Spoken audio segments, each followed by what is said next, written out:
Okay. It's time to get rolling here. And that, I wonder if that's just the in-game chat things that, or it was just a glitch, because I could have sworn I saw, like, Adam's YouTube message pop up multiple times randomly on the stream there. I could just be seeing things. YouTube chat's weird, I'll just say. YouTube chat is very weird.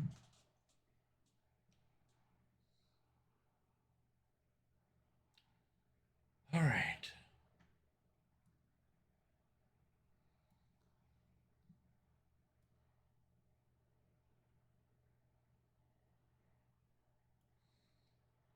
Oh, was it? Okay. Then I'm not just crazy. All right. Let us go.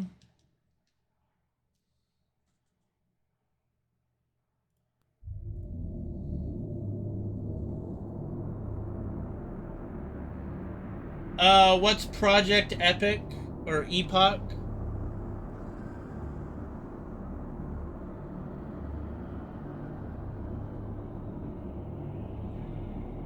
What's going on, Skin?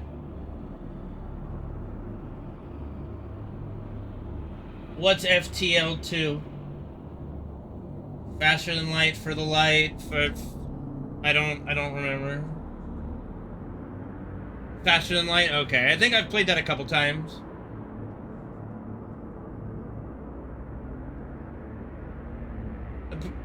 Probably not. We'll just put it that way. There's so many things to play. Probably not going to be able to play that.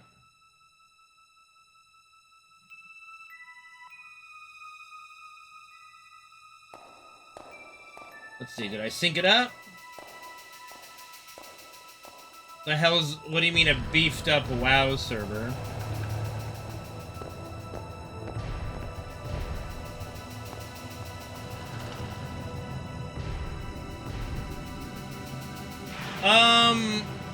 Pretty sure it's Crisis Core next.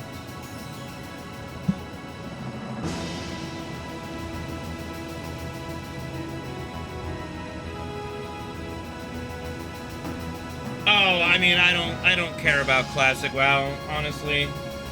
I just don't. Like, lore-wise, I care, but gameplay-wise and all that stuff, I just can't be bothered. To be perfectly honest.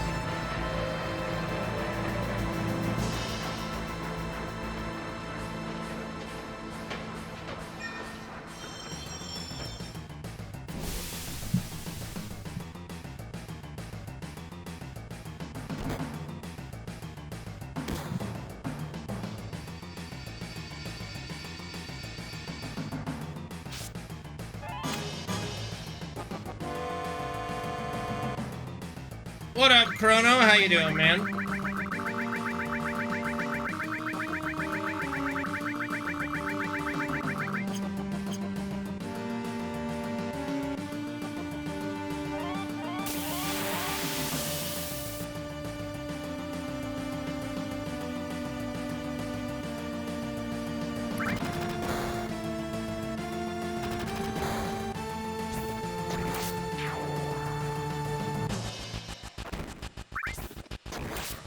Here we go.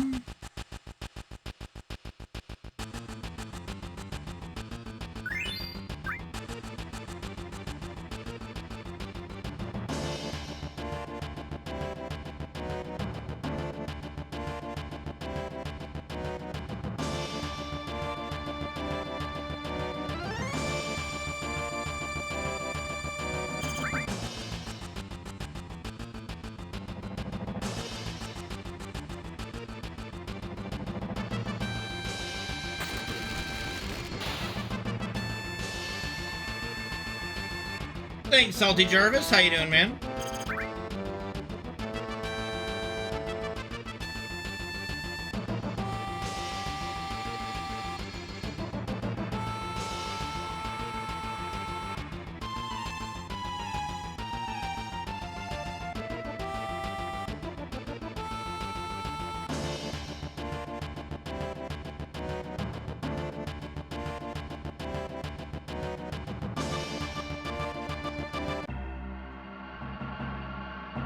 I'm doing alright, I'm doing alright. Thank you for asking. Hopefully you guys are doing okay.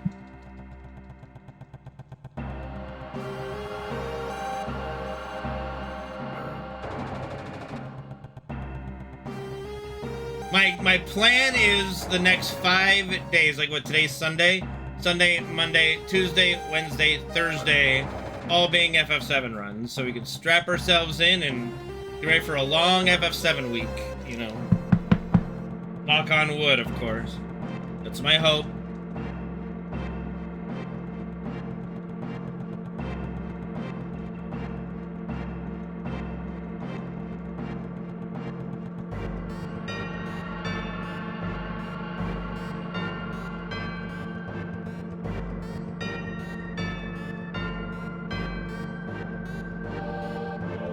You know, this has to be in my top 5 favorite tracks of any video game.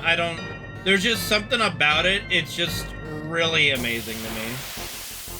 I don't even, like, I'm trying to, like, it's almost like, okay, I want to know, like, how all the sounds are made, especially the sound that sounds like a kazoo, if that makes sense.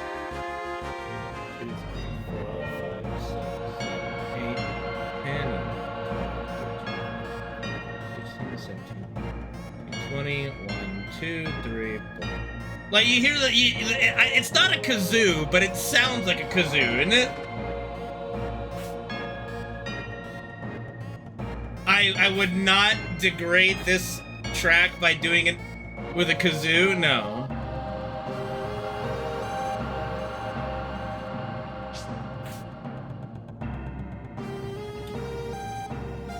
What's going on, Sneaks? How are you, buddy? Hello, Elusive. How are you doing? You know, I'm doing okay. I'm doing alright. All things considered, I'm doing just fine. Afternoon, Matchit. Welcome back, buddy.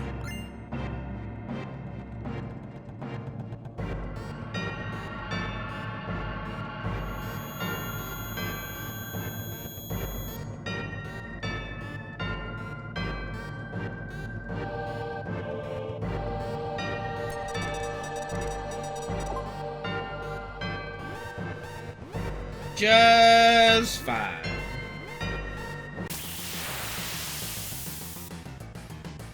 Not quite. Still got a little while, but I do love this shirt. My aunt got it for me like over a decade ago or more, you know? Yeah, easy to forget, easy to forget. Alright, Cloud's hitting low, Baird's hitting high.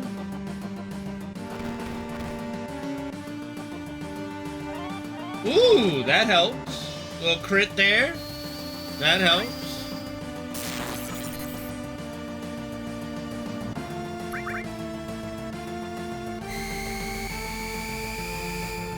Not a fan of the split, but that's okay. Oh yeah, I'm like literally like Wolverine. I heal very quickly.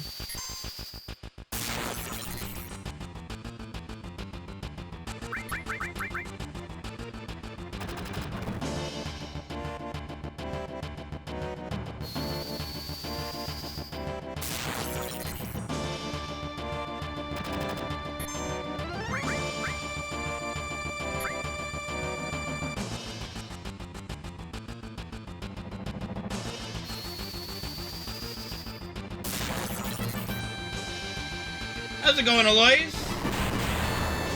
Welcome, welcome.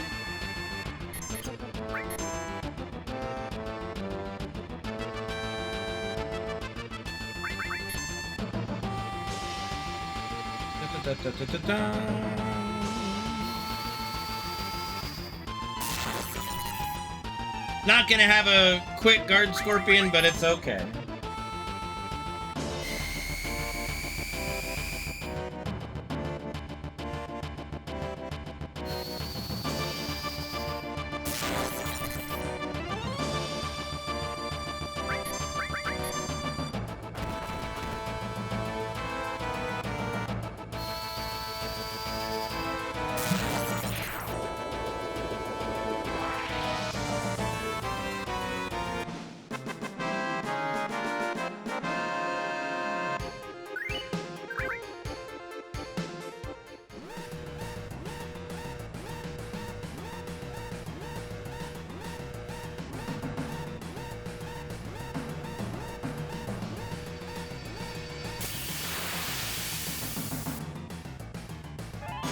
Da, da, da, da.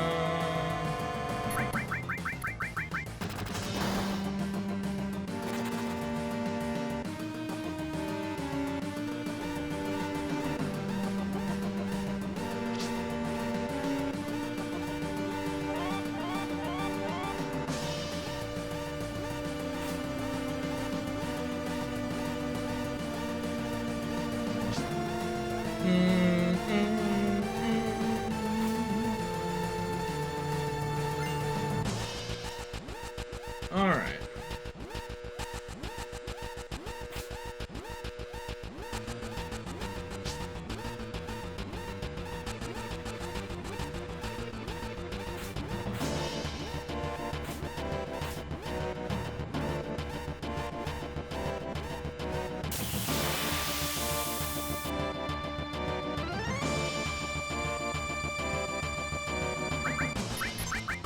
Ugh.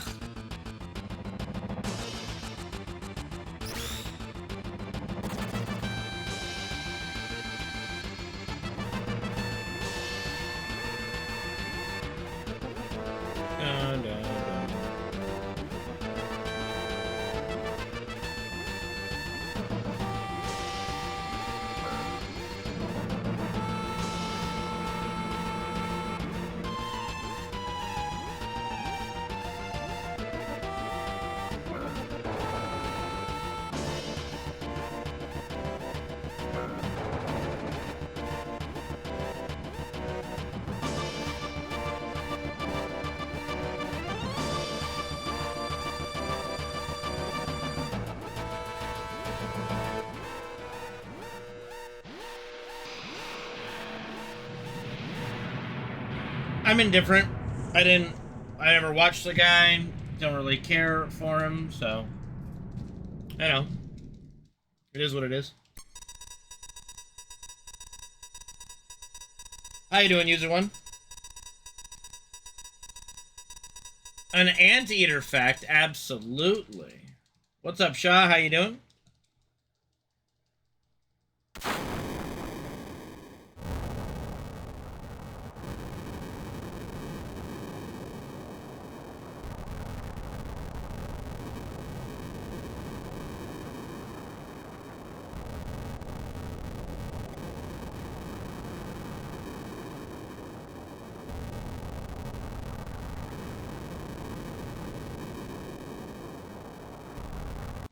Horrible movie, yeah.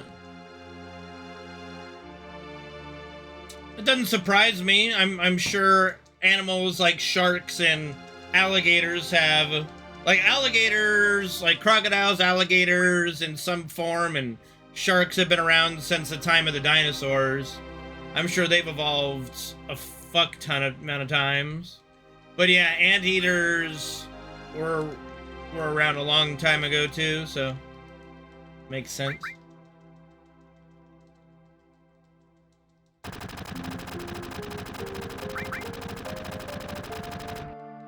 I mean, nature is just amazing, which is, you know, again, not to jump into the ring of politics. It's just, you know, nature and the history of our world is so interesting. It just boggles my mind that there is a group that wants to dismiss all of that for some weird made-up fairy tale story, you know? Like, the truth of nature and, like, space, Earth, everything is just so much more interesting.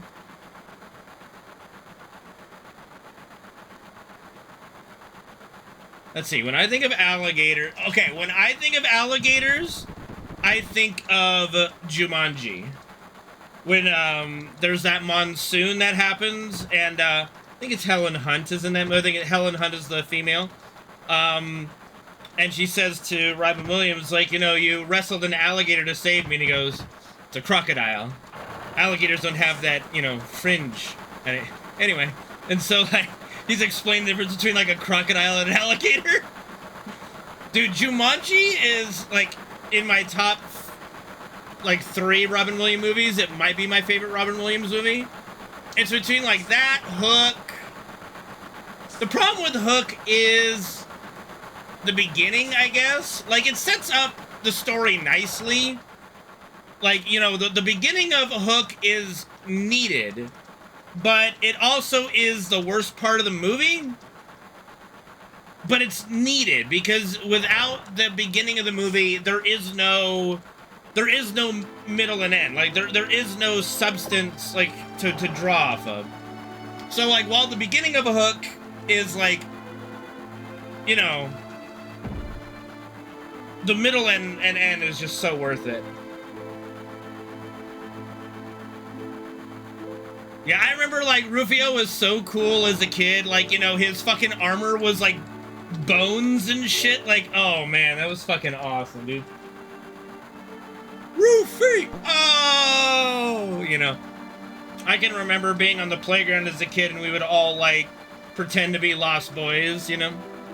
Anyway. But yeah, Jumanji is such a great movie. I love Jumanji.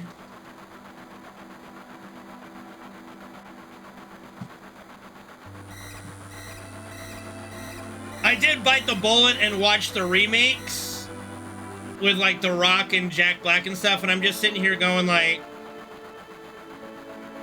there were some okay lines. The problem I had with it, they were in a video game world. Like there was no impact to the real world. Like yes, there was a little bit of impact with like Colin Hanks's character, yada yada.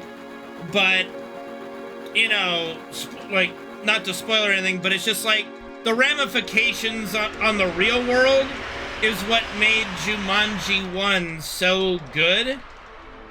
And then for it to all, like, that one game of Jumanji to span the course of, like, 30-something years or whatever, 26 years, to be exact, if I remember my quotes from the movie. And then for all those things to reverse once the game was finally finished, it added so much more impact to the world, you know? And then of course the cast is like, you know, the remake cast, like I'm not a huge fan of The Rock as an actor. I don't, you know, he's fine, he's whatever, but he's the same dude in every fucking movie. And it's, you know.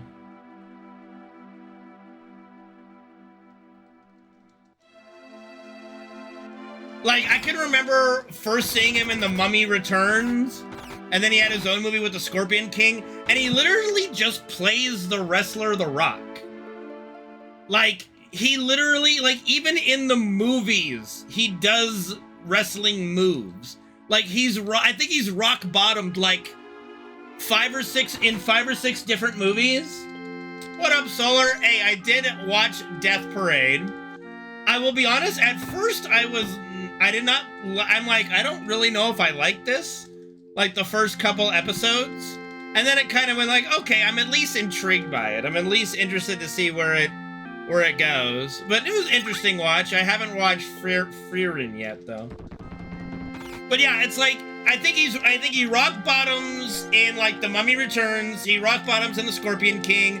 I think he rock bottoms in Doom. Yes, The Rock is in Doom.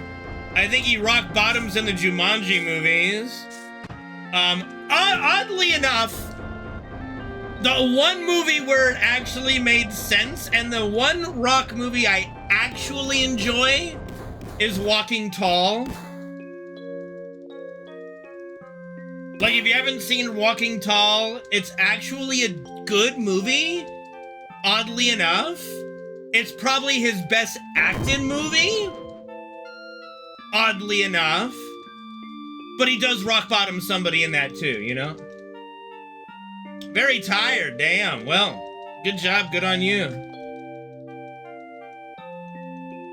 So yeah, like, I'm not the biggest fan of The Rock. Jack Black, I like Jack Black, but again, the problem with Jack Black is he just plays himself in every movie. It's just like Kung Fu Panda, it's just Jack Black as a panda. Minecraft movie, it's just Jack Black. It's like every fucking, like, they literally got like the 2 actors and then what's his name? Like, it's literally the trifecta of people who just play themselves in every movie. Who's the short guy?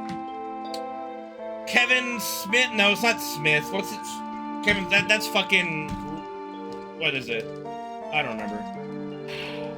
You know, the short black guy. Kevin Hart. Thank you. He literally the three, like, so The Rock, Jack Black, and Kevin Hart just play themselves in like every movie they're in, and you got the three of them in the Jumanji movies, and it just kind of, it took me out of the environment entirely of Jumanji, right? And then the fact that they had these, like a life system. Oh, you died, I came back to life. It's like, I don't know. There was something way more finite about the early Jumanji that, again, it's not just rose-tinted goggles either of nostalgia. Like you can rewatch the Robin Williams Jumanji over and over again and enjoy it, I think. Yeah. But like the new Jumanji, I'm like, okay, well, I'm never watching that again.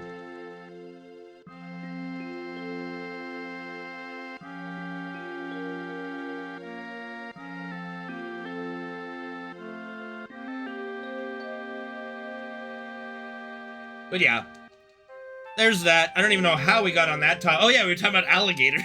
Like we went all the way from, like, when I think of alligator, I think of Happy Gilmore, and I go, well, I think of Jumanji, and then that's how we got all the way to. That's just how my brain works, guys. I'm sorry. A little bit of little touch of my insanity for the day. I'm sorry.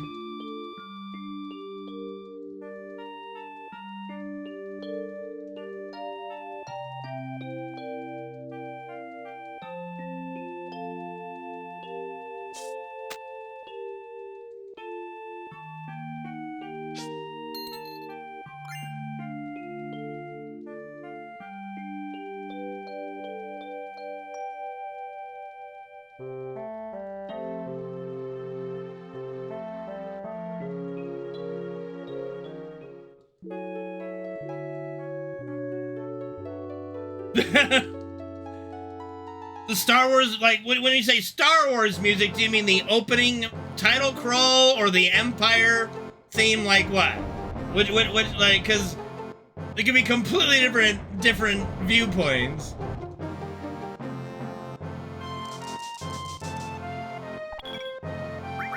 Okay, so the Imperial March, got it. Like dun dun dun bum ba ba bum ba ba bum bum bum bum ba bum ba ba dun dun dun dun dun ba ba ba ba ba ba ba ba ba ba ba ba. Yeah, that's the Imperial March.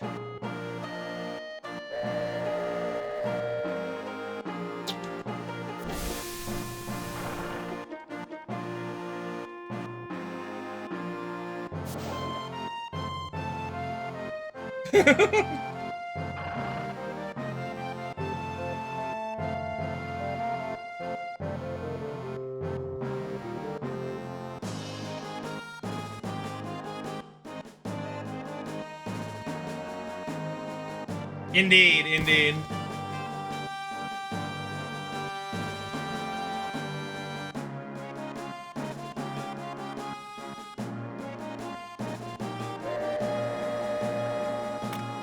Like, honestly, the more and more Star Wars has existed, I think the prequel trilogy is getting kind of a good, like, re-look at by a lot of fans. Like, I loved the prequel trilogy when it came out, and I understand that a lot of people didn't like it, but, like, I'm glad to see that. I think the sequel trilogy really kind of helped it, honestly, with how bad the sequel trilogy was. I think it just made the prequels, like, it made you go, wow, this is actually really good. Where we were just little shits.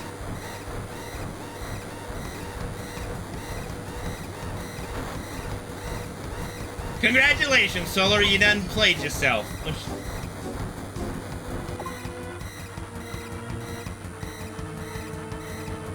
Like, I even look back at Jar Jar, and I don't even have hatred for Jar Jar anymore. Like,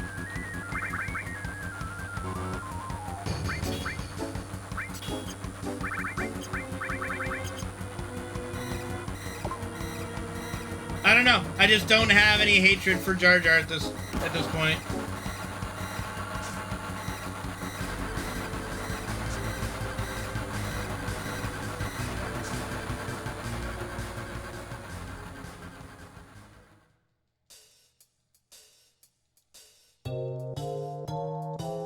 Oh no, like they're not gonna remake the old trilogy. They've remastered a bunch, but there's no way you just go, Star Wars A New Hope remade! No. No fucking way.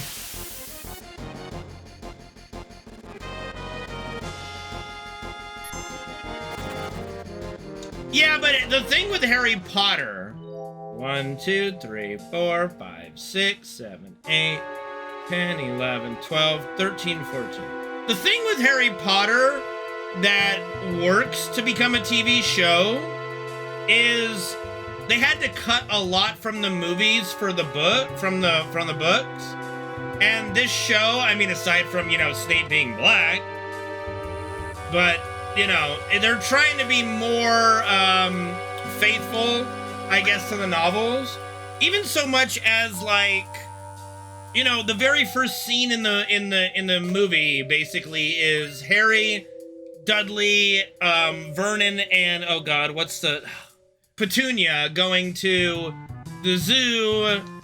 Harry makes the glass disappear. The snake attacks Dudley. Yada yada. They cut out like Dudley's best friend from the books. Like he's not there. I don't remember what his name is, but he was cut out.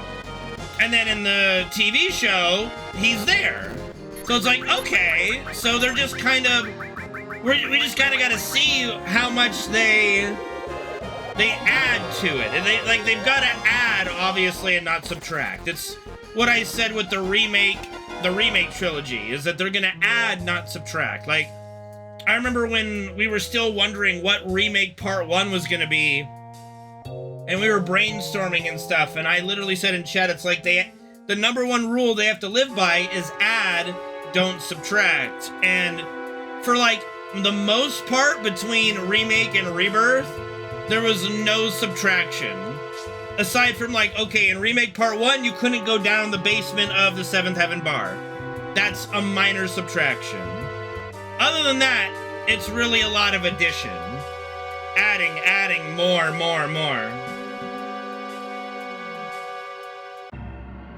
Oh yeah, like, I could see in it, like, and what they could do with a TV show that you can't do with, like, a movie, is they could do an entire, like, flashback episode.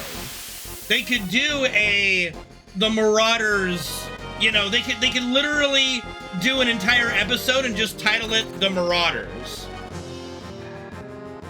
And that's the entire show, that's the entire episode, right? Like, that's something you can't do with a movie, right? 1, 2, 3, 4, 5, 6, 7, 8. Oh, okay, yeah. They were called the Marauders, yeah. And the map that he got that showed like where everybody was is called the Marauders map. It was made by the 4 Marauders, you know, Pettigrew, Potter, Black, and Lupin.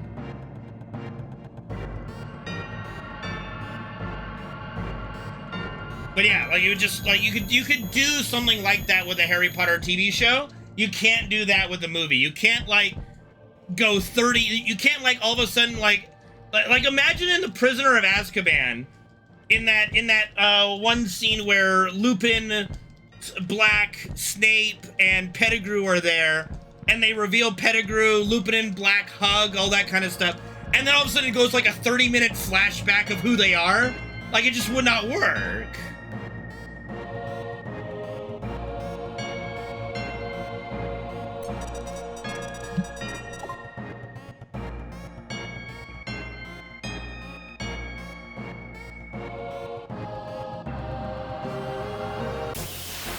I have no idea, Solar.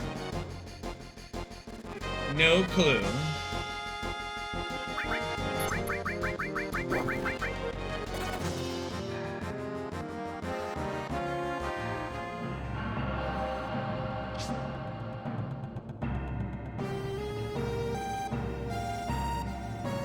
Yeah, I don't know how they're gonna do that, honestly. Like, I think they've put themselves in a really awkward position.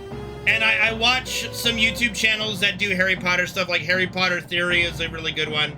And, like, it's just talking about, like, if the TV show's supposed to try to faithfully adapt the books, well, the gentleman playing, like, supposedly cast for Snape is a very good-looking black gentleman that does not fit Snape's description at all.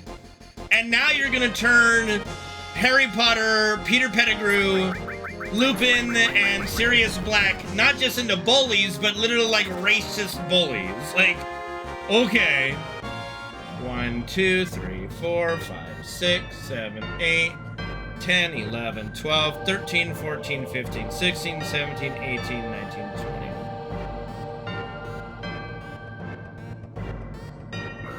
Yeah, but the thing is, the show is branded itself as being more true to the books. And then you take one of the most iconic characters that was portrayed near flawlessly by the late Alan Rickman, and you completely subvert the character just to do some virtue signaling.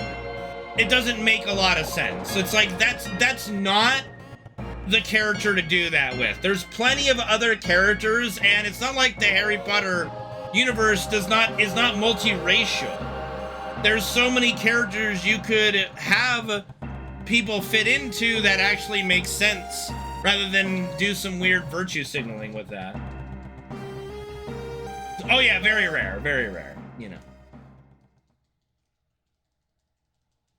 And like, I don't blame the actor. Like, you don't blame the actor in this position. You blame the casting director, whoever is in charge of making those decisions. Like, it's all on them that it was a bad decision. He could do a very good portrayal, but he's already gonna be in the shadow of Alan Rickman's performance, who kind of fits the character of Snape pretty good, although Alan Rickman was not quite as ugly as Snape is described in the books.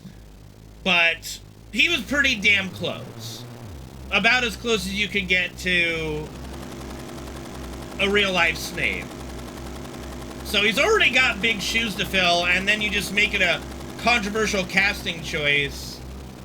I feel like it's one of those no-win situations. He could turn in a brilliant performance, and no one's gonna care, but we'll see.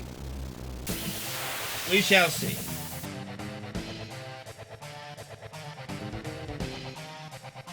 Well, I mean, and it just gives me the vibes of old, like, Jake Lloyd and Hayden Christensen from the prequels.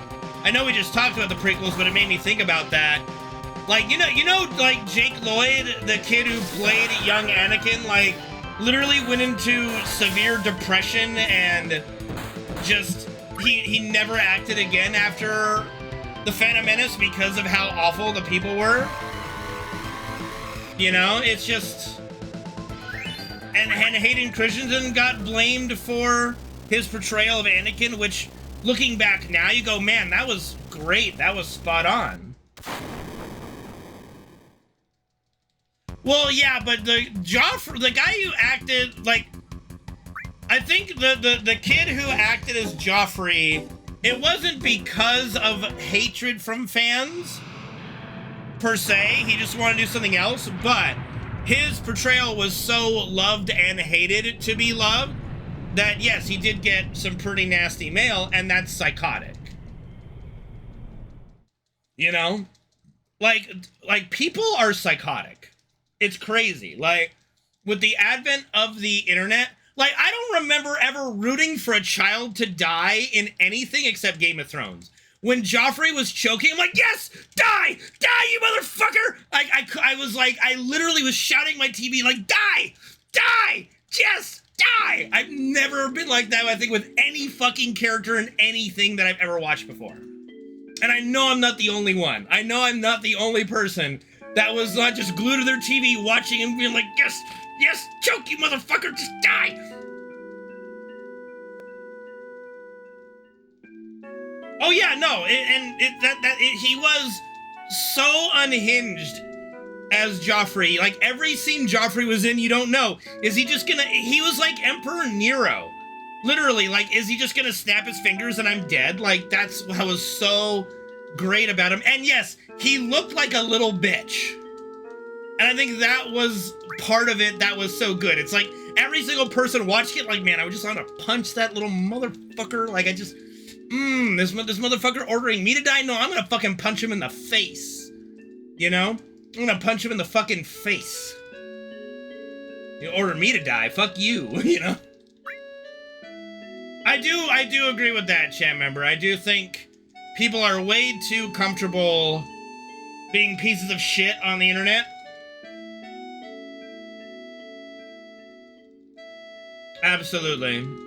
Absolutely way too comfortable with being, like, faceless people on the internet.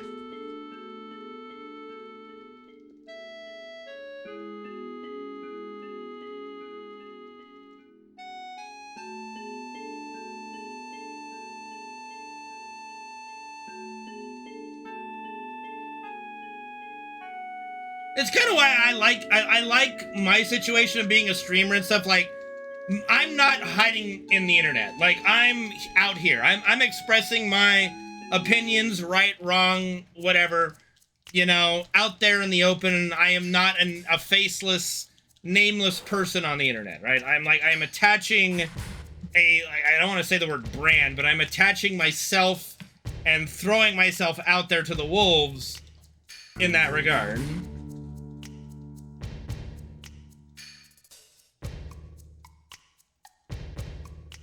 Agreed, Akai Sky, agreed.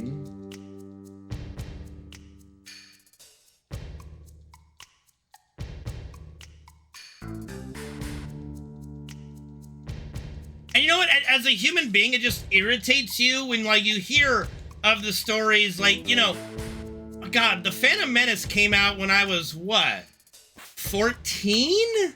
Like, I was in my early teens, and I just loved it. You know, did I love every aspect of it? No, but it still has the best lightsaber duel, I think. A lot of people say Obi-Wan versus Anakin. No, I'm sorry. That's just way, like, to me, Obi-Wan versus Anakin was just way too just ballerina, just flipping and flapping and just, I don't know. To me, it's like a little too over the top to be entertaining. But the Obi-Wan Qui-Gon versus Darth Maul fight, every single part of it just seemed good.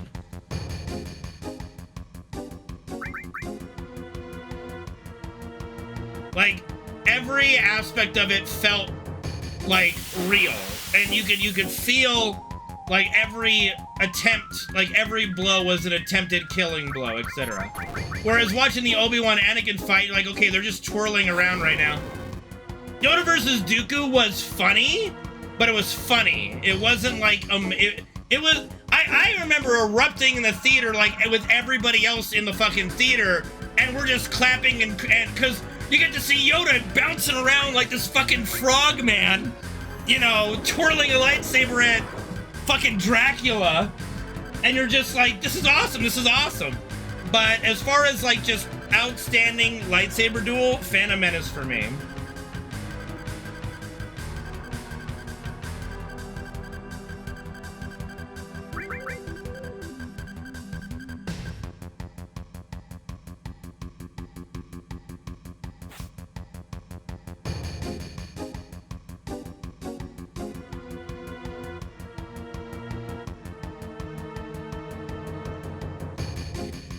And the funny part is that there's actually so much lore behind the Phantom Menace duel. It's insane. Like, Darth Maul, the way he beat Qui-Gon was using a cheap trick to smack him in the face with the middle part of his double-bladed lightsaber and then stab him. And it's like, the lore of that is that Darth Maul hated the fact that he felt forced to use a cheap trick to beat him. But he was afraid he wasn't going to be able to beat Qui-Gon otherwise, so he did what would be considered bad form, like you know, like you watch Hook, and they call bad form when Hook slices Pan's arm when he gives him back his sword, you know, like just the lore behind that is that part of why Darth Maul actually lost to Obi-Wan was because he was so pissed at himself for how he defeated Qui-Gon. Oh yeah, the little birds, like, you know, Varys, Littlefinger, like the little masterminds, the little, you know, puppet masters are always fun. If they're done right, they're always, like, really fun characters. You know, it's kind of like a more in-depth version of Hojo from FF7.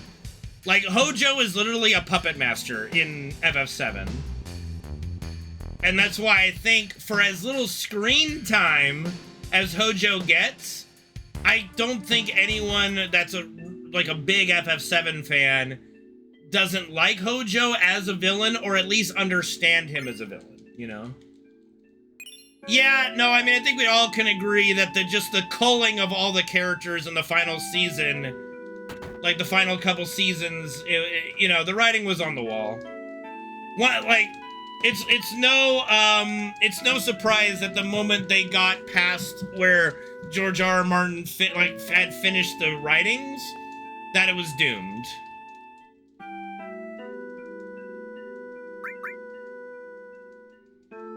Mm-hmm.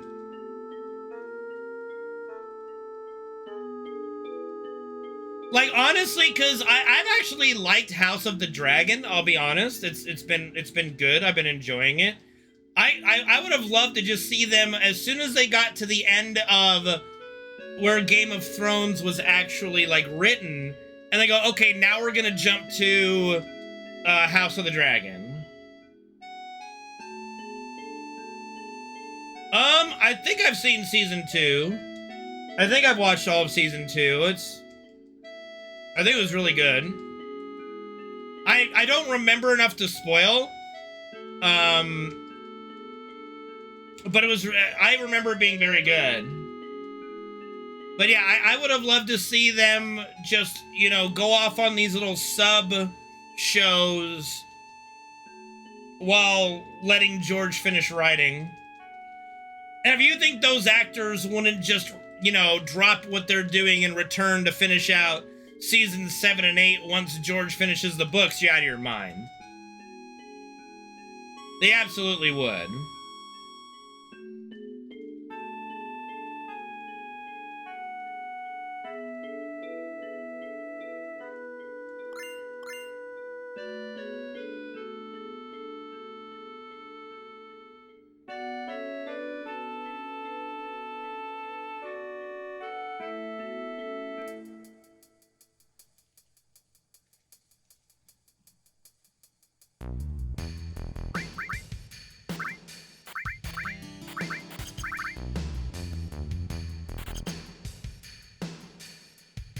I mean, that's what literally everybody is hoping for, is that once George finishes the novels, if he ever does, you know, then they just go back and redo the last couple seasons. I even think you could get the cast to return for that. I think that they would. None of them were happy with seasons 7 and 8. None of them were.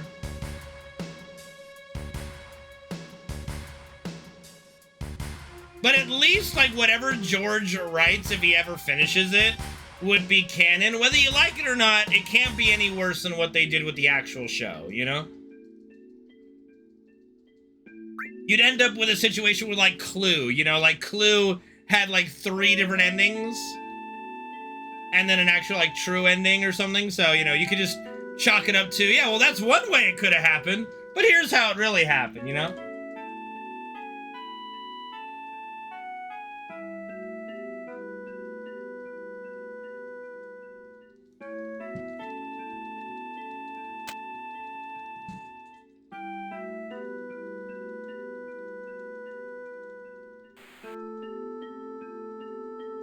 Oh, he doesn't have to write anymore either. You know, like, the dude was writing for a long time and never had like, I mean, I guess he had success from, like, a novelist standpoint, but then he made fucking bank with Game of Thrones, so he's good, man. He's cushy. His life is just, he don't have to do fuck all. He don't want to. He doesn't have to finish it. He knows that. He doesn't have to. It would purely be a passion project to finish it at this point. And I think he wants to finish it because he wants his story to be done. Kind of like George Lucas with Star Wars. Like, that's his story. And to see what Disney did with the sequel trilogy, it must really have made him just go, Jesus. Like, that's like, because, and it's especially disturbing when you hear, when you read about all the ways that George Lucas, like, set them up. Like, when Disney bought Star Wars, George literally handed them, here's the next trilogy, here's how it would go. Yada, yada, yada. This is what my vision would be. And they just looked at it and went, yep, and tossed it in the bin, and fuck you. That's all I can say, Disney, fuck you.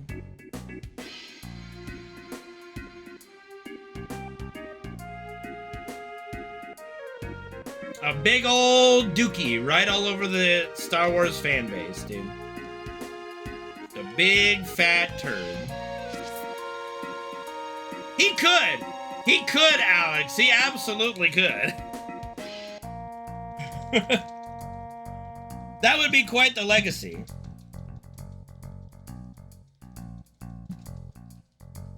Is there anything good coming out of Disney these days? That's a good question. That's a really good question. I don't know, how was the Lilo and Stitch remake? I made a point never to watch a Disney remake. Ever since, like, what movie was it? Was it Beauty and the Beast? I don't remember.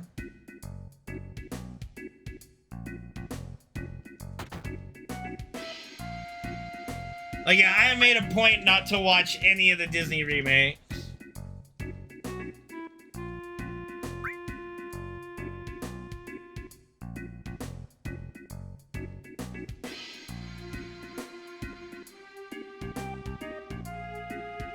I mean, of course kids are gonna like it. It's just fucking... It's Disney. But that's the difference. Like, old Disney, kids and adults liked it. You know?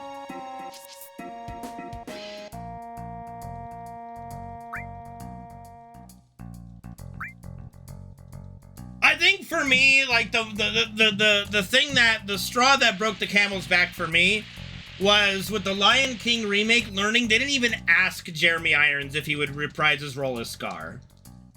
Like, didn't even ask him. Didn't even inquire. And he did say publicly he would be happy to do it if they had even asked him, but they never asked him. So I'm like, okay, fuck you, Disney. Like, the only, like, okay. I hate saying only because James Earl Jones is in the movie briefly, but, like, the only redeemable quality of the original Lion King to me is Scar. And Jeremy Irons' portrayal of Scar. You know, Matthew Broderick, I'm sorry, he's not my favorite. You already know how I feel about kid characters, so there's that. Like, The Lion King, to me, the only reason why it worked was Jeremy Irons. That's just my opinion. I think if Jeremy Irons isn't in there as Scar, I think it's a C-tier movie at best. I think Jeremy Irons elevates that movie to the S tier that The Lion King is. And to not even ask him, not even inquire if he'd be interested. Yeah, you sure they asked James Earl Jones if he wants to be Mufasa. Do they not ask Jeremy Irons if he wants to be Scar? Like, go fuck yourselves. Like, sorry, literally go fuck yourself. And I think it was at that moment that I just went, all right, I'm not gonna watch a Disney remake. I have zero interest in watching a Disney remake.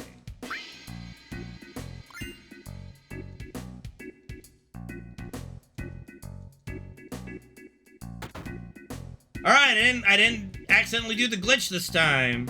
Let's go.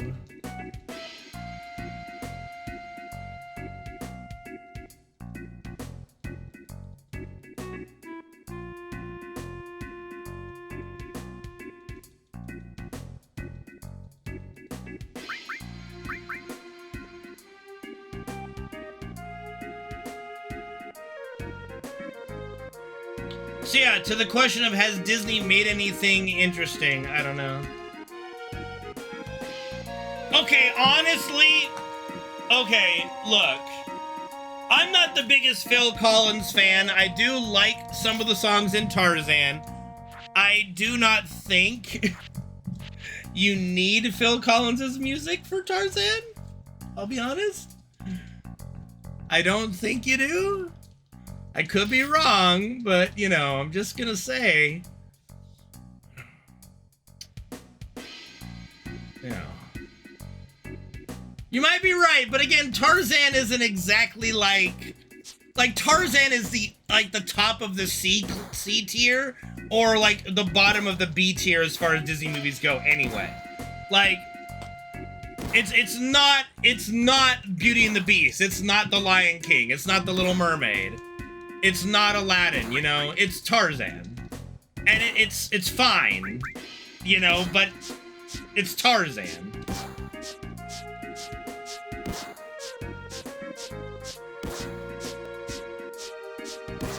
Oh my goodness.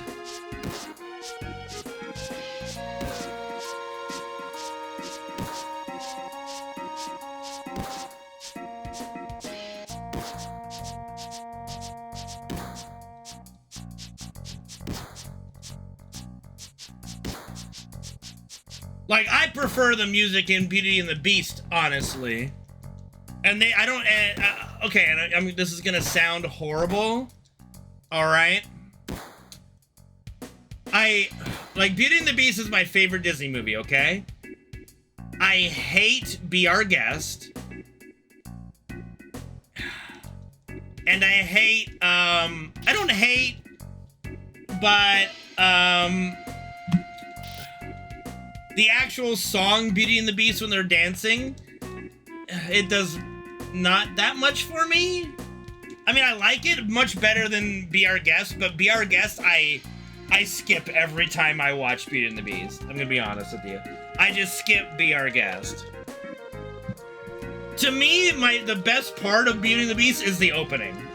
Like, I could watch that opening for an entire day and not get bored of it. I love the opening to Beauty and the Beast so much. The narrator, just like everything in the opening of Beauty and the Beast, is perfect. It's absolute cinema, and you can't tell me otherwise. It's so good.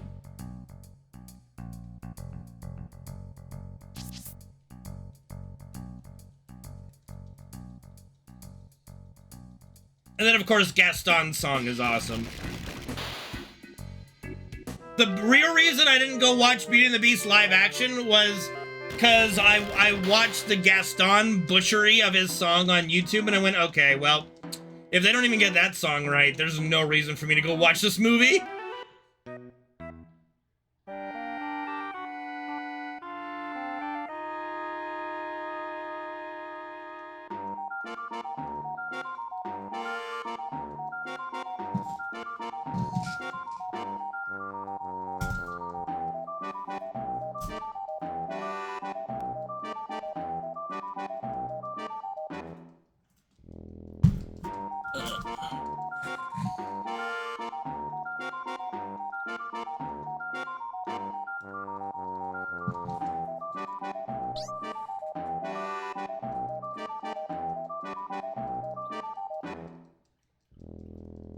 And yeah, Gary, we're all fucking nerds here. But how you doing? Thanks to Skyrsick, we gotta get there first, but thank you.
You know, this scene just makes me think of, like, the remake and this debate I had with a, let's say a delusional FF7 fan on the internet. Let me ask you guys a question. Like, if you look at the dresses that Tifa and Aerith wear, what's the canonical dress? Like, what's Aerith's canonical dress?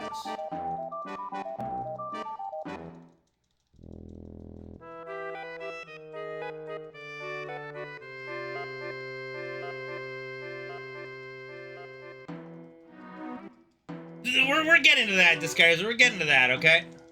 The shitty one? Oh, fuck off, Solar.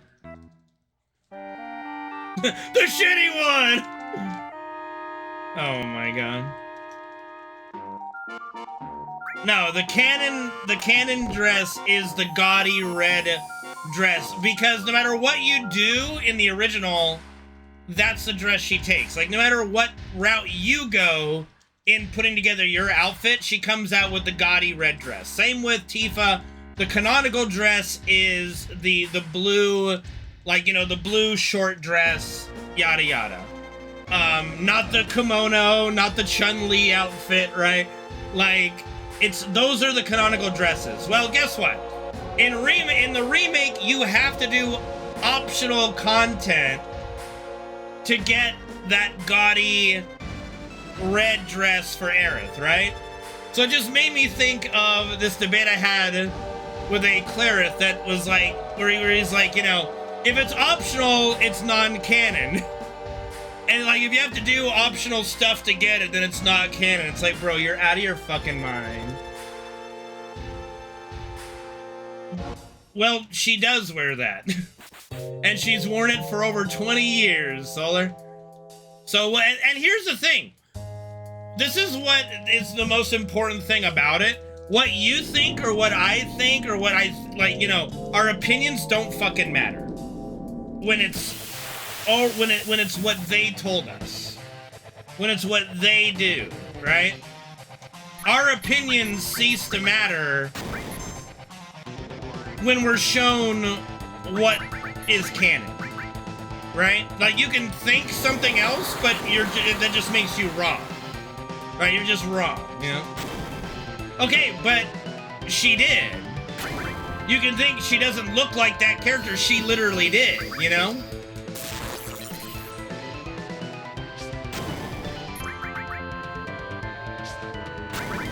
Exactly, Joe. But yeah, your opinion, like, when it comes to canonical storytelling, our opinions cease to matter, unless, of course, they leave something unexplained or open-ended, right?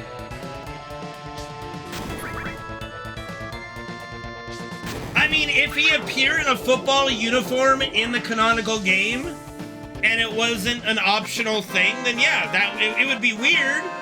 But I also look at Tifa dressing up that way, and I don't look at that as weird.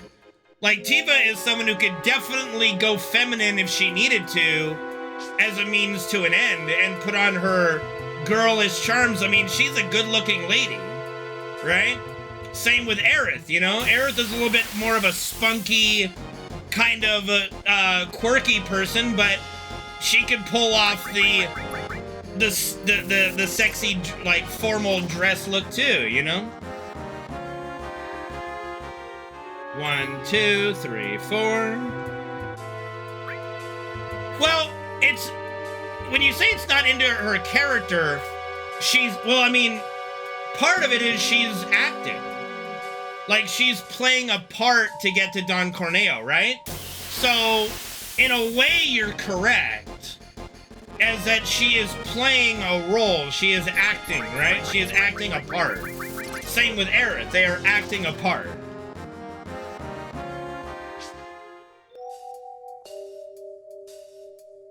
Does that mean, like, do I think that when Cloud and Tifa would go on dates, like, after the whole thing's said and done, that she's wearing that? No, I don't think so.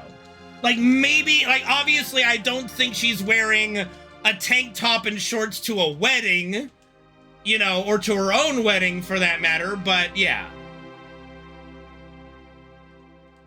1, 2, 3, 4, 5, 6, 8, 10, 11, 12, 13, 14. Right, but like it's because in Rebirth, you know, Tifa and Cloud is the only date where they kiss, right? So every like Cloud and Aerith fan on the internet does all they can to jump up and down and go, it's non-canon, it's non-canon, it's non-canon. And it just doesn't really work when you break down the story of FF7. Not just the story of FF7 as a whole, but the story that Rebirth was telling. Like the interactions between all the characters too. Like it was literally building up to that from the first moment, you know? Yeah, the dates are canon. I would say all of them are canonically accurate to, like, they all could happen simultaneously, and all of them exist in one way, shape, or form. But there is only one date where the two characters kiss, and it's Cloud and Tifa's date. And it's also the relationship that makes the most sense, and it also is the one that builds up throughout all of Rebirth. From the very first scene of Rebirth that goes into the flashback and everything, it's literally, like, the entire story of Rebirth centers around Cloud and Tifa's relationship. Dude, do I want, like, you had me to say no when you said want to go to China, you know? Exactly, and if they could have had Aerith and Cloud kiss, they could have had Yuffie and Cloud kiss, they could have had Barret and Cloud kiss, they could have had Red and Cloud kiss, they could have gone completely crazy with it, right? They didn't. They made every single different date work with its own form. And it's purposely done that only Cloud and Tifa kiss, you know? Well, the funny thing is, in the original, that's the only date where there is a kiss. And Yuffie kisses Cloud.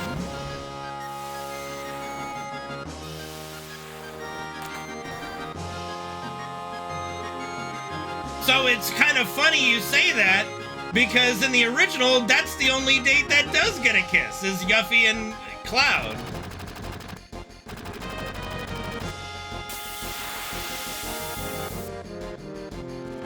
I've seen worse shit. Yeah. It is more comical than romantic, though. Like, Yuffie comes up, kisses him, and says, well, say something. He goes, something. 1, 2, 3, 4, 5, 6, 7, 9, 10, 11, 12, 13, 14, 15. So it's like, it's less romantic with Yuffie and more just funny. Kind of like Barret's date, how Barret's date is just funny. Like, I don't know if it's a mistranslation or what, but for Barret to not only ask Cloud out, but then bitch and complain the entire time, like, why do I gotta be out here with you, you know? Yeah, that's illegal? Like, it's one thing if two people are dating while they're young in, like, high school, and one turns 18 before the other, that's all fine.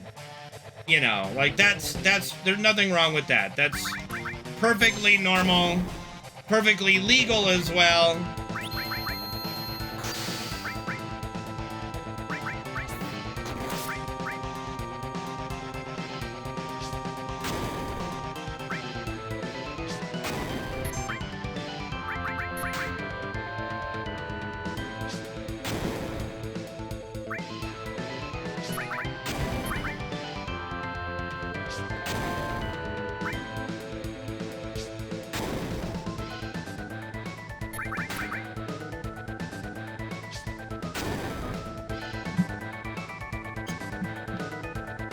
I mean, it's like, it's kind of weird in this sense. When you are in your teens, like when you are in your, you know, the middle school to high school range of like 14, 15 to 19, the age gap is so important. Like, you know how big a deal it was if, like, a sophomore or even a junior or even a senior was dating a freshman in high school? Like, just the amount of buzz that kind of age gap got back then was crazy. And nowadays, most marriages, a lot of marriages, are like 4 or 5 year age gaps, sometimes more. Oftentimes skewed in the way that the man is older than the woman. Like, obviously, like, most of the time.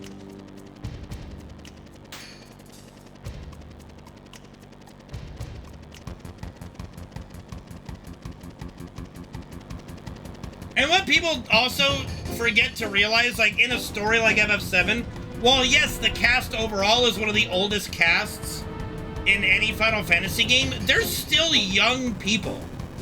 There's still some really young people. Like, at the end of everything, like in Avid Children, while Cloud and Tifa are trying to figure out their relationship and, you know, making everything work and getting over all the grief they've been through, the mutual grief they've been through, Aerith's death, like the death of their families, yada yada. They're still like only 23 and 22 years old. You know, they're not like in their mid-30s and should have it all figured out. I mean, that's what happens when you are famous and have money, Akai Sky. You can have your pick of the litter, you know?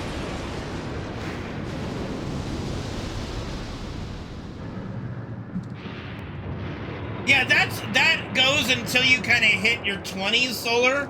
Once you're in like the 20-year-old bracket, you can have like a 29-year-old dating a 20-year-old and it's fine. Like nobody cares. Like, but while you're still in that teen range, like everybody just kind of has this different standard to it, as they should, I think. Red Vic, thank you for 7, man. Appreciate it. And thank you for 7 for 31 months with Prime Gaming. Appreciate it, dude. You're awesome. All right, Alex, hit me. What's the real question?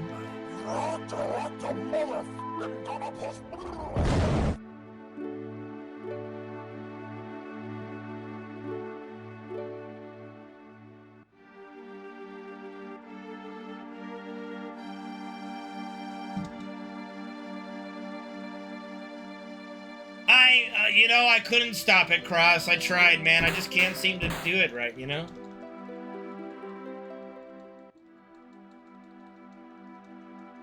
There wasn't really a formula to it, chat member, as far as I know. It was more just vibes.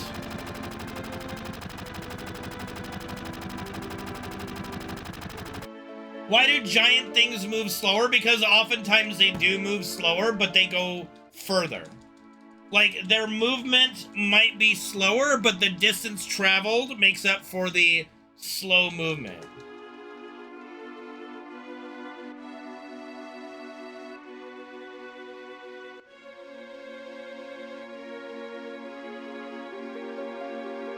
Yeah.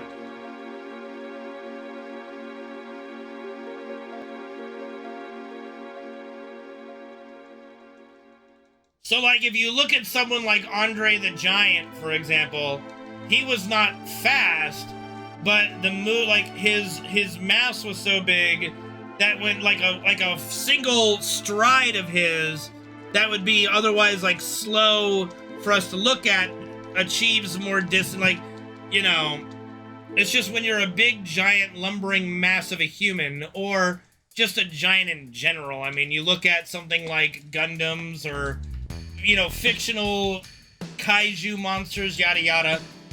They're not quick speed demons, but one footstep would take us like 2 minutes to travel the distance that it took them 5 seconds with a footstep. You know, they're not moving fast, but they're going a long distance.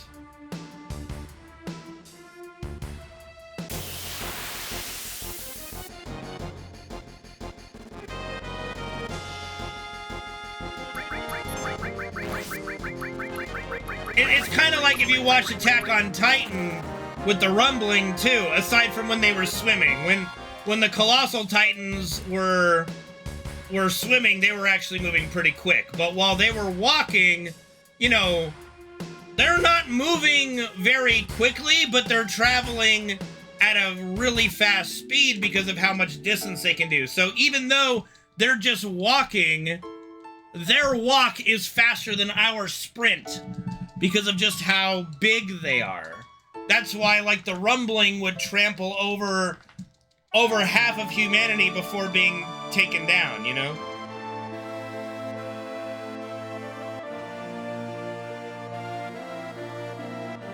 Like, I think somebody... I watched a video of somebody doing the math on, like, the Titans would be able to go from... Like, they put the Titans in Japan, right? And then they said, like, how long would it take for them to reach here? And it's, like, less than a day or something. Like, they would be in the, like, Central Europe after, like, a day. Which is insane distance travel.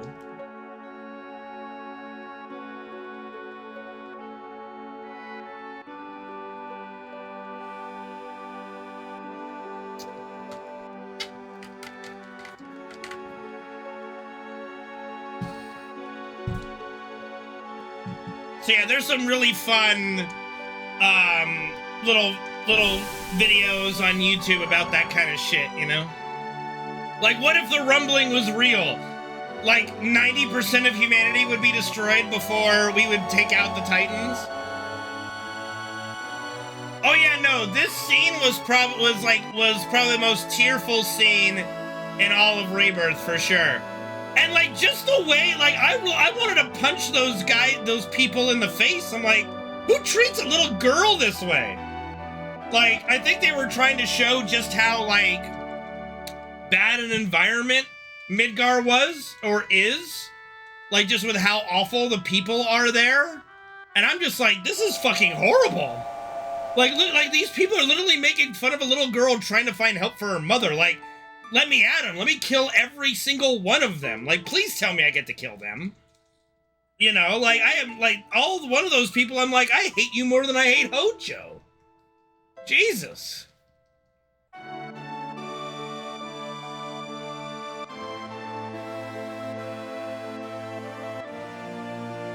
Just, yeah, no, seriously, it's moments like that that you go, you know what, just, you know, Shinra had it right. Just drop the fucking plate, man.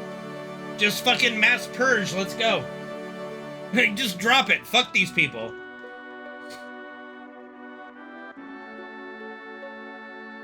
This is where it's so fucking weird. She's a little girl, Sung. You look like an adult.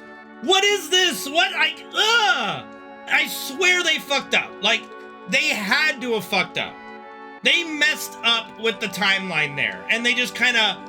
They just kind of swept it under the rug and went, let's just hope nobody really cares about it because we fucked up. Even if he's 18, she's like 10. Like, what? Like, what? It's the most bizarre thing, and I think Sung is canonically like in his mid to late 20s. So it just makes the scene really, really weird. And I think also that's why they didn't really, at least from my memory, I don't think they really showed that scene in Remake or Rebirth. Like, not to a big degree.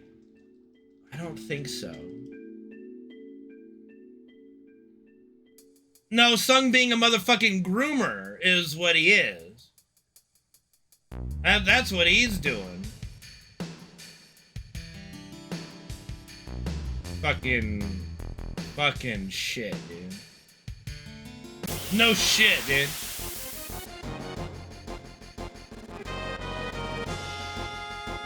No, that's Sung. Hojo? No, that's Sung. You know, the leader of the Turks? Oh, Hojo's job. Yeah. Sure. I mean, honestly, though, I'm just gonna say it. I know I said it last stream at FF7, but, like, Ifalna, smoking. Like, you know? I'm just, I'm just saying. She fucking hot.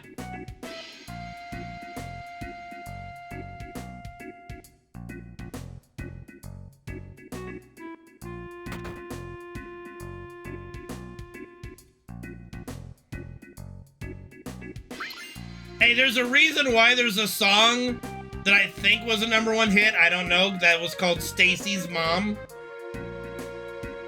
All right, and we kind of grew up in the MILF generation. Like, listen, my generation created the fucking term MILF, for God's sake. You know? Like, good Lord almighty. I think a potion is 50. Pretty sure a potion is 50.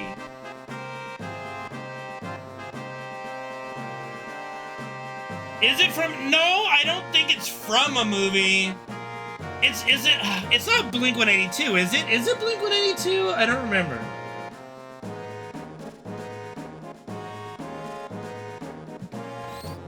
Who did Stacy's Mom? It's I don't think it's Blink-182 actually.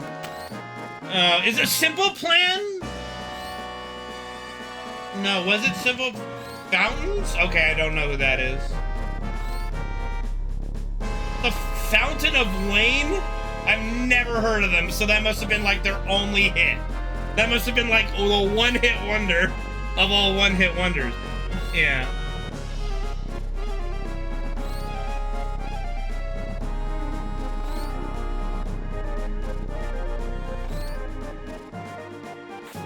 I don't know what Rockin' the Suburbs is. Sorry.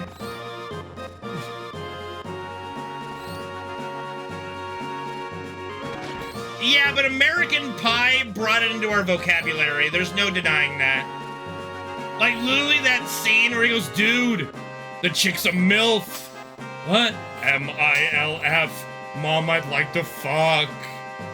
Like, they literally put it on the map. Me and my buddies never heard of the term until that movie. And then you just couldn't stop saying the movie. Or not the movie, the word, you know? What up, Doc? How's it going, man? Meow. What's up, Doc?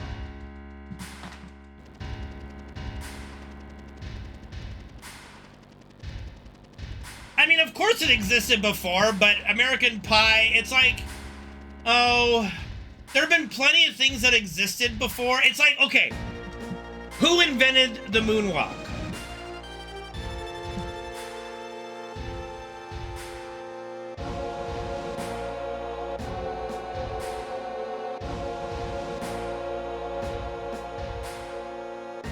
Not MJ. You don't know who did. I don't remember his name either. But that is a move from like the fucking 30s, the 30s and 40s. But who put the moonwalk on the map? MJ. So who cares, right? Who cares if it existed before? It's MJ's. The moonwalk is forever MJ's, right? Just as... There you go. MILF forever belongs to American Pie. No, Michael Jackson, Jesus. Fucking Spanish motherfucker, Jesus.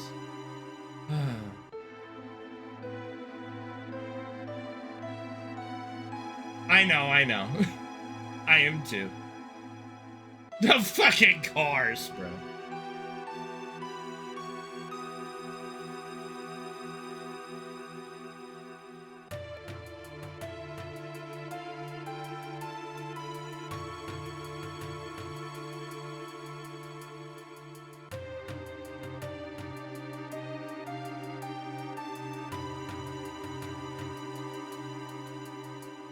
Of course.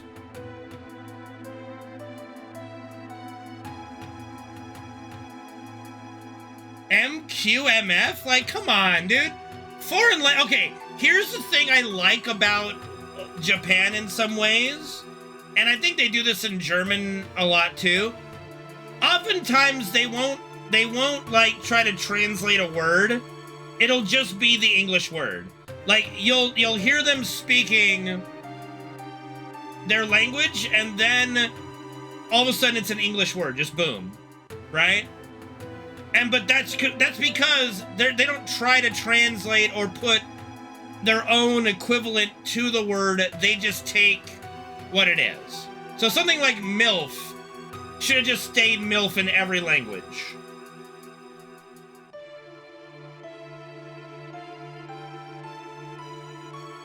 Like, there are just some words that you cannot translate. Zendros, thank you very much for the follow. Welcome, welcome.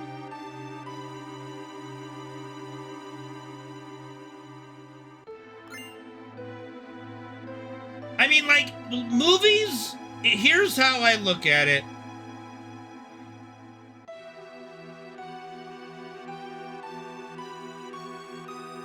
This is gonna sound hypocritical because I'm an English dub Andy for anime. But that's also because one of like the greatest anime creators said that he believes that people should watch anime in their native language. You know, and I think English translations are pretty good and the English dubbing is pretty good. Anyway. When you're watching like Crouching Tiger, Hidden Dragon, if you watch the English version, it just is weird. Like, even though they got most of the Chinese actors to just speak their lines in English, so of all, like, the weird translations that go from a foreign language to English, Crouching Tiger, Hidden Dragon is not terrible by any means. It's just awkward. It's just awkward. You know? And yes, MILF does transcend language. Just like, you know, fuck.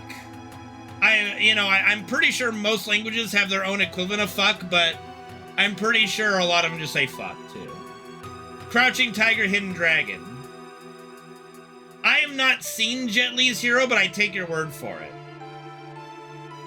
That it sounds awful in English. Like, you know, I'm a big nerd when it comes to, like, ancient history, so one of my favorite TV shows is actually a Chinese TV show called The Three Kingdoms, and it's basically the story of dynasty warriors, but it's actually taking the fictional body of work that is known as Romance of the Three Kingdoms, that is the basis for the video game series Dynasty Warriors, and you know, it's kind of like Chinese versions of fairy tales to an extent. But it's such a great show.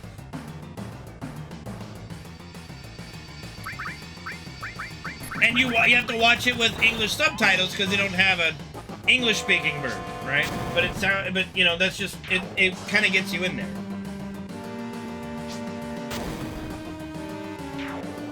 I don't know, like, I will say German itself just speaking regularly sounds like cursing.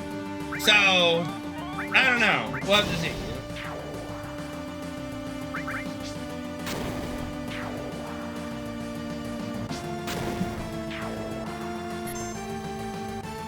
German, yeah, German always fucking sounds angry. Krankenwagen! Like one of the best YouTube videos is just like, you know, here's all the other languages in the world and then German. It's like ambulance, ambulance, Krankenwagen! Okay. Oh, Jesus.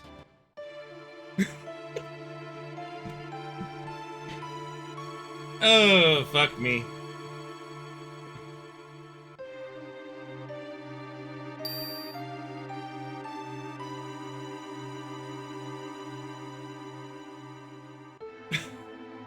Okay, I'm laughing too hard at that. Let's try to focus up here.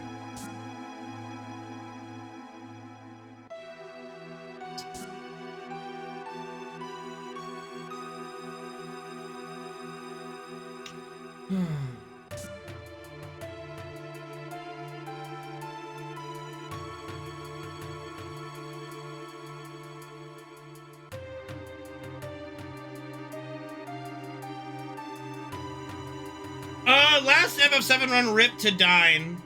We got the rare Dine rip.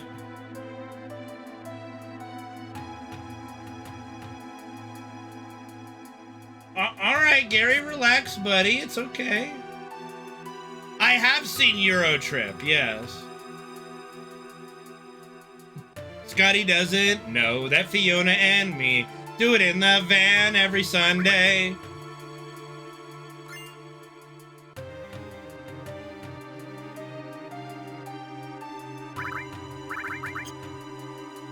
Matt Damon, by the way.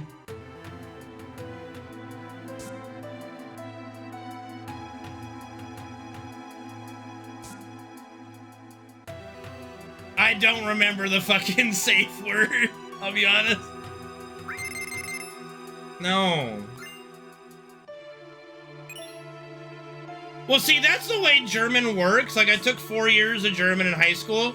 It's literally like every word, like almost every word and every phrase is just a translation of describing what, you know, what it is. Like, Krankenwagen is like, it's a wagon for the sick and needy, whatever the fuck. It's just, you know, it's literally taking literal, it's using words to describe and define as a language, which is fine. It's very good in that regard, but it's also very, whoa, wait a second. That might be the wrong one, because he just did not go. All right, that's the correct one.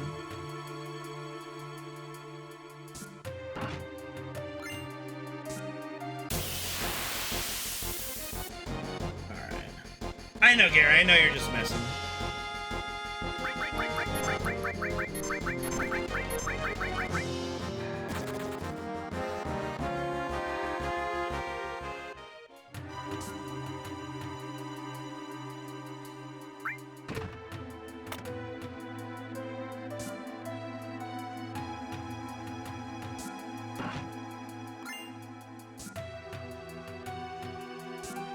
Didn't that chick just die this year?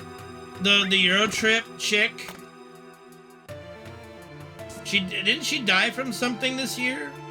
Pretty sure there was like some tragedy that she died. Testing, I see you, Gary. Like, I'm pretty sure we talked about that like a couple months ago or something.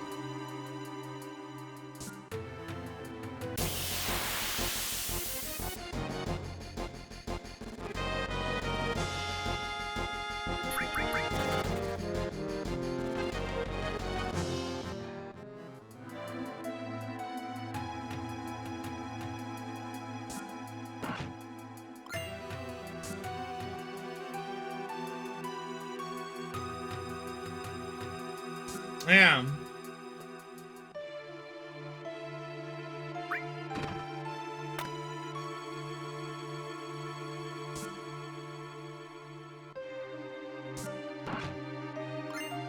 Rest in pepperonis.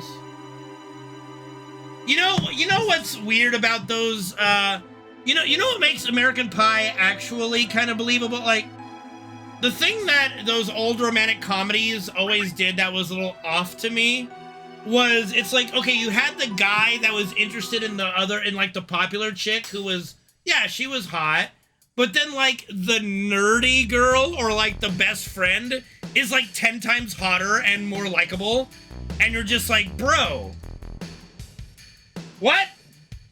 Hello?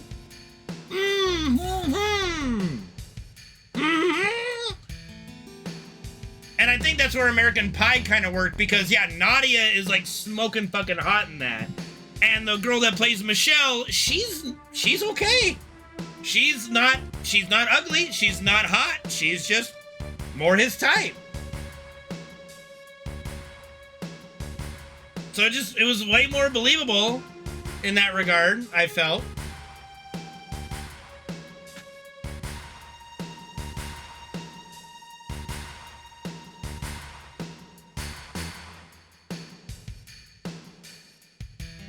She's a 7, dude. All right, she's a fucking 7. Okay, let's not go crazy here. Okay, she's a 7.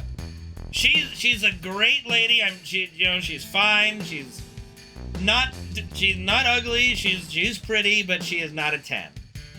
She's a fucking 7, bro. Like, come on. Let's not be crazy here. Yeah, she's dorky hot, which is a 7. Like, she's the top of dorky hot, which is 7.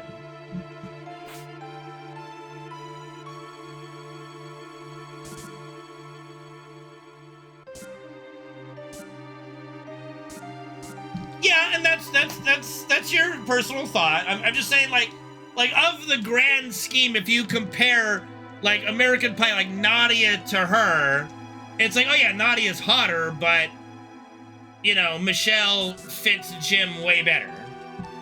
You know, like that just makes more sense as a couple than Nadia and Jim. And then Nadia, of course, hooks up with Sherman, and you're sitting there going like, no fucking way! Just like Stifler did, you know? You're sitting there going like, what?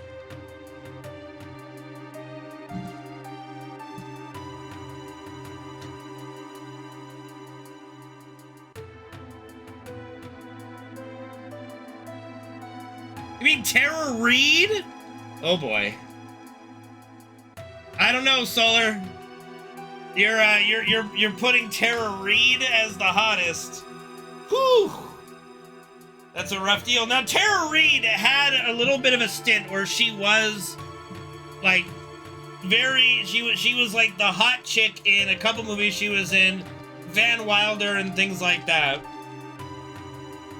And then I think she had plastic surgery or something, and it just went, oof, Maron, what happened?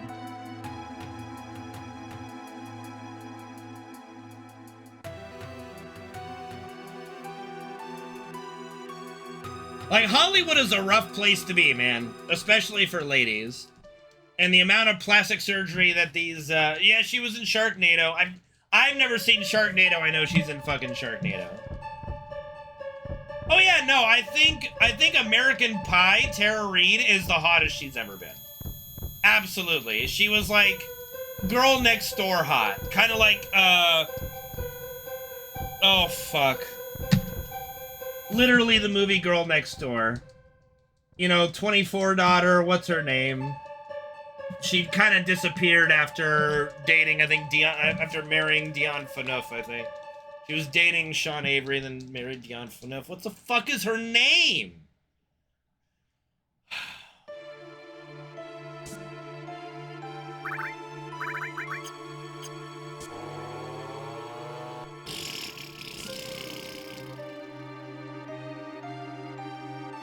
Eliza Cuthbert, right?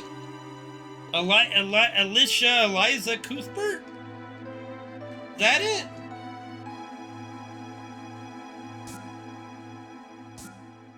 It does seem that way, Adamo, and I have no idea. YouTube chat's a little weird in that regard.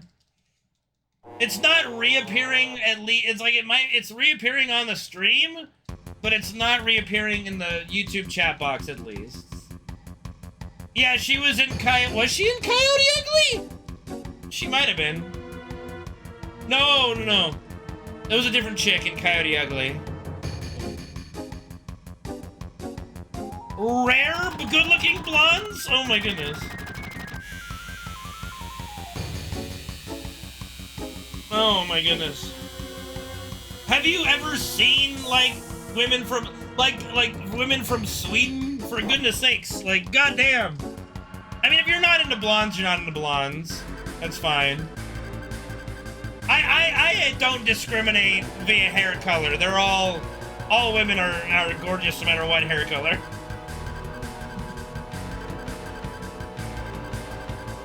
I am just an appreciator of women. What can I say?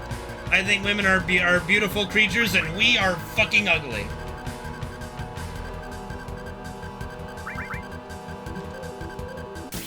Yeah, faces make a big, like, faces, I think, is most guys, like, go-to begin with. Like, cute, pretty, beautiful faces, you know. Oh, yeah, no, dude, like, I would call bullshit to any of my fellow 90s kids if they say, nah, they didn't have a crush on Kimberly when they were younger. I would call bullshit. She was like, she was my first crush, man.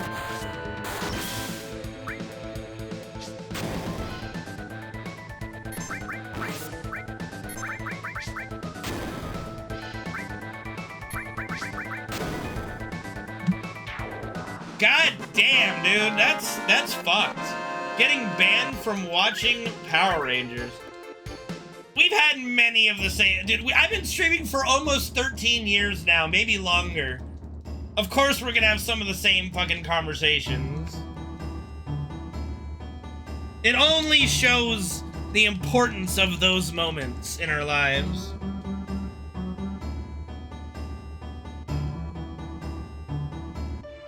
But it's so violent, guys. Power Rangers is so violent.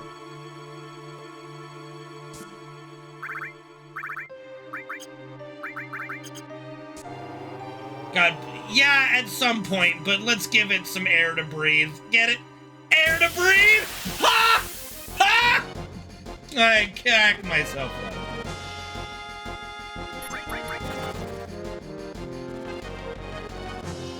1, 2, 3, 4, 5.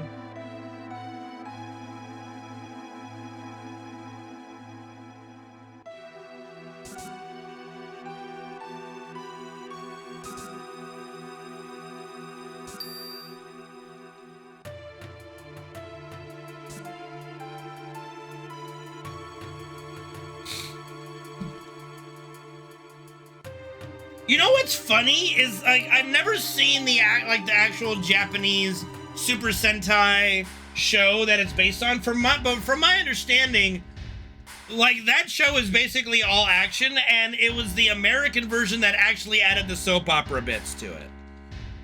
Like the Power Rangers fighting, like, I don't know if there's many scenes where the American actors are actually ever fighting in their suits.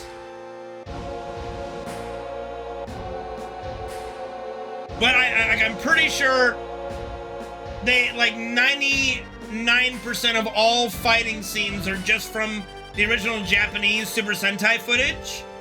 And all the soap opera stuff is the American stuff.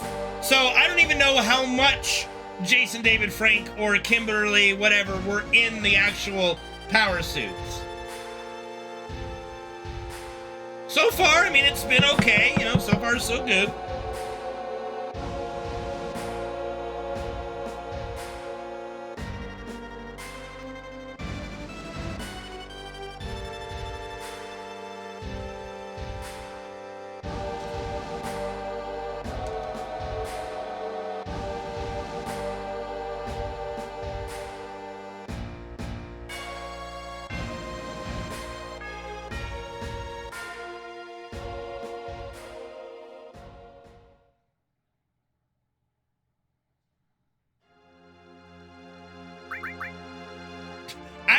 Going to see Coyote Ugly with my mom and dad.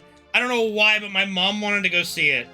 And I don't even remember what they thought of the movie, but I'm just sitting there going like, am I going to see a boobie or what? Like, I was sitting there going like, is there a boobie or a butt anywhere in this movie? Otherwise, I don't see the fucking point of this movie.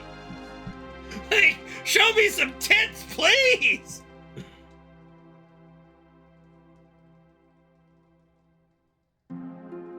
I think Coyote Ugly came out after American Pie, so my, like, desire for titties in a movie was, like, at its peak, right?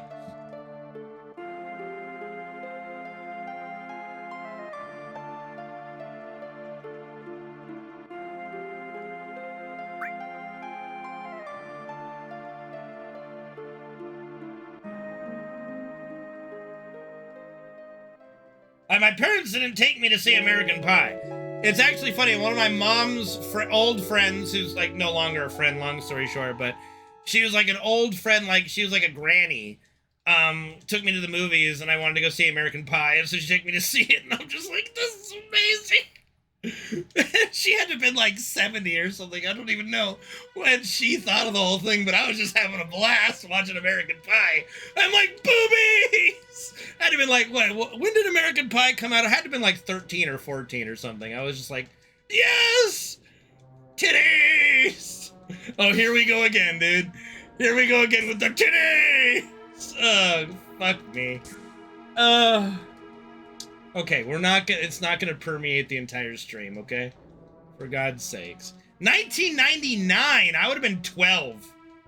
Wait. Yeah, I would have been fucking 12. when she took me to see that. Holy shit, dude. No, my parents didn't really take me. I never saw Wild Things. My parents never really took me to see R-rated movies. But yeah, titties! How about them titties, yo?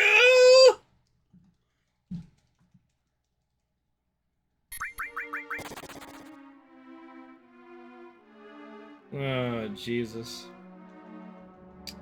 Fucking titty! No, dude, we're not turning this stream into another titty stream for the next hour. We're not doing that. We already did that this year. We're not doing it again. Oh, God. Imagine if this run PBs. Jesus Christ. She has titties! I'm so easily baited. What the fuck? Oh, so help me God. Oh, Jesus. Oh, fuck me. I gotta sabo this run, dude. I gotta fucking sabo this run. fucking titties. I mean, boobies is a good word, but let's just say the word tits and titties is just so much better. Can we agree on that? Can everybody agree that, like, boobies is great, but titties and tits just, chef's kiss. Titties! Oh, them titties! Oh, God. Alright. Oh, God. Okay, that's enough of that. We're good. Tatas!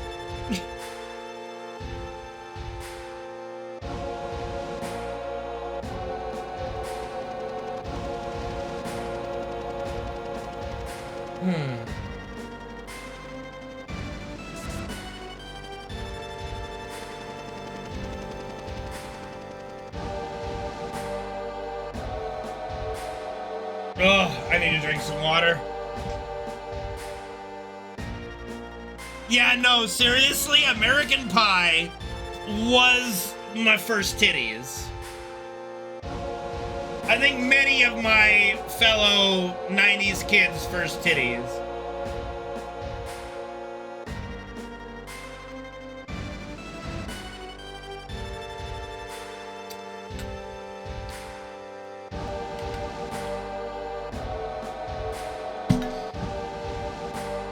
I don't know about apple pies, but I wonder if Shannon Elizabeth knows just how many, how do I phrase this? How her tits were like the first tits for so many young people.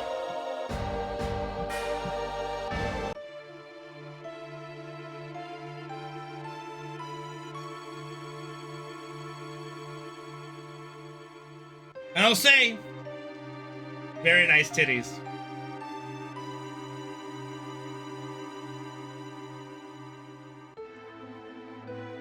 Yeah, but I think they cut, I don't remember, I have like the extended cut on DVD of American Pie, where I think the theatrical release cut showing him actually humping the pie. All you see is like his dad walk in and he's just sitting there with his bare ass and, you know, the pie completely destroyed. Well, just tell your mother that we ate it all. I've never seen Clerks.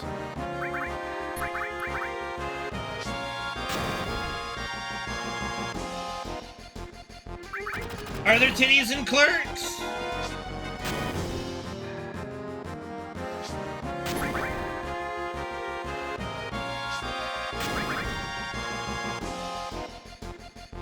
I don't know, Elusive. I don't know why it's doing that. I think it's just some weird integration with the chat.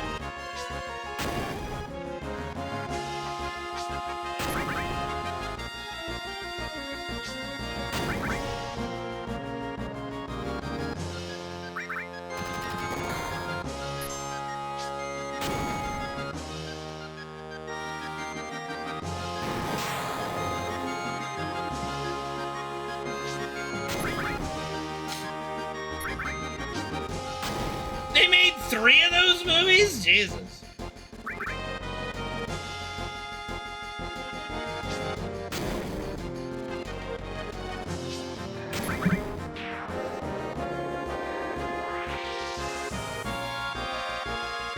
Morty. Morty! Turn over the pickle.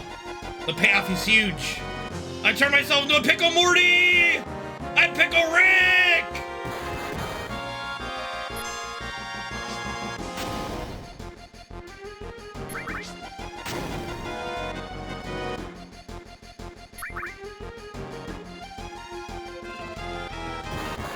Nice. No sleep to limit breaks. Let's fucking go.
Oh boy, slow fight. Alright! Oh no. Oh no, oh no. Oh no, no. Oh no. Oh no.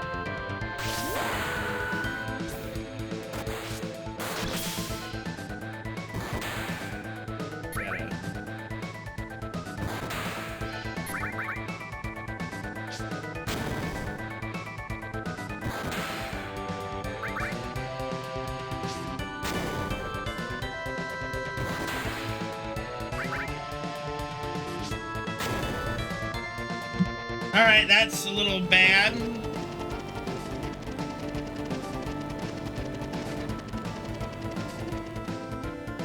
I don't know if Motorball's gonna give me my limit break. This is gonna be a little interesting.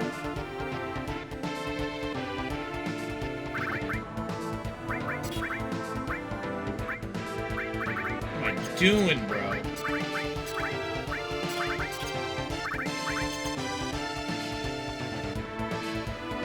Oh yeah, no. Those were some really good movies. Love Jurassic Park. Really, really sparked my fascination with dinosaurs. Loved Independence Day. Twister was interesting. You know. Definitely made me go, yeah, I don't want to live in anywhere that's got tornadoes. No, thank you. Like, fuck that noise. I'll take my apocalyptic earthquake possibility. Thank you very much.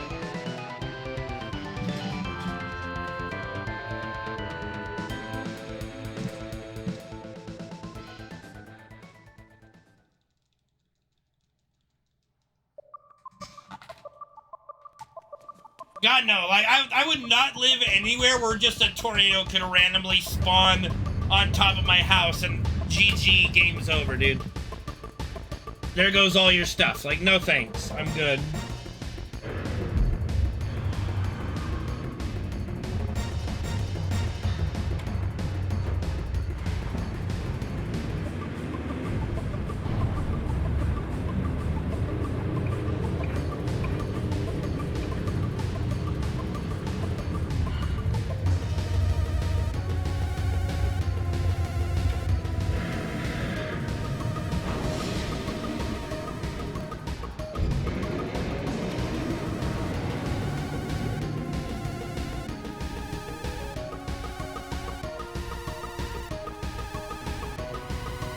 No, like, I think most of the, like, natural disasters are relegated to the U.S., like some like Cuba, like Japan. Like I don't think Europe really gets any natural disasters that I like. Nothing that crazy, at least from what I understand.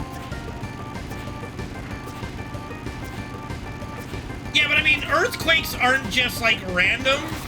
Like, you have fault lines, you know where earthquakes are likely going to hit well ahead of time, and the likelihood of them being big or not, you know? Like, earthquakes aren't just as random as, oh, here's a tornado, bleh, you know?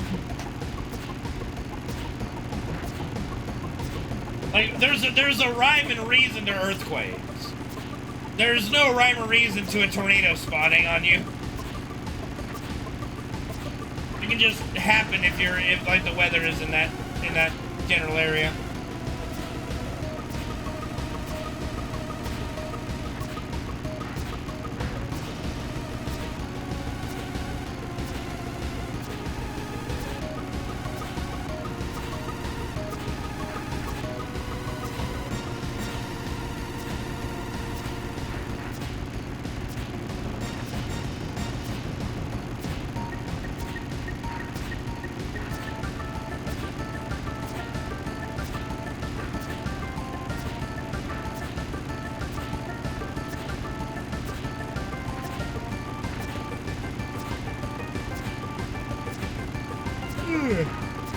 Excuse me.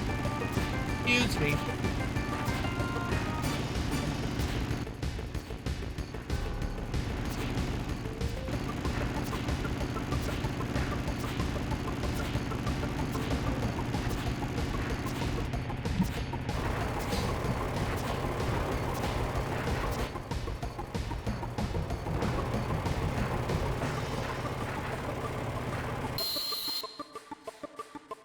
Low-key hoping for a crit on Cloud on the...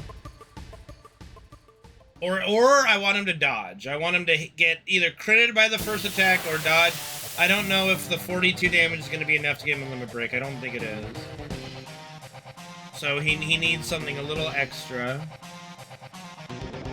Ooh, that's 39. That ain't going to do it at all. Alright.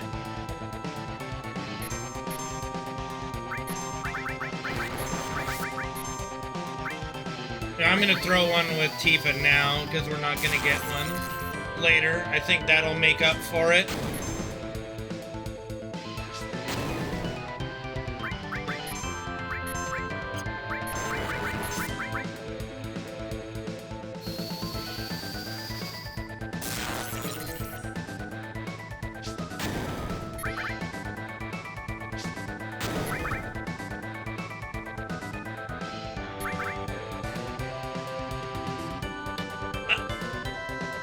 I mean, we'll get it in the world, we'll get it here, but it's not like I can use it here now. We have to save it.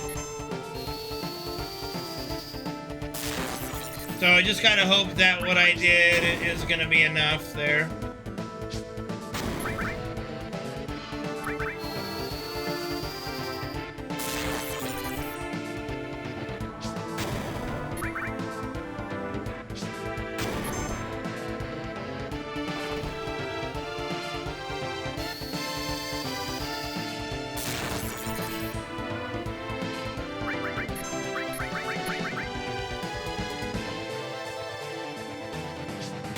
Looks like it's fine. Yeah, that actually is faster. Interesting. It's actually faster. That might be the better way to do that fight, all things considered. I'd have to take a look, though. I think it also depends on Cloud's damage.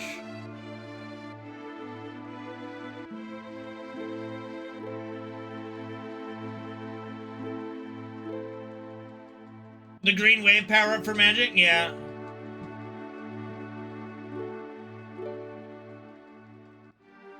Like, I'm pretty sure they had some animation when they cast spells, but it was more like it came out of their hand than just like the aura around them, yeah.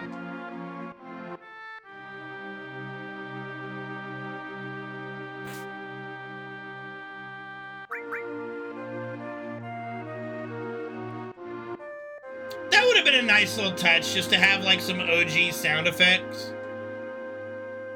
I do agree there. That might have been fun.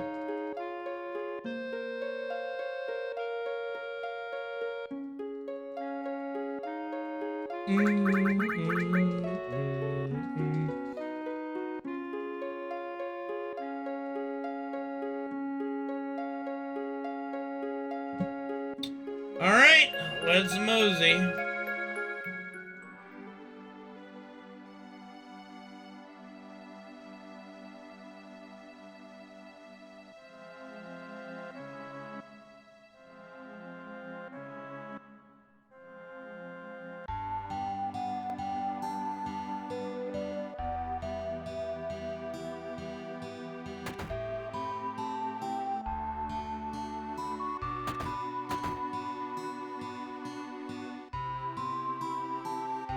I mean, we did get the old mini games. We didn't get, let's see, we didn't get Mog House, did we? We might get Mog House in part 3. We'll get the snowboarding minigame in part 3. You already saw it, like, being built in Rebirth.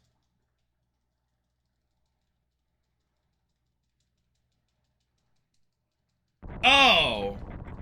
Yeah, that would have been an interesting little thing just to have a little, like, a way to play the old minigames in there, I guess. Yeah.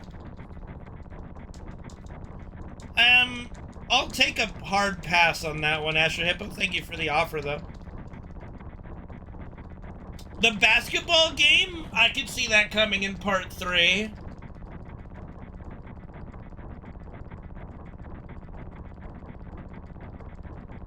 You know, I was secretly hoping for a little retro section that you could just play the original game inside of Rebirth, but, you know, that would be kind of meta and weird. Plus, it would be the shitty PC version, so I quickly went, you know what, maybe it's better they don't. Maybe it's better they don't.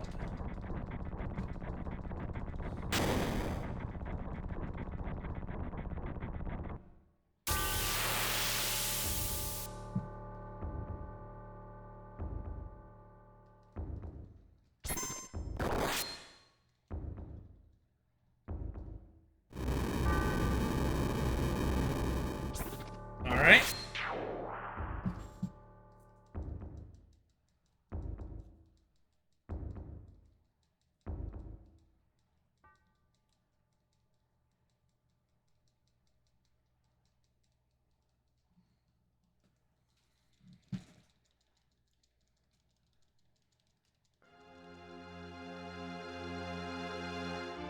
I do think that the introduction of Queen's Blood is like 10 out of 10, one of the best minigames they've ever made, so. Yeah, there were so many minigames, and to be fair, you could have cut out Chocobo Fall. Like, please cut out Chocobo Fall. Like, that, Chocobo Glide. I call it Chocobo Fall because that's literally just, ugh. Chocobo Glide is the only one I disliked, and then I guess there was the robot one, like the tower defense robot one. And then the Fort Condor tower defense was good. The robot tower, like they literally made two very similar game types within the same game. I don't know. You could have cut the robot one, and you could have cut Chocobo Glide, and it would have been fine. I think. Yeah, Red coming in and moonwalking, so fucking funny.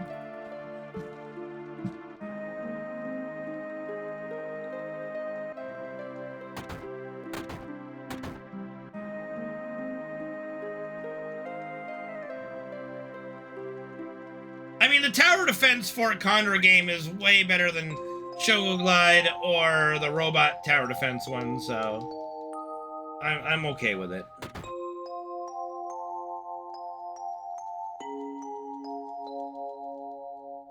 Besides, it was basically their attempt of modernizing the OG Fort Condor minigame, which I'm okay with it. You know, obviously I prefer the FF Tactics style of the original Fort Condor minigame, but that's okay.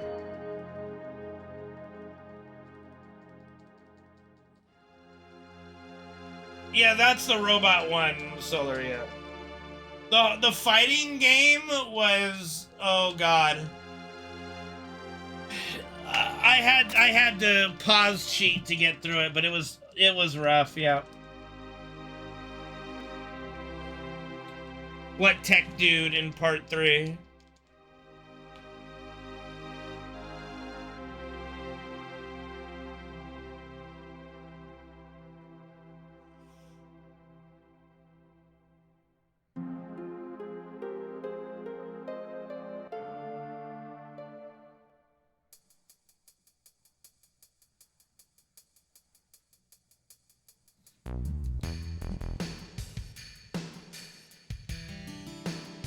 The dude always giving you pointers. You mean Chadley?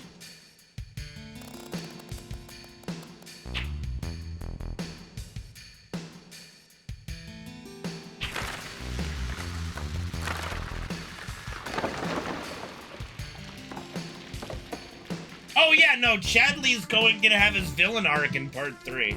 It's building up to it, dude. The guy's a Sephiroth clone made by Hojo. He's like a... And I think like he's an AI Sephiroth clone or something, dude. No, Chadley's gonna go fucking ape shit in part 3. You mark my words on that one. 1, 2, 3, 4, 5.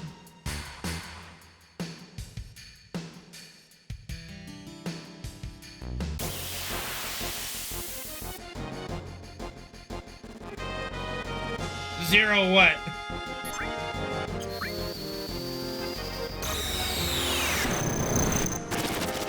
Chadley.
They might be. They might be giving more ads. What I can say, at least, is that I'd have to look at it, but the breakdown, the amount they pay me for ads is either more or it's about the same as I'm making for the amount of subs I have, so.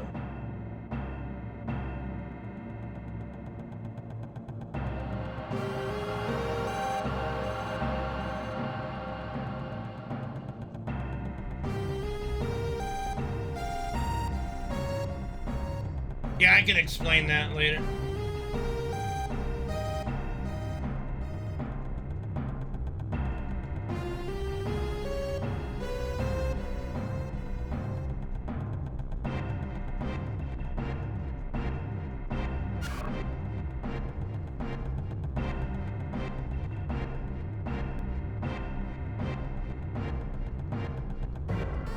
Well, the way it works with the viewer, like the live viewer count number that I've noticed, when ads run, it takes out the people that are watching ads.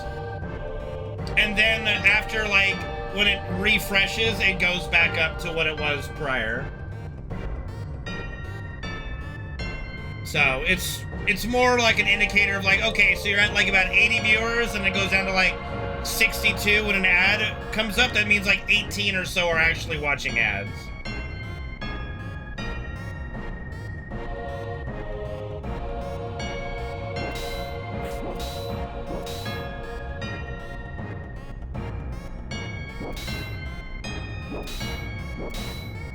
And even if that's the case, like, even if like 20 people just left the stream, which is not likely the case, just because of the ads. The amount I make from running ads is more than if those people were to sub.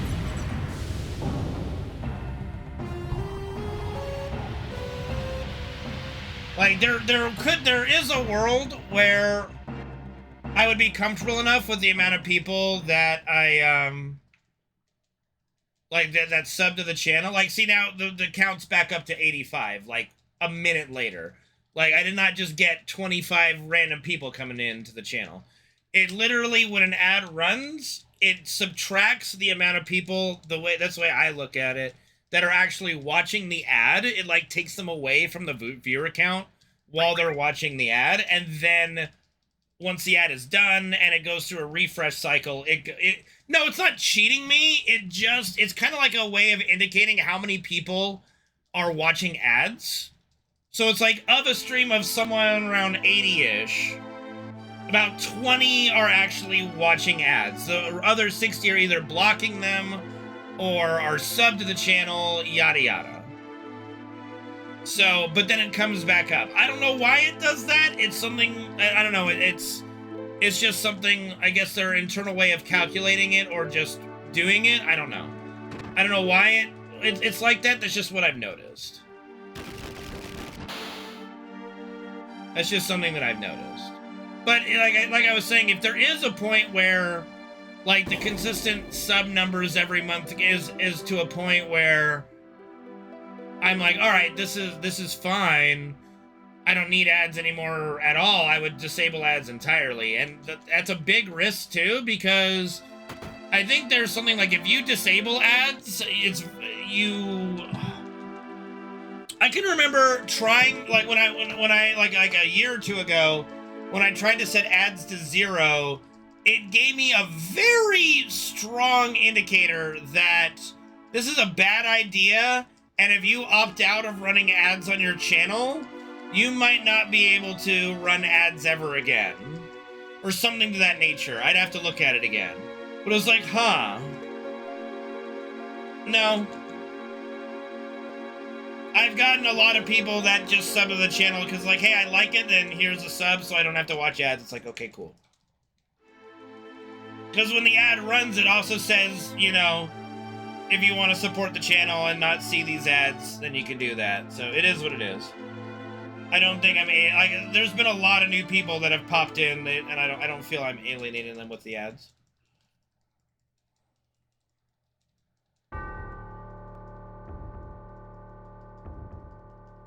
It's no different than watching television, you know? You get long ad breaks in TV too.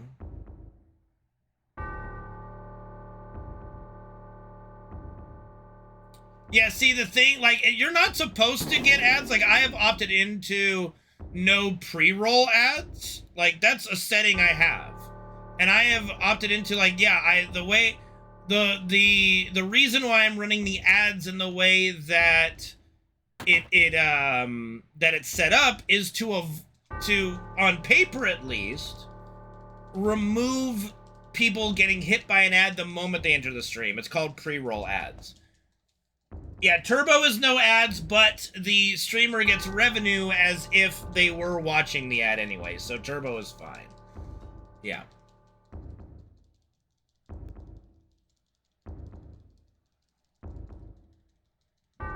And, like, actually my revenue breakdown, I can't, you know, obviously disclose a lot of it, but it does give me a breakdown of Twitch Turbo ad viewers, and I get to see my revenue from people that have Twitch Turbo. So they do have this broken down, like, individually in that regard, so.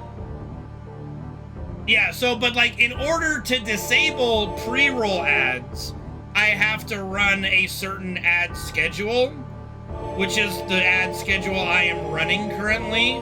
So I am running the ad setup that I am to disable those pre-roll ads, because I know those are those are the worst type that people really don't like. And yeah, so like that's what I have set up, and it is what it is. So I have done the best I can from not only a financial standpoint, but from a viewer standpoint with how I am able to set up and control the ad schedule. The rest of it is out of my hands. That is a lot. That makes a lot of sense, crew, and that is completely fine. I can understand that if you watch a lot of streams, it's definitely worth it, you know?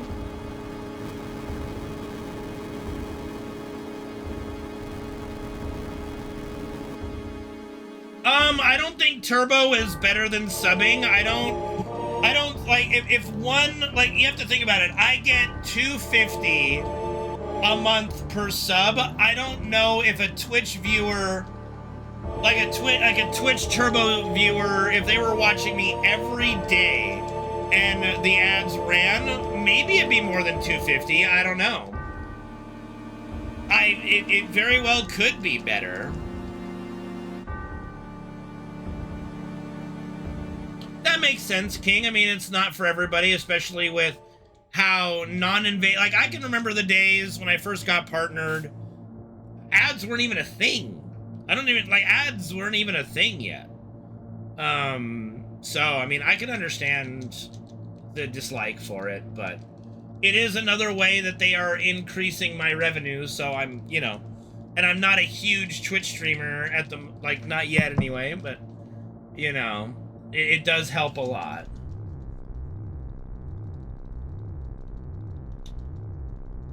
Well, the most advantageous for a streamer is always a direct donation. Like, cheering, still, like, you give revenue to Twitch. They do take a cut of it. I think it's bigger than what PayPal would take out, you know, things like that. I can't run ads that close back-to-back, guys. Sorry, but I appreciate the ad time redeem. But you're wasting your points right now. I can't. It doesn't let you do it that close back to back.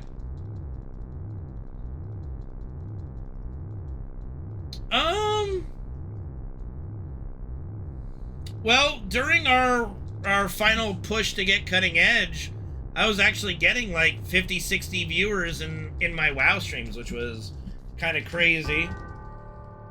Like, I have no doubt, like, if my goal for the stream is to be able to, you know, continue raiding, have people watch that, continue speedrunning, have people watch that, and if I can consistently get at least 50 to 100 watching casual shit, and then if I could get up to, back to where I was at, like, 300 to 500 watching my speedruns, that would be nice. Push-ups, Gary? Is that push-ups?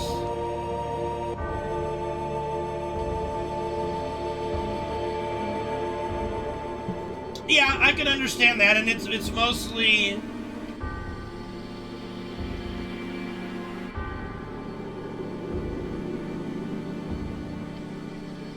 like, but streaming those raids is mostly for people that play those games, like people that raid or play FF14 or raid or play WoW. It's not really for people who have no idea what they're watching. Yeah, and that's totally fine. Like, this is a social chat room with, you know, a video game attached to it, right? Like, so oftentimes, like, a lot of you guys are here just to socialize, and that's great, you know? This is a safe place for us to hang out and chat about whatever the fuck, right? I mean, shit, we spent 20 minutes today just going titties! So, the fuck, man? Fucking titties!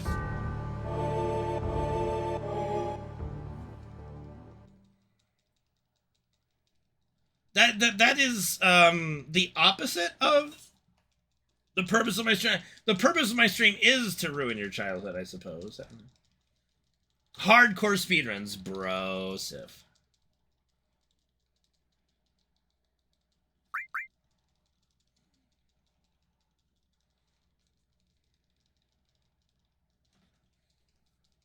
Yeah, I know, Eldraken, I know. And that's a thing, like, those of you that do just pop in and hang out, even when I'm doing my WoW streams and you have no idea what's going on and you don't care about the game, it really is helpful at the end of the day. Like, any +1 lurker, just +1 chatter is extremely helpful on Twitch. Obviously, people gravitate to the higher view count streams and such, so, like, it really is a numbers game.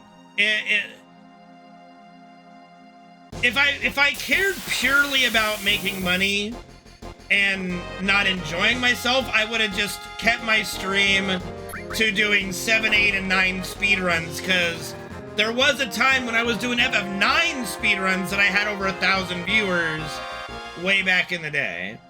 Because people really enjoyed FF9 speedruns, even though I find them boring as shit.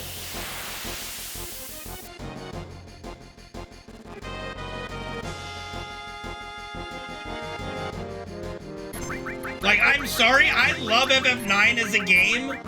What did he steal? Did anybody catch what he stole? Did anybody see? I wasn't looking. I was looking at you guys. Did anybody see what he stole?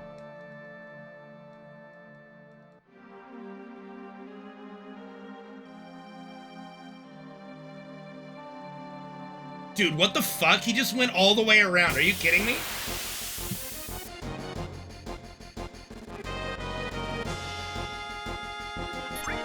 That's understandable, RO8. I will endeavor to do more of them so you're not completely bored, I suppose. A grenade? Okay, that's fine. Thank you, guys. Thank you. Yoinking grenade is fine. Man, that should have been a perfect Zalem, but he just did not detect me, I guess, in the marsh, so he just went all the way around. Okay, he still doesn't see me. He still does not know I'm here. Okay, now he does.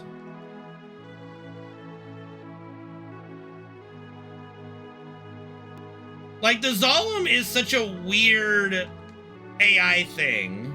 It's such a weird AI thing. Like, in hindsight, I should have wiggled around in that first set, because, I mean, I thought he saw me, I thought he detected me, but I guess he did not. And so, that's why he went all the way around. I'm doing good, Captain Schmidt, you know, can't complain, really. Yeah, fucking Captain Hindsight, exactly.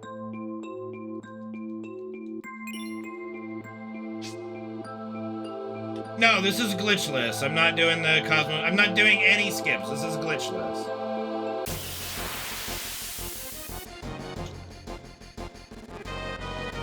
The hype and then just... Okay, so Cosmo Canyon skip has a really interesting, like, history. The very first iteration of the Cosmo Canyon skip was so awful. It legitimately killed speedrunning of FF7. Only me, Zeal, Caleb, and I think Dave learned that first version of the Cosmo skip. It was the one where you had to do literally like frame perfect, like input perfect movements to certain pixel locations. And it was horribly toxic. It was really bad.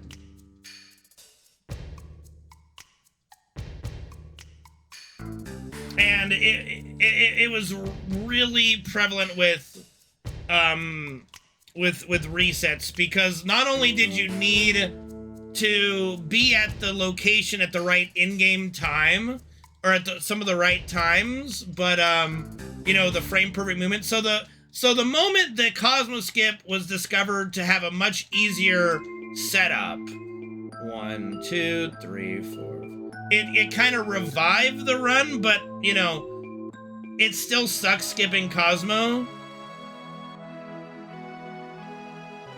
What's up, Twixty? How you doing? What do you mean, save the game? What are you talking about? I think Dave just stopped streaming. I mean, I still see him post on Twitter every now and again. I'm not exactly sure what happened.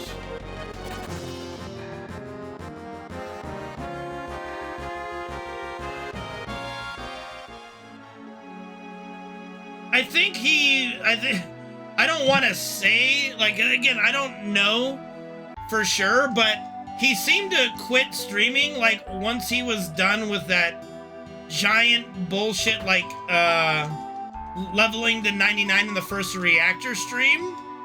I think it killed his, viewership. I could be wrong.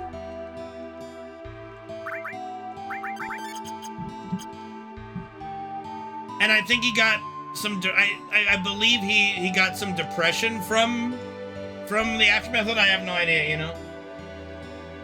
No, I'm not a fan of it at all. That's why I'm not doing it. I'll go over it again with Gold Salsa when the ads are done.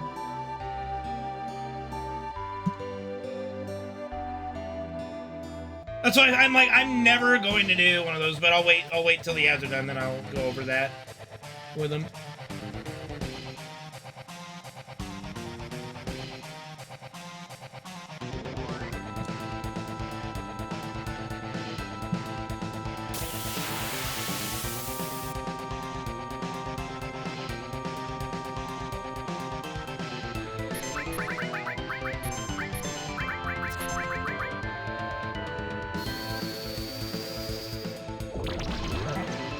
Alright.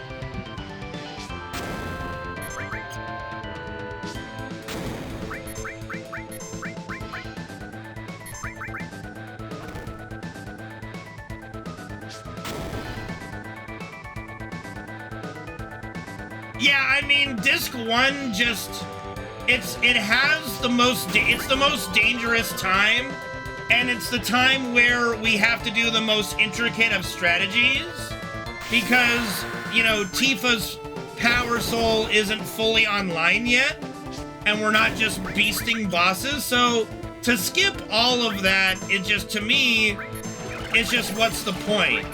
What's the point anymore? Where's the danger? The danger zone now becomes carry armor? No point, you know?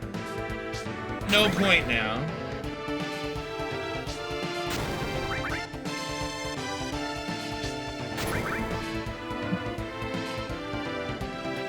So yeah, so to answer your question, Gold Salsa, I think that after his, Dave did 2 things back to back that I think kind of killed his stream.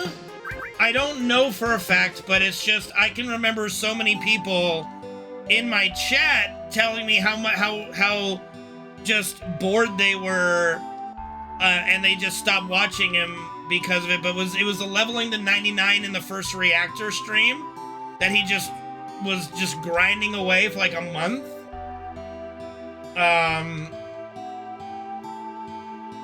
And so a lot of people, like, I've told people I'll never do that because, number one, it's a waste of time. It's not challenging. It's just, it's just boring. So I think a lot of people stopped watching him after that. And then he did an entire, like, I think a 24-hour running up and down the Shinra stairs marathon for something. And I think it just kind of, I don't know if they're linked or if just coincidence or whatever, but I know that after those streams, he kind of stopped streaming. He talked about a lot on his Twitter about being depressed, things like that. And he was stopping streaming. And I mean, his stream was popping off for a while. Like, he was doing really well. If I don't know who told him to do that, but I think it killed his stream and the momentum that he had. But I mean, I still see him post on Twitter. I still follow him on Twitter, of course. I view him as a friend. I believe he started as a person who watched my stream and then went to streaming himself. So, you know, I think very highly of Dave as a person. So, but he seems okay. I always see him post that he's thinking about getting back into streaming. And it's like, all right. I just don't know if it's ever going to happen. But I do think that those events were kind of related. Well, yeah, he got a job, you know?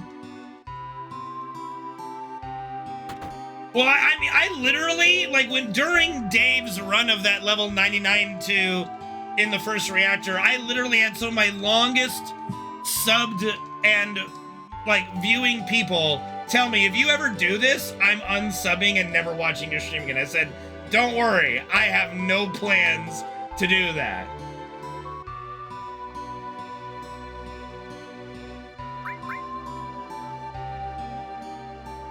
Yeah, I mean, and I've been victim of that too, a little bit of like, I think that's why like I did the Square Enix marathon differently this time, and didn't like the amount of time I sunk, I think, into FF10's like 100% playthrough, just it just killed all of that. It was just so fucking long and awful. Well, no, and the fact that there is, like I said, there is no challenge to leveling to 99 in the first reactor. Like, the enemies aren't gonna kill you. There's no risk. There's nothing, right?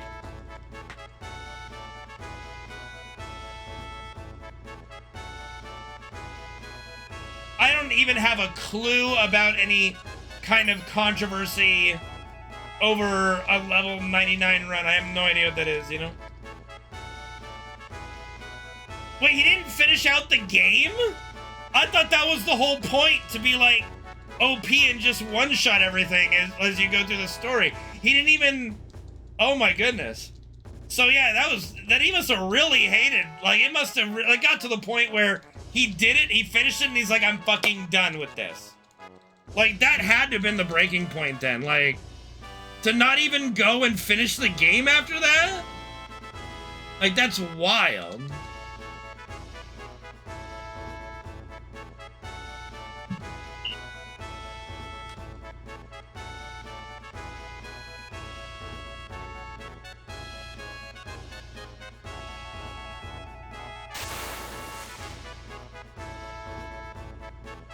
That's crazy. But I think that just kind of illustrates how off-putting that, like, doing that was. Didn't even bother to finish the game after that. It's crazy.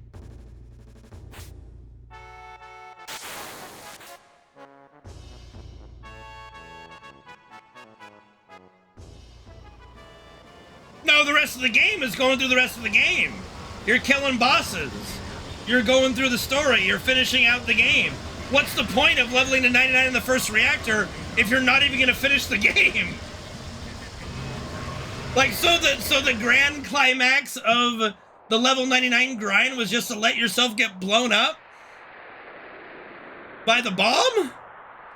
Like, I'm sorry. That's either that's poor planning, or that's just, like, literally the state he was in at that point.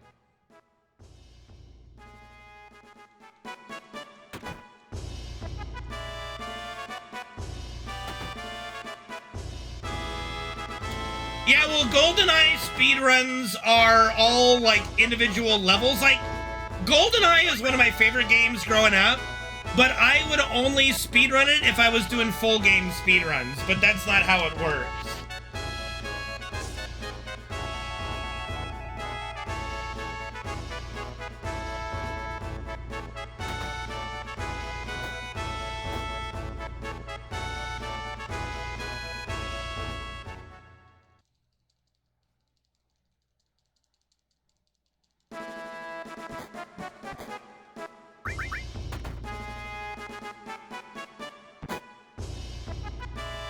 Yeah, like, GoldenEye speedruns are a very niche thing, but entertaining to an extent. But God, I don't like I said, I view speedrunning and streaming as if it's not entertaining or enjoyable to watch from the viewer, then what's the point? So, like, if I were to do GoldenEye speedruns, it would literally just be full game speedruns and trying to do that as fast as possible.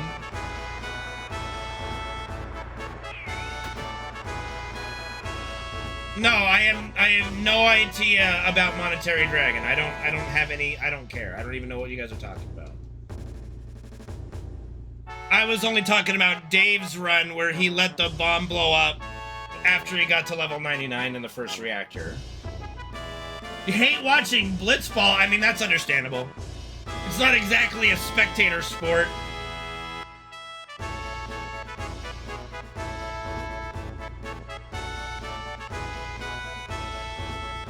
See, that's the other thing, Eldraken.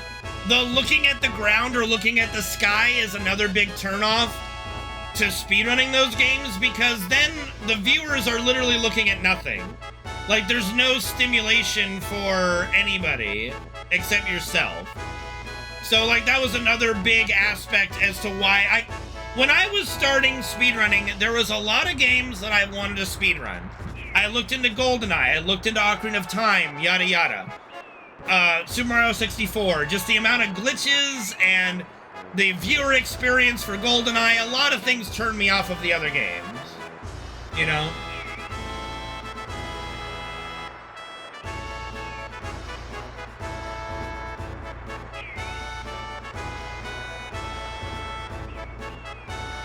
Mario 64 is fine, but there's a lot of glitches in that, and I'm just not a big glitch person. I'm not a big glitch guy. I don't like glitching games, you know?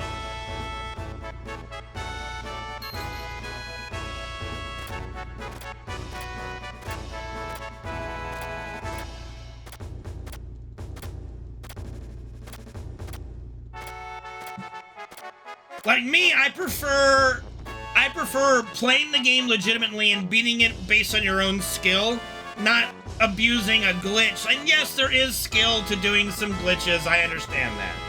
But when you're cheating the game with a glitch, like Infinite Sword glitch in Zelda, lots of other things, you know, I just don't find it that satisfactory. Which is why I think a lot of people enjoy the 100% of Ocarina of Time more, because while yes, there are some glitches in it, you're still seeing the whole game, you know? I'm gonna be honest. I know this is gonna get me in trouble. I did not like Halo 2. I've never seen a Crash Bandicoot speedrun.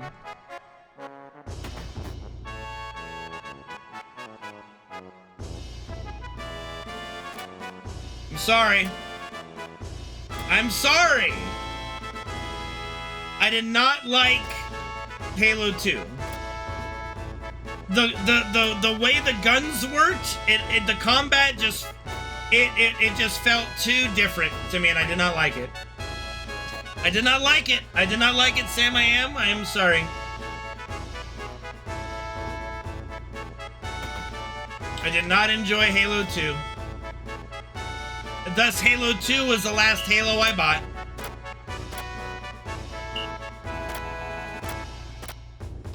I'm sorry.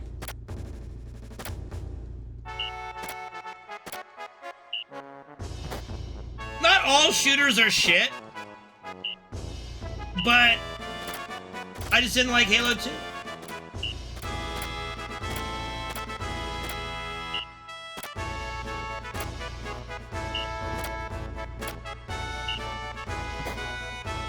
I don't like Halo 2.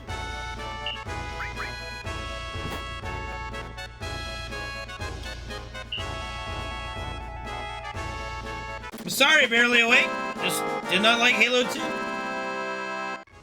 What can I say? Did not enjoy Halo 2.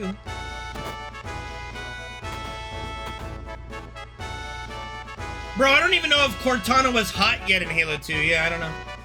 I don't know. Sway, thank you for the 85-month resub and the 40-month streak with your Twitch Prime. Thank you, buddy. Appreciate it. Straight. You guys are awesome, of course.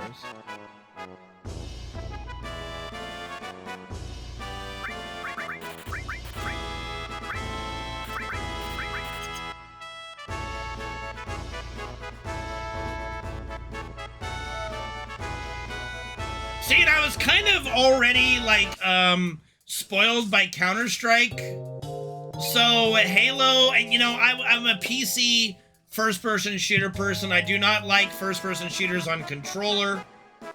Hate it. So, yeah, just Halo after the first one, just kind of for me.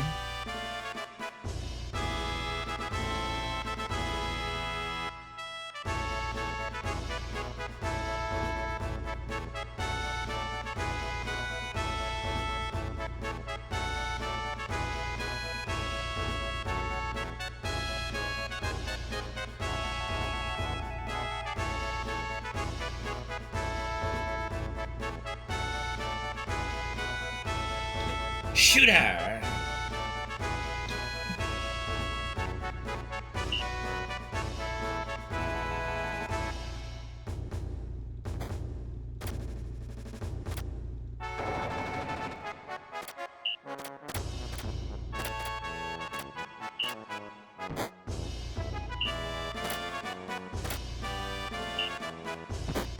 So far, so good, Pineapple. How are you?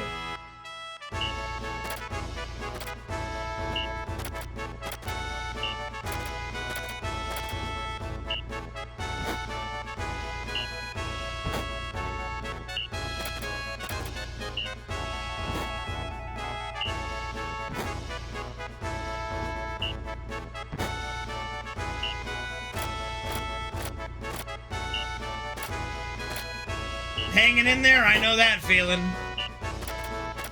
Well, welcome, buddy, welcome.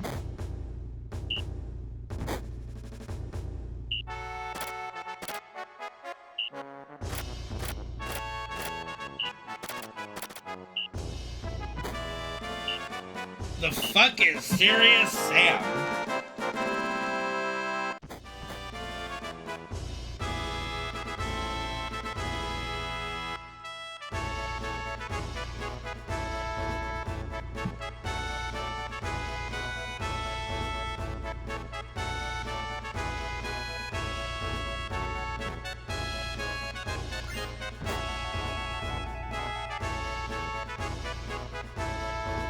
Nope, never heard of it. Actually, I think I've heard of it, I just have no idea what it is. I've definitely heard the name, have not a single clue what it is. What it's about, the characters, any of it.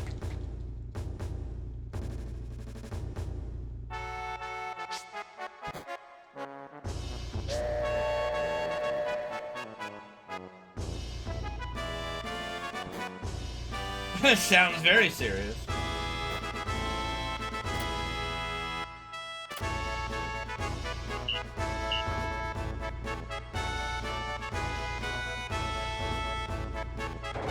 Oh yeah, Lunar Silver Star Story Complete is a 10 out of 10 game. Alright, I'll respond when ads are done to Barely Awake's question. I've never played a Duke Nukem game.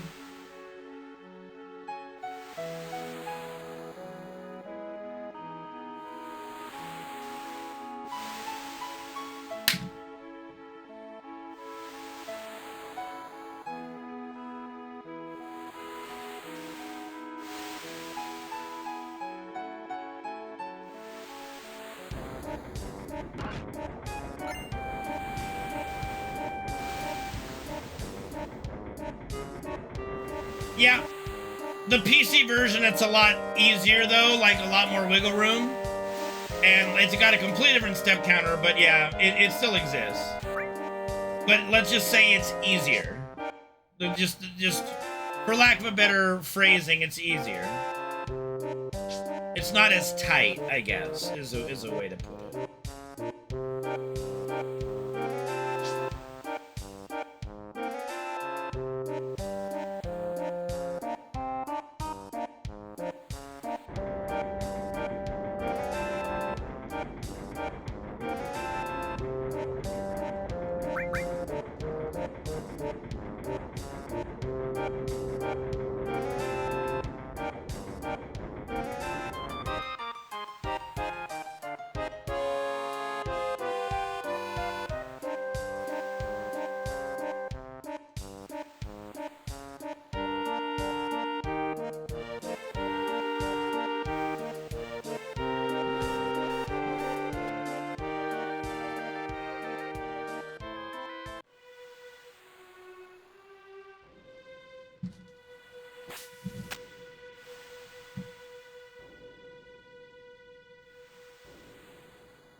I thought FF16 was great, but I could definitely see why some people might not like it as much.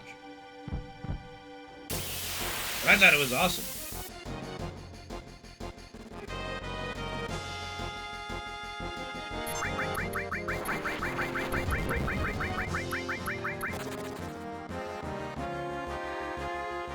One, 2, 3, 4, 5, 6, 7, 8.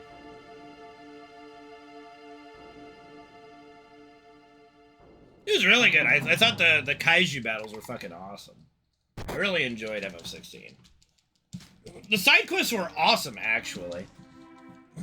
And yeah, Barely Awake. I love Silver Star Story Complete. Lunar Silver Star Story Complete's a 10 out of 10 game. It's super good.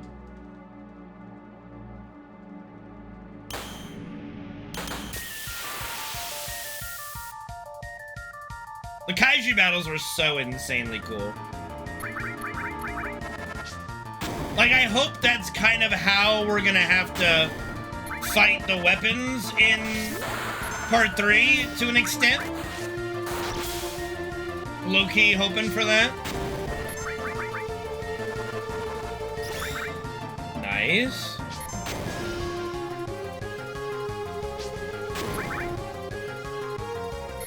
What's going on, Luco Sid? Welcome back, buddy. Thank you for the sub.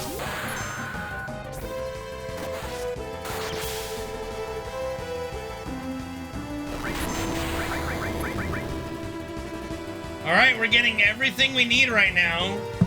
We just have to hope she doesn't focus fire Cloud on the next W laser sequence.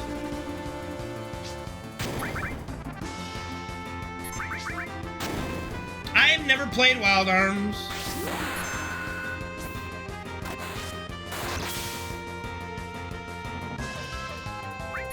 Okay, focusing Cloud first is scary.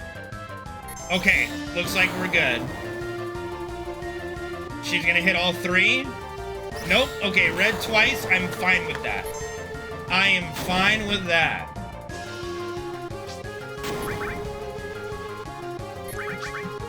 This should be a good Genova birth.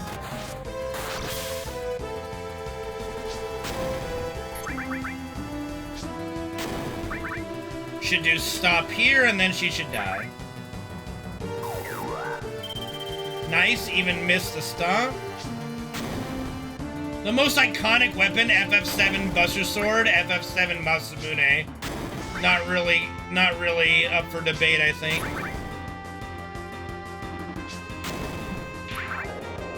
The Keyblade? No, I'm sorry, no. I don't think the gun blades are iconic. They're cool, but they're definitely not iconic. They don't transcend. Like, Rick and Morty had a fucking episode where they're playing FF7. Okay? Like, it just, and Cloud is sitting there with the Buster Sword. Like, FF7 just transcends its own atmosphere, okay? The Keyblade's stupid, I'm sorry. It didn't annoy me, but for God's sakes, like, I didn't need a giant backstory to the Buster Sword. Alright?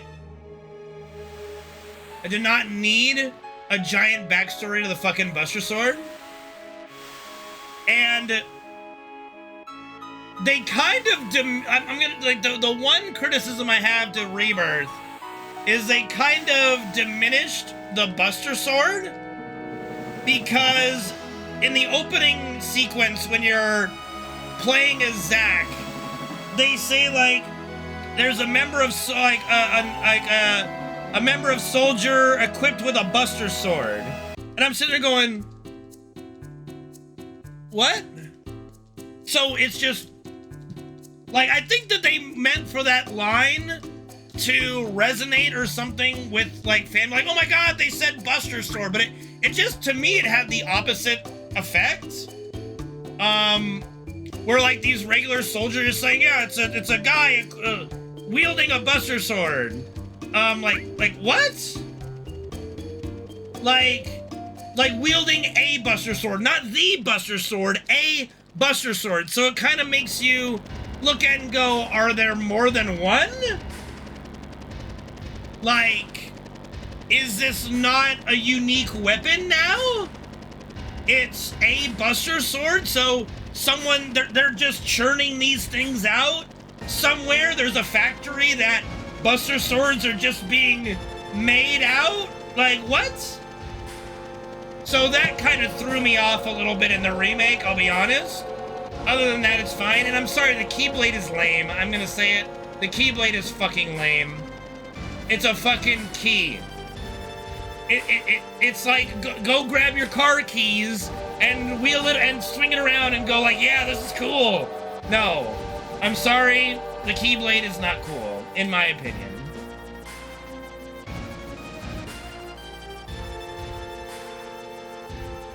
I will say the bandaged Buster Sword is kind of interesting. I don't get it, but it does look cool, but I don't get it, you know?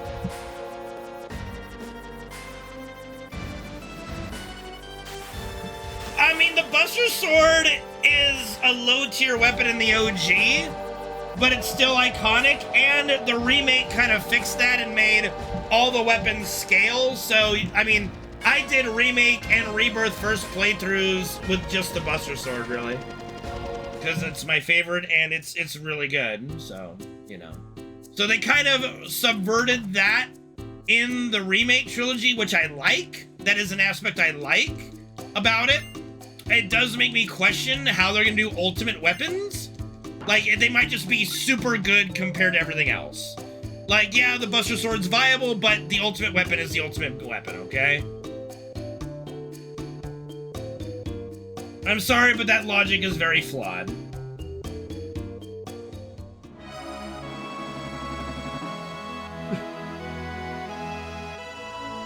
And let me just say something. Much like mythic raid bosses in WoW, you didn't one-shot Sephiroth.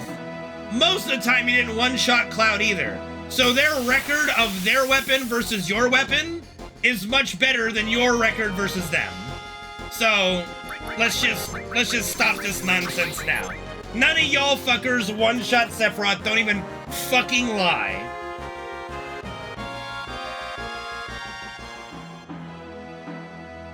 So no, I'm sorry, their weapons outdid the Keyblade more often than not.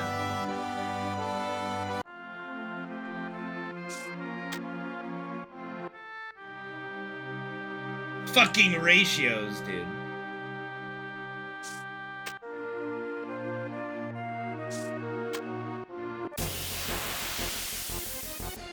Ultimate Weapon is okay, but to me, it's not as iconic as the Buster Sword, nor as cool looking, but I get it, it's a good sword. 1, 2, 3, 4, 5, 6, 7. Oh god, somebody else came up with that shitty idea? What do you mean they couldn't beat the Keyblade? Yes, they did! I just got done talking about how they did. Like, yeah, troll stop. Clockwork Knight? Oh, okay. Yes, because it's shit. It's garbage. It's stupid. I'm sorry. The Keyblade is dumb. It's fucking... It's not even sharp, for God's sakes. The fucking thing is rounded. It's like a baseball bat, not a sword.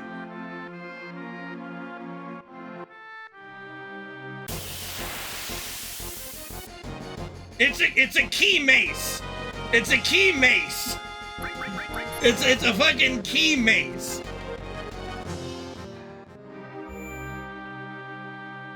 Not much of a blade, you know what I mean? It's a fucking key mace. And nobody likes using maces. I'm sorry.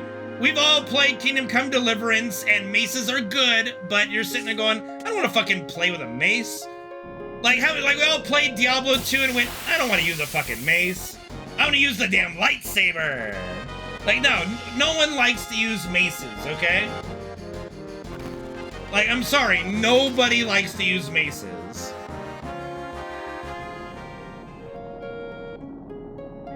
And shit, don't even let me get started on the maces in FF Tactics. Oh my god. The fucking damage range on maces make them unusable in FF Tactics. Oh my god. Well, if you're talking about dying, it's less than an hour, yeah.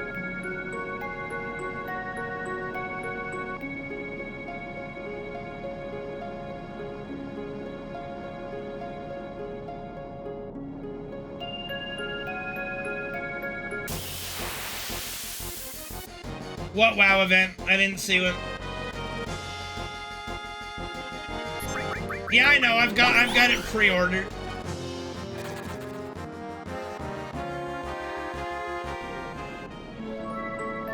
One, 2, 3, 4, 5, 6, 7. Oh yeah, that event. Yeah.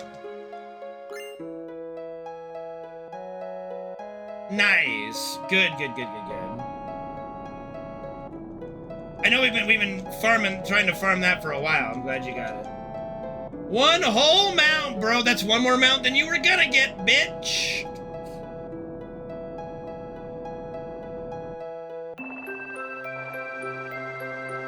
I mean, I got my invincible mount so long ago on like my second, you know, Lich King kill. So I look at that as like, okay, that's all my good RNG spent.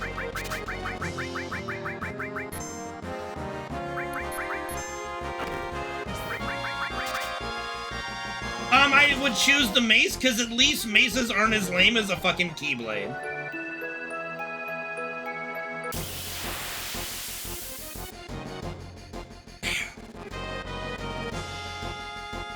Ganondorf does not kill the fucking Lich King. Jesus Christ.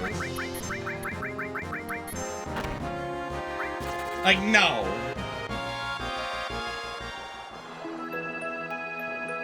Now, if you mean Gandalf, yes, Gandalf kills the Lich King. Like, but Ganondorf from Zelda? No. No way in hell. Ganondorf can't even beat a little, like, 16-year-old boy. Okay, he ain't gonna fucking beat the Lich King. Oh my lordy.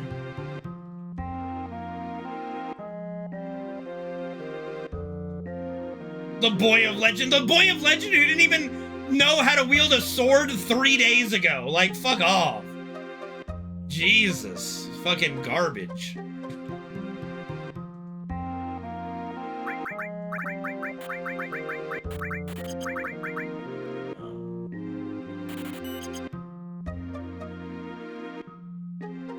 Fucking hero of time, yo. The Colossus of Clout! The Colossus of Clout! Babe Ruth! The Great Bambino! Oh my god, you mean that's the same guy? You're dead as a doornail, Smalls. You're dead as a doornail, Smalls. Not canonically, Crimson. Not canonically. Forever. Forever. Forever.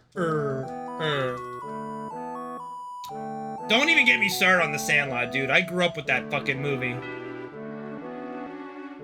No, Bambino, Babe Ruth, Jesus Christ, come on. Fucking A. Goddamn foreigners. No, I'm just kidding. I'm not a big... baseball, I like baseball. I can't watch a full game. I like other sports more, but it's fine.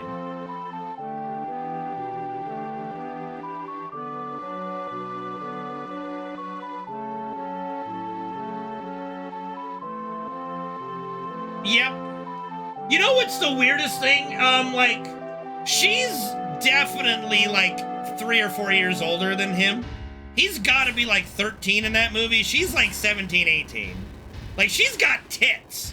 Like, literally, like, she's full-on woman, right? And he's, like, middle school looking. Alright? And they, you know... I get it, bro, though. I get it. She's hot. You know, Angels in the Outfield might be one of Matthew McConaughey's first movies. Like, it's actually wild to rewatch it and go like, wow, Matthew McConaughey's in this? That's wild. The Manly Way, welcome back. What's up, dude? Thank you for the resub. Welcome, welcome. All right, I gotta do the 10 push-ups I got a while back. Really quick. 1, 2, 3, 4, 5, 6, 7, 8, 10. Okay. Thank you, Manly Way. You know, that does not surprise me in the slightest.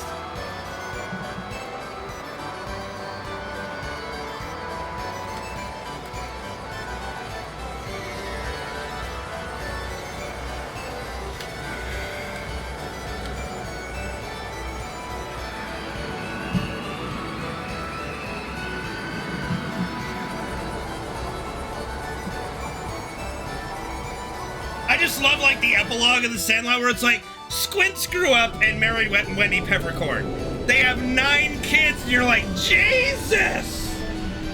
Like, woo! I hope some of those were twins or triplets, like, Jesus Christ!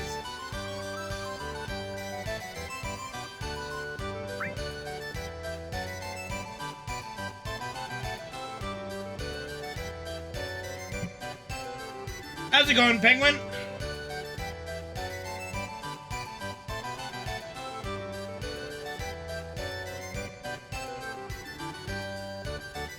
Good, good.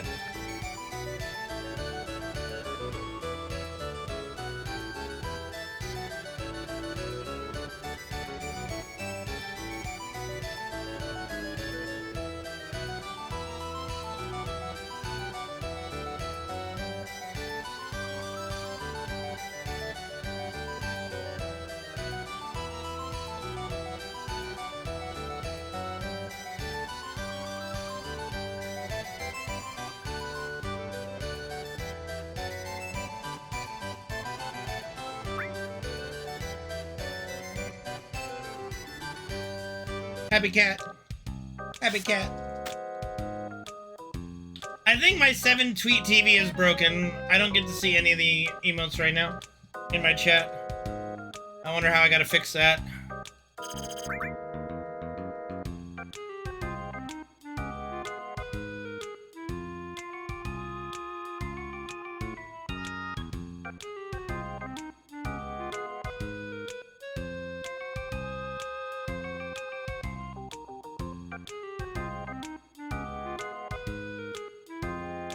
I mean, it's working on the chat feedback, yeah, but not on my browser. So it's obviously something on my end. I just don't know what to do to fix it. See, it worked when Skin did it. I see it now when Skin did it. That's weird. Now I see it when Penguin did it. That's weird. Huh. Very interesting. Wonder why it didn't work the first time you posted it. That's very strange. It looks like the ones, like the very first time one is posted. Yeah, because the Pepega card didn't come up either until Solar did it. So it looks like, for whatever reason, the first time an emote is posted in my chat, I don't see it. Like, I just see the text. And then the next person who does it, then it works. I don't know. It's weird. That's fucking weird, man.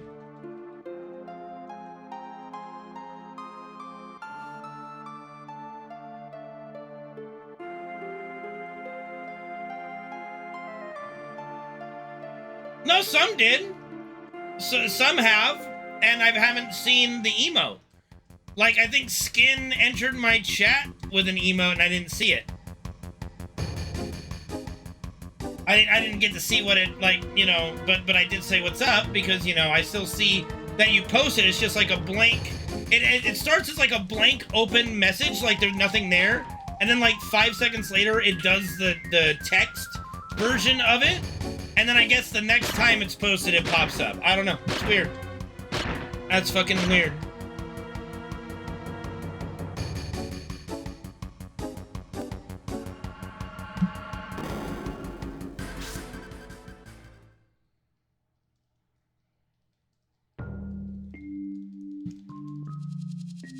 Little weird, man. Little weird.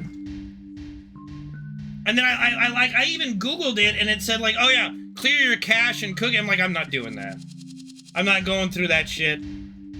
We'll just see if it fixes itself. And so, you know, now that I see that this is what's going on, I definitely am not doing that now. I'll fucking wait it out.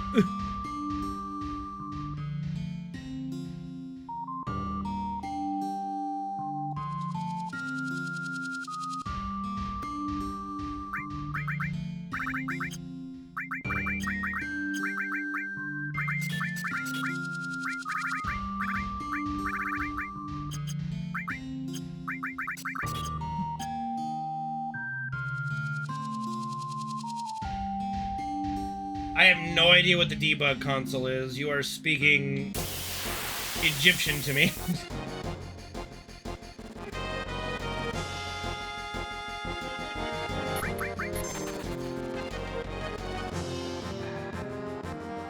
One, 2, 3, 4, 5, 6, 7, 8, 10, 11, 12, 13, 14, 15, 16, 17, 18, 19, 20, 2, 3, and 4. Oh, that thing that I accidentally press sometimes. Okay. No, F12, not FF12. Jesus. Hey, here's a question. Like, I know I've asked this before, but I want another swing at the opinion.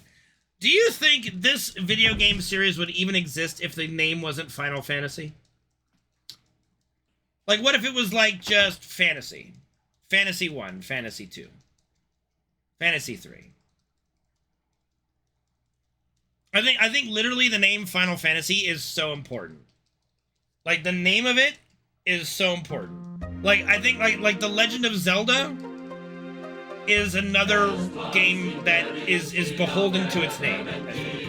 Pedarius, what's up, dude? Thank you for the 43-month resub. Appreciate it. Hey Karn, thanks for streaming tonight, man.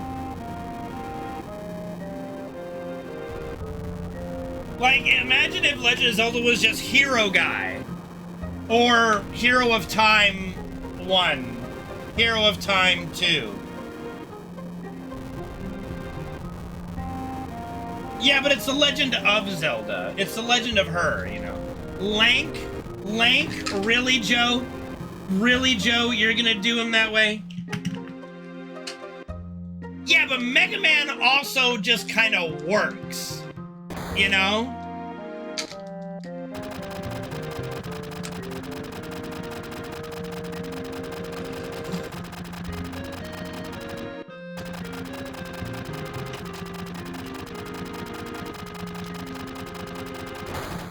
Yeah, and that works good. Doom? Oh, great title. It is in fact Rockman, you're right. I think it still is Rockman in Japan. Am I mistaken? I could be mistaken, but I'm pretty sure it's still called Rockman in Japan. I don't know. I'm not the most knowledgeable on that franchise. Nick would probably know, but he's probably streaming by now.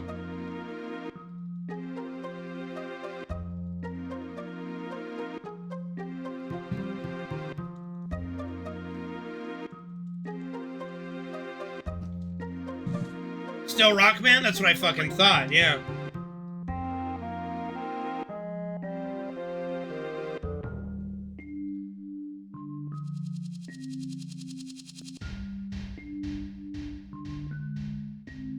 Yeah, I don't think it will change, but it is kind of funny. Like, his name is Rockman.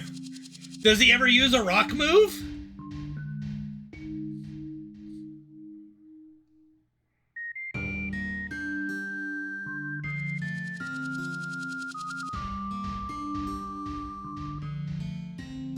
Yeah, I mean, the Claire Obscure, like, Claire Obscure is a title that, unless you are fluent in a foreign language, or music or art, you're not gonna really understand, you know.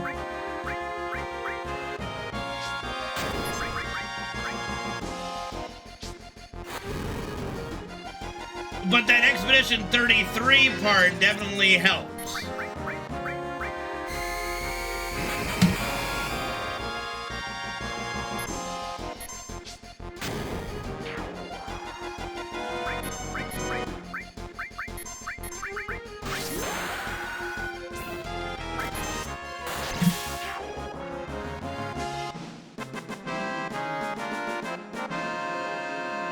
Yeah, they could, like, I want to see, hold on.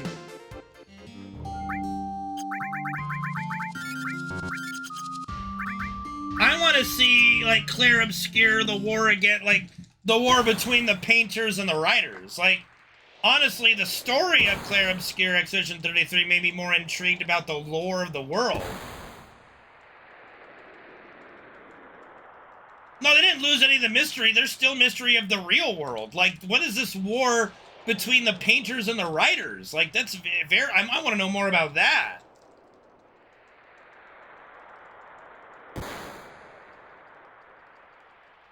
Like, all it did was it answered the mystery of the world, like, of the world within that one little painting. It doesn't even go into the greater depth of the actual world. It's pretty cool. I mean, they could make it into, like, one more game, probably, at least. Yeah, like, they could do one more game, but I don't think every game is coming out to try to be a series or a franchise. I mean, maybe, I could be wrong. That might be the goal of every video game company when they make something like, yeah, we're gonna make this a franchise. I don't know. I don't get that feeling anyway. But I do think there is more story to tell within the universe of Clair Obscur that I want to see, if that makes sense. It's like, I enjoyed the story and the world so much, I do want to see a game in the real world of the war between the painters and the writers. I'm intrigued by... Wow, why is Barrett's health so fucking shit here, too? Well, we'll see what happens.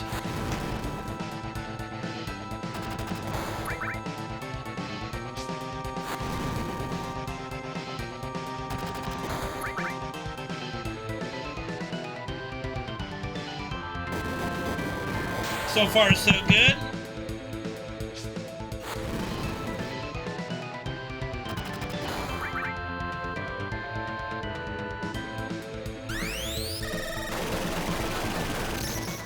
Okay, if he crits, we die. If we... No, we're good. Alright, we're good.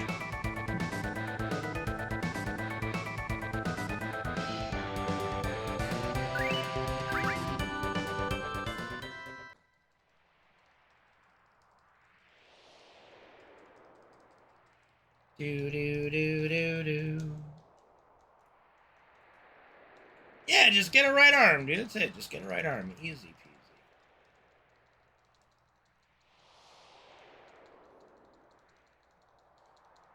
Hey, Joey. I'm Joey Wheeler. I summon Time Wizard. And then 1,000 Years Dragon.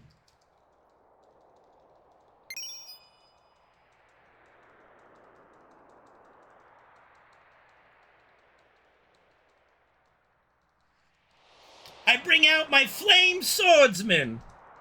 Yeah. From Jersey, yo. I'm Joey Wheeler from Jersey.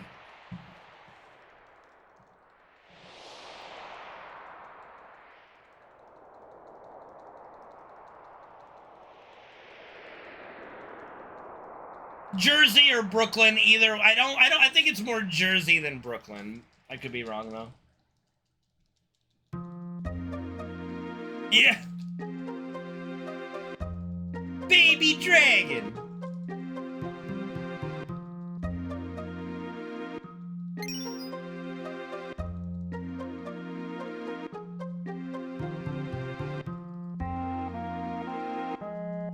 Definitely New York? Okay.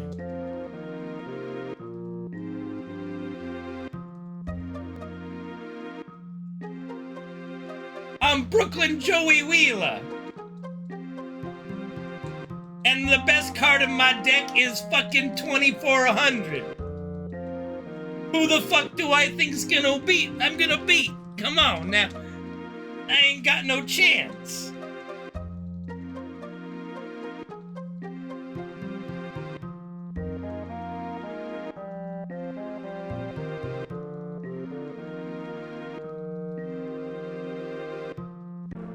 If there's one thing that Yu-Gi-Oh! Taught us is that, you know, card games like that are pay to win. Like, Seto Kaiba literally bought all his cards, bro. The fuck are we talking about? The fuck is this? What are you doing?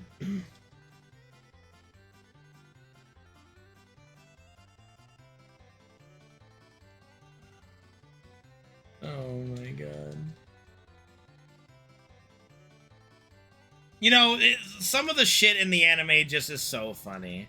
I kind of prefer, I do prefer Yu-Gi-Oh! when it adopts the rules of the actual card game into it, like after Duelist Kingdom.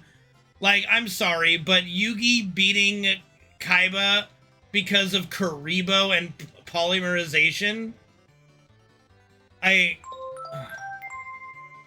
I'm sorry. Like, and the fact that that crush card even exists. Like, it destroys every monster that's above, like, 1,400 attack points. Like, are you mad? Like, that's just an auto-win card anytime, anywhere. Like, excuse me?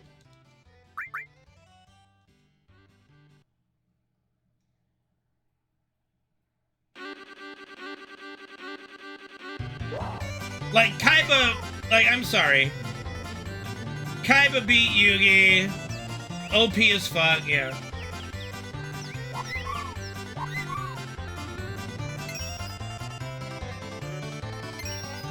Dude, there's so many broken things in, like, and the fact, like, the tune, like, Pegasus tune monsters, even if they're the same monster and the same power level, just being better because they're tunes, like, what? Pardon? Okay? Alright. Okay.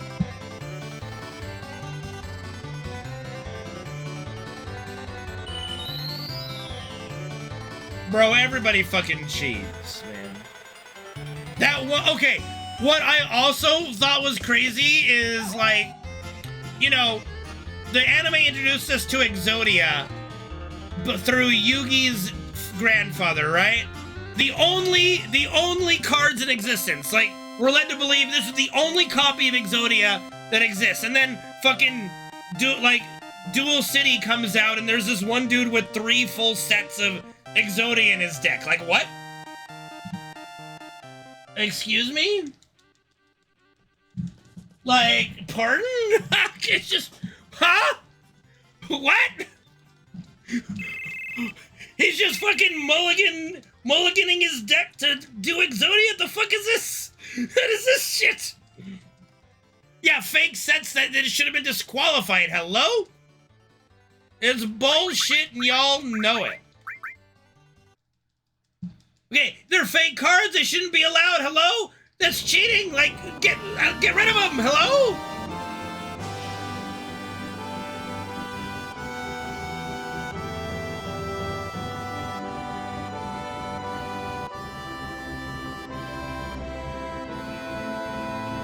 Oh yeah, no, seriously, no. Like the dungeon, okay, dungeon dice monsters, let's just say, not really a cool minigame, you know, but it is still very Deus Ex Machina, very Mary Sue of him to just be like, yeah, I can, you know what? I'm just God and you're not, so I win at your own game, like what?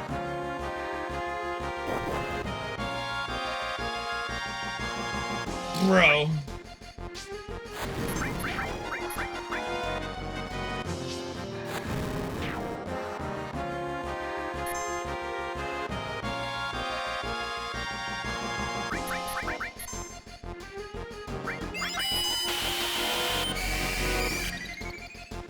The heart of the dice, bro.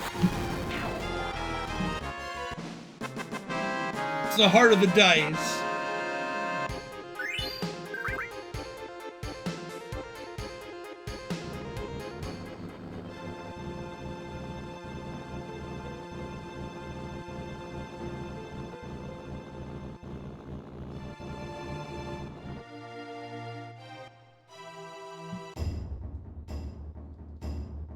No, but if I invent a game, no fucking random dude is gonna come beat me at a game I invented in like 30 minutes. Like, I'm sorry. Like, just, no.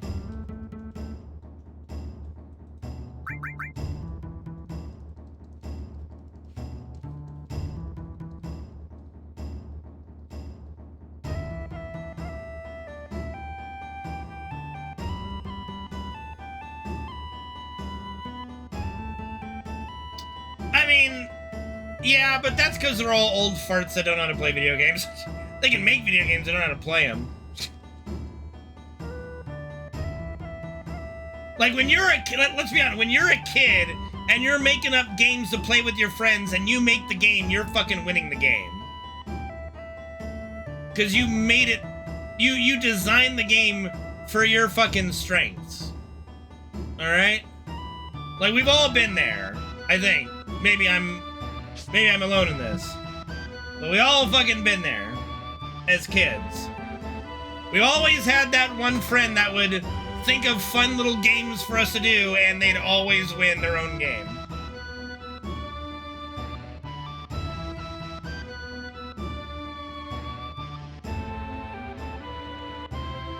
Yeah, I know. I king of games. I get it. I know. Fucking some ancient fucking pharaoh is just a god gamer. I know. He's just the Jesus of games.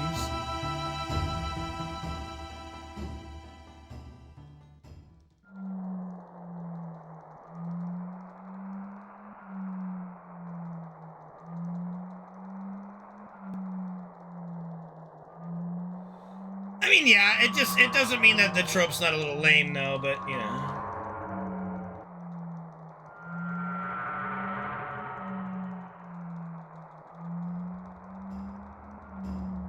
Oh, Penguin, I don't think you were here earlier, but I did watch Death Parade. Haven't watched Fearin' yet. That's the next one. Thought it was okay. I didn't really like the first episode, I'm gonna be honest. I'm like, do I like this? Like, I don't know if I like this. This is just like, this is a little like, I know, but you did tell me to watch it and then Fearin', so, you know. Oh, okay, well, fine.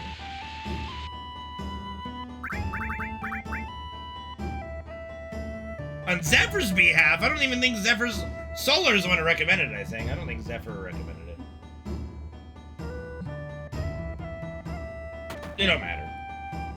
It was okay. Yeah, it was Solar.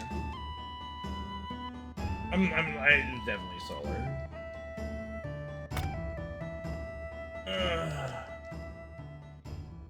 Getting old, dude. Fucking getting old, I know.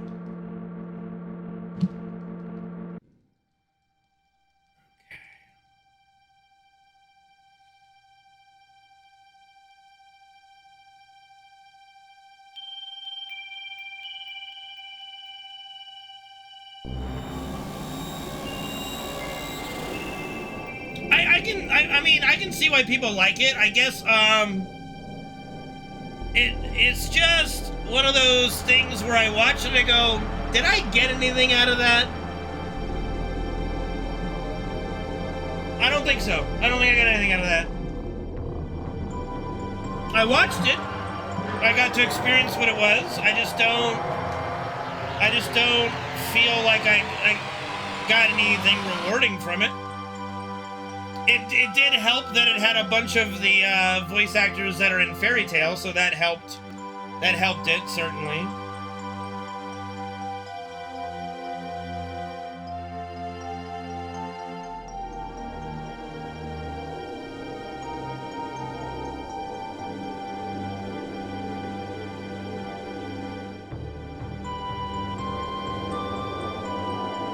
No, Fairy Tail is not a porno, although I'm sure there are pornos of it.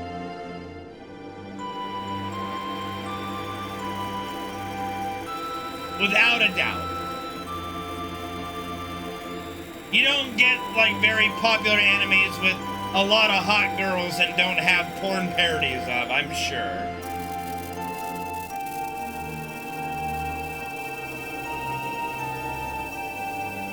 How many episodes is Fearin'? God damn it, I speak German, this is horrible. 27? Okay. No problem, Solar, no problem.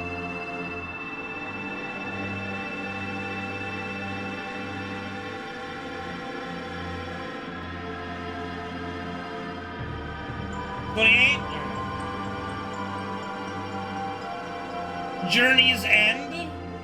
Okay. You might need to send that to me on Discord so I don't forget. Because I'm definitely going to look for Fearin' first, and it might not be called that, so.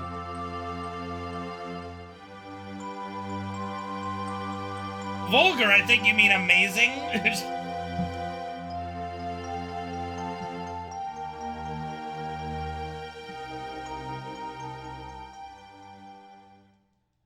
I'm sure I'll find it, but I you know, I like to cover my assets.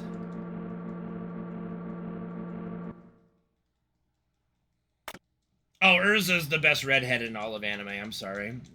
Mm-hmm. The things I would try to do to her, but probably fail. Definitely fail.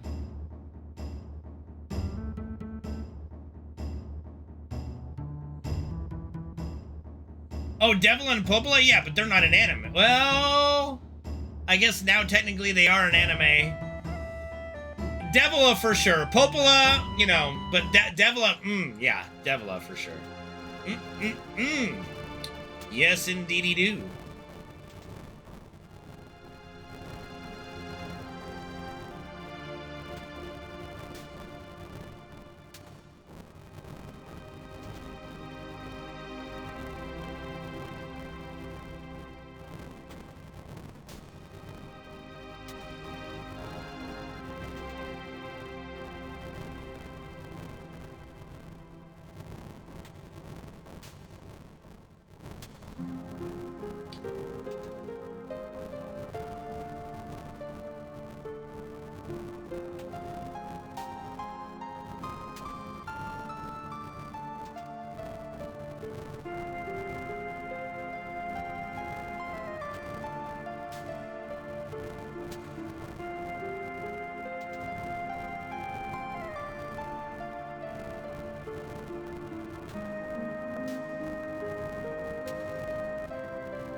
Yeah, indeed. Disappointing, I know.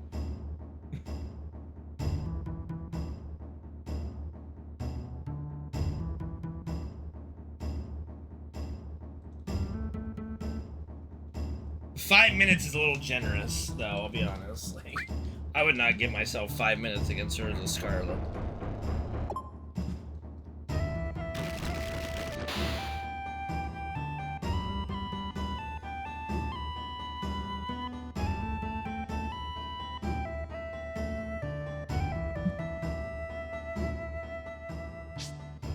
We're wild!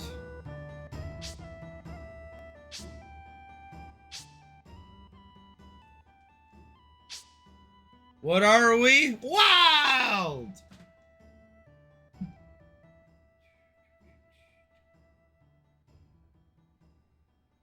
I mean, Fairy Tail is like my favorite anime, so, you know. 1, 2, 3, 4, 5, 6, 7, 8, 9, 10, 12, 13, 14. Like, I can meme on it all day, still love it. No, Jalal wants her big time. Bigly time. What's so great is that like in Fairy Tail 1000-Year Quest when they go back to Edalus, and it has the Edalus, Jalal, and Urza, and oh my god! Oh, it's so fucking good! Well, of course he's bad at showing it. He's a fucking guy. 100-Year Quest, whatever the fuck. I don't care. I think I said 1000. I don't care.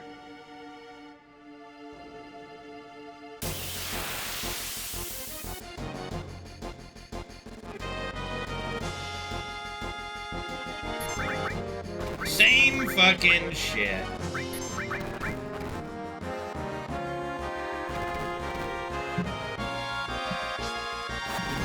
I haven't rewatched 100-Year Quest like 110 times. I've watched it once. I haven't done the rewatch yet.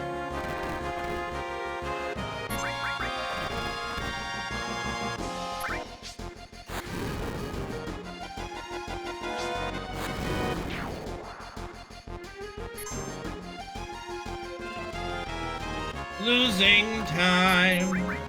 Well, I guess the split was really bad in my PB, so I might actually save time. I will save time.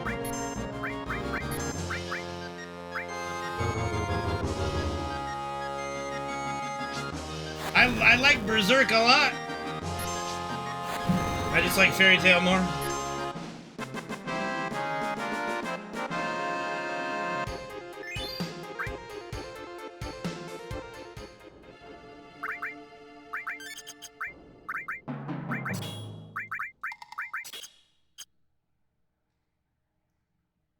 One, two, three, four, five.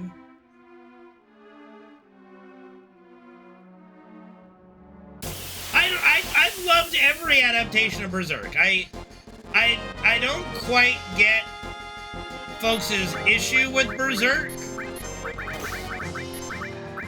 but maybe I'm not meant to.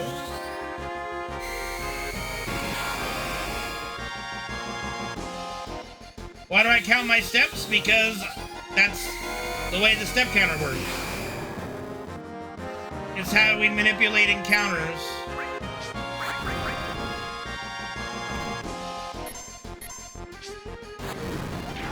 The 3D animation was fine. Like, honestly, it was fine.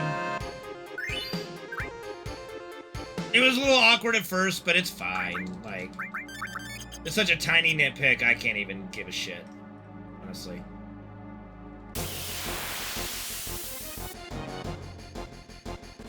You've never seen an FF7 run?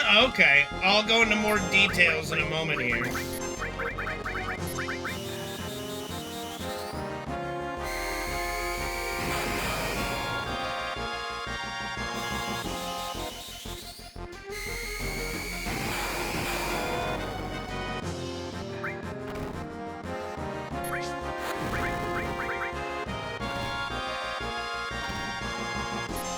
No, never watched that, Suede. No.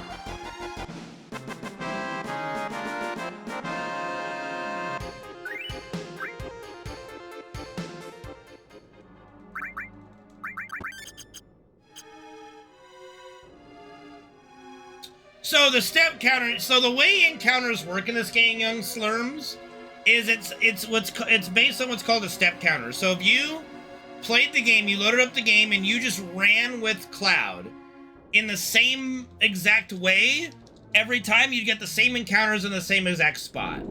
So it didn't take long for people to, I mean, it did take long, but after a while, people discovered, hey, this is something we could actually manipulate. And so the threat value for walking and running are different, right? And if you walk, sometimes you can skip an encounter. I call, like, you sneak by. Like, you're literally sneaking by walking. You legitimately skip an encounter you were going to get if you just kept running. So that's where the step counter was born, in seeing, okay, if we run to this point, get an encounter, and then we walk afterwards for a certain number of steps, and now the steps, all that does is it counts as, like, frames. But we use steps as a way to calculate it, because Cloud's walking animation is right foot, right foot, or it's left foot, right foot, right foot. So right foot is even numbers, left foot is odd numbers. And you count how many steps he takes, and that's how you calculate whether you skipped an encounter or not, if you do it right. It's hard to learn, hard to master, but once you do, you can basically create your own route within FF7. And thus making a route that doesn't have any pincer encounters, has favorable enemy skill encounters, etc. No, Crimson, I think that's gonna be a little bit harder than that, yeah.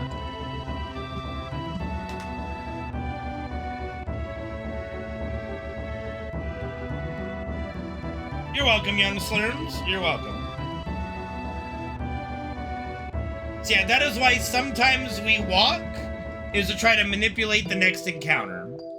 That's the easiest way to sum it up.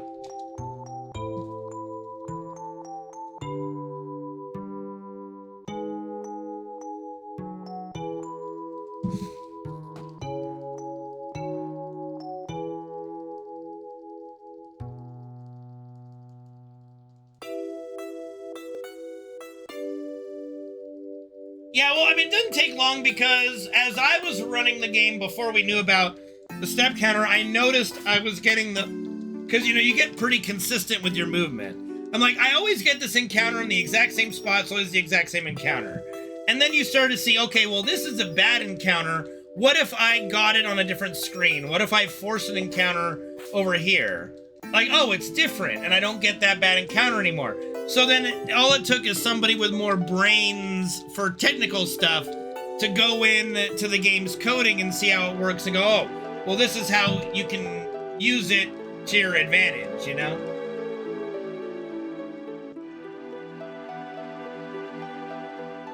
What up, Goliath? How you doing, man? Howdy, howdy, howdy. Hey, look, I'm Woody. Howdy, howdy, howdy. Uh-huh, uh-huh.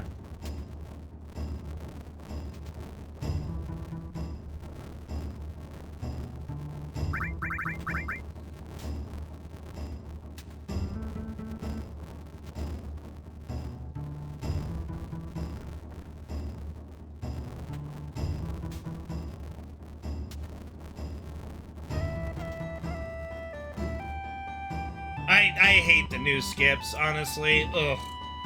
Talk about killing FF7.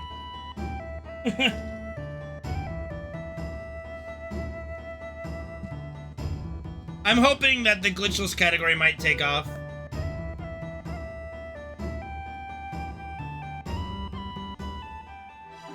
I think it's a very fun category to play.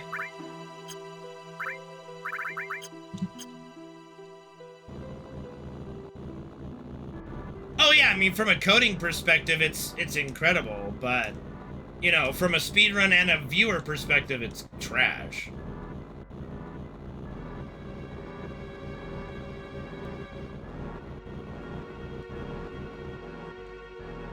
It kills all the hype because it skips not only Materia Keeper, but Demon's Gate.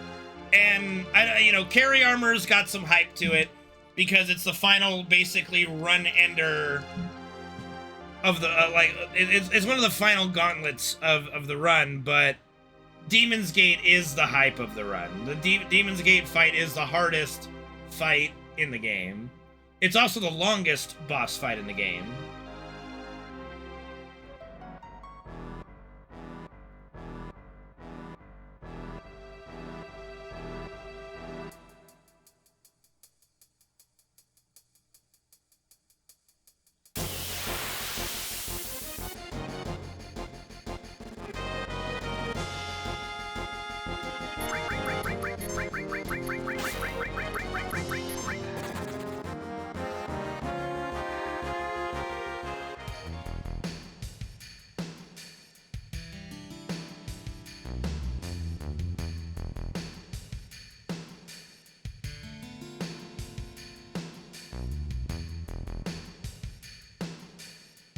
There is a, you know, there is a place for skips and stuff in games, but it loses its novelty very quickly. It's like watching the OG 80% Zelda, where you would, Ocarina of Time, where you would go from Goma's lair to Ganon's tower. Like, it's fun to see the first time. But, like, watching someone grind out a world record from that is just like, well, I mean, you're only beating Goma and Ganon. Like, it's not really that entertaining, to be honest.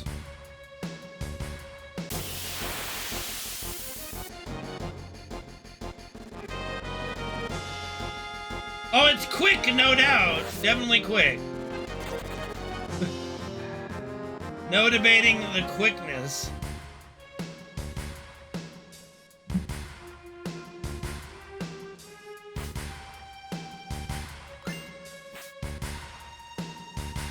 Yes, the Yuffie Warp's kind of stupid, but not compared to the OG one, but I'll get into that later. Alter Didoo, thank you very much for the follow. Hold on, I gotta focus here.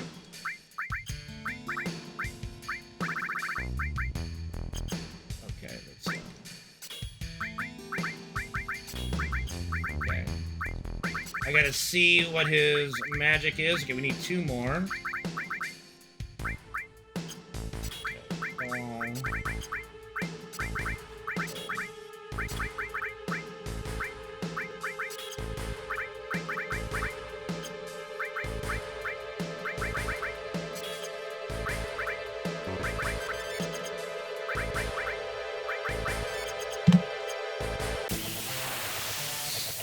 you, Alter Didoo. Sorry if I mispronounced that.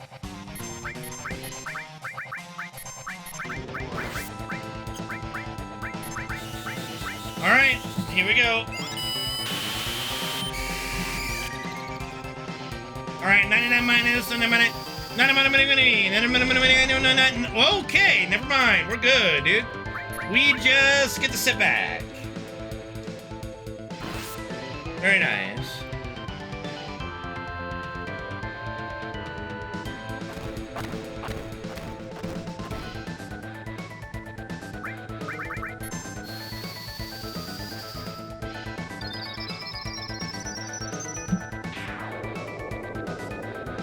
Now, if anybody wants an explanation of what just happened, let me know. I'll be happy to explain.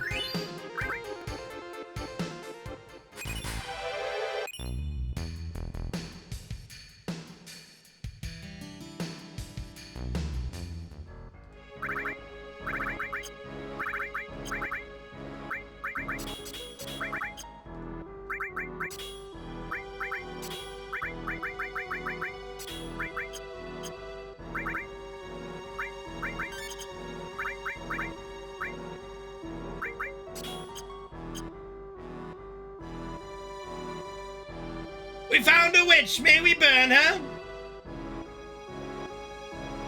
Okay, so... I believe Materia Keeper's full HP is 8,400. Someone might want to double check, but I believe it's like 8,400. Now, the way the math works is that if you do 99 damage, the way his poison ticks do damage is that it'd be 99 damage, 2 poison ticks, and then he's at 7,777 HP, okay? Now, in this game, there is lucky sevens, which most gamers should know. Hold on, I gotta...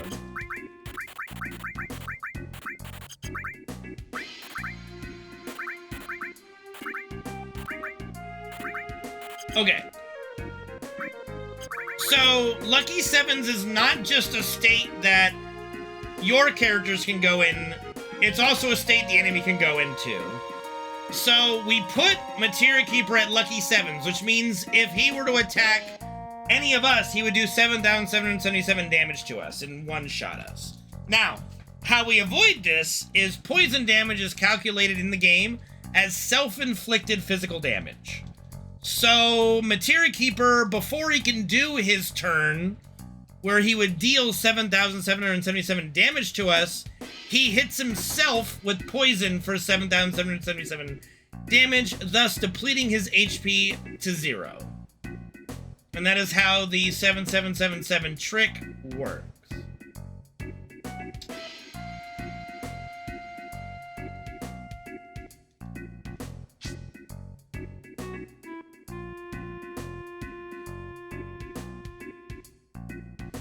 It's probably the most flashy trick we have. It's probably the most, like, flashy, like, wow trick that exists in the game. Because it's just so sudden and abrupt. And it's quite cool looking. Like, a poison tick that does 7,777 damage, it's just, you don't get to see that every day.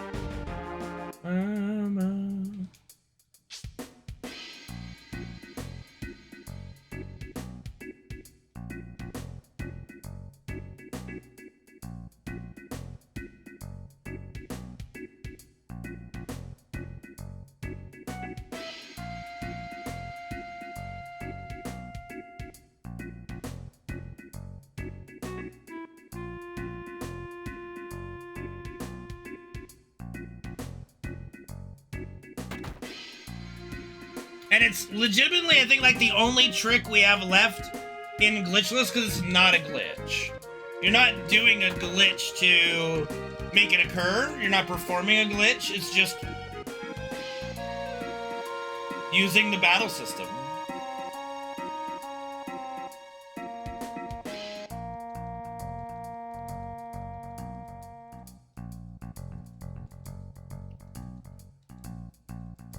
Clever use of game mechanics. Exactly. Exactly, bro. We have saved a lot of time in the past few splits. That's because my death sentence split in my PB was atrocious. I lost a minute and a half. And I saved about a minute this time, so that definitely helped. Okay. Yeah, that's just bad. Okay. Okay. Okay.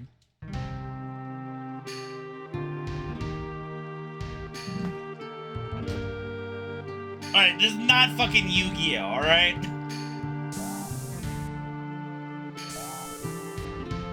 I would like to know if it was just... It was probably an oversight in the coding, but who knows? Yugi is the pay-to-win wall, dude. Yugi literally is pay-to-win.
Alrighty then.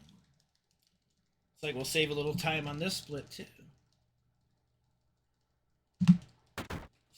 We'll save a lot of time.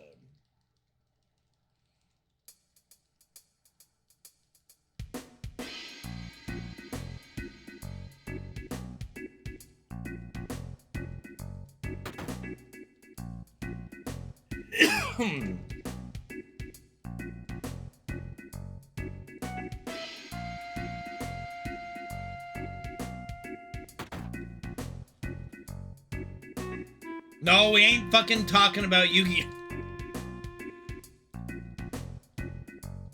Kinda.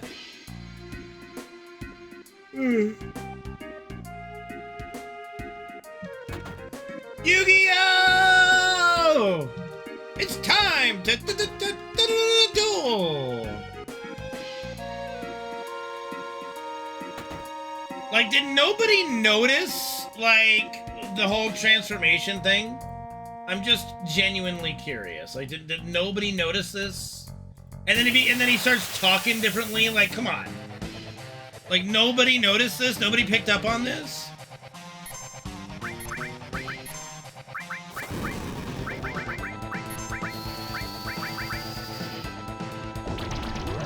Oh, that's rough.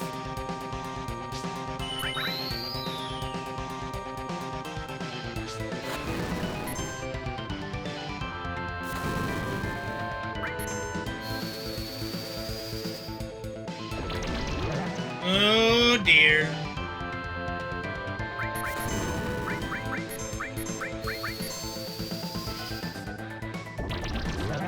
Okay. We did not get an M Tentacles drop. I don't think we did. No, we did not. Just double checking.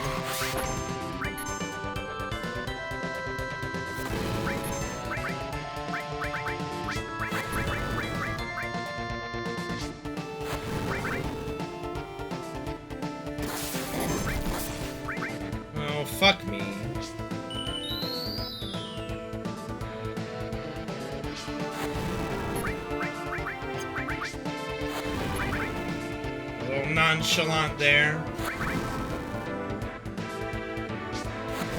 Okay, we're just going for it, I guess. We are out. We are out. We are fucking out, dude. Alright, we are out of Molotovs.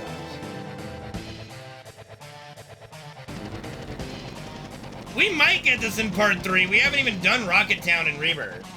So there's a good chance that this is going to be the beginning of Rebirth. Like, we're going to head over to Rocket Town to, you know, fix up the Bronco.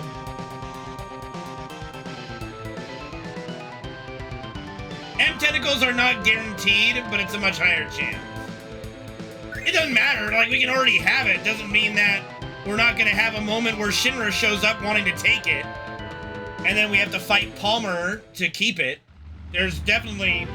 That's definitely not the most far-fetched thing. I mean, we'll have to see, Solar, but they could easily do it, you know?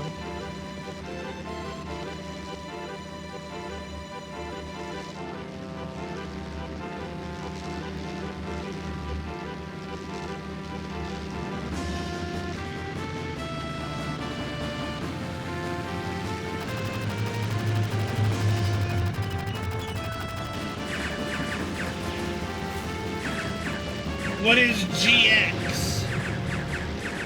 Oh, is that a Yu-Gi-Oh show? Yu-Gi-Oh GX or something?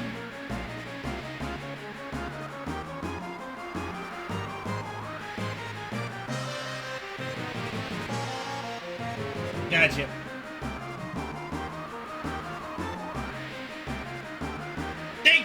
They could do that, Gary.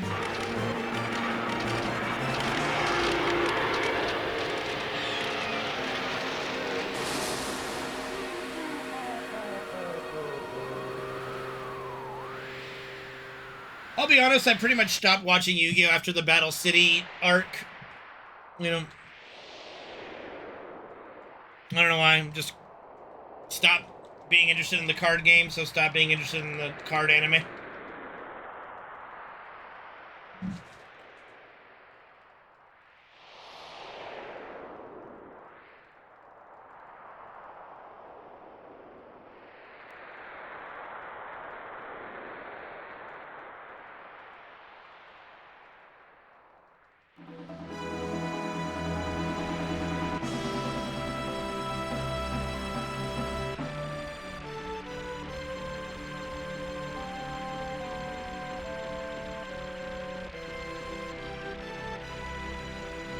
Little bit, yeah, a little bit.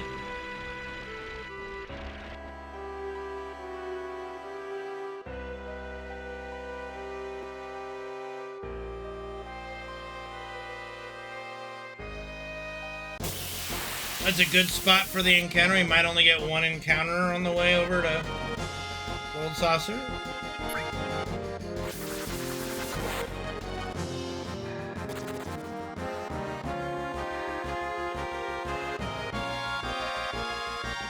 I'm sorry, I might be in the minority on this. I thought the Egyptian god stuff was lame. To be perfectly frank. I might be in the minority there, but I thought that whole thing was dumb.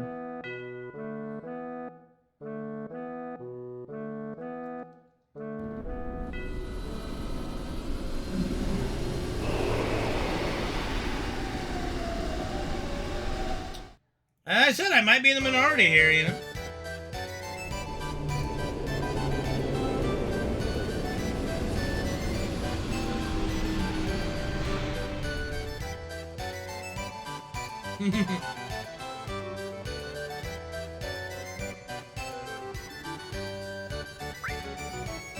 What did I like about Battle City?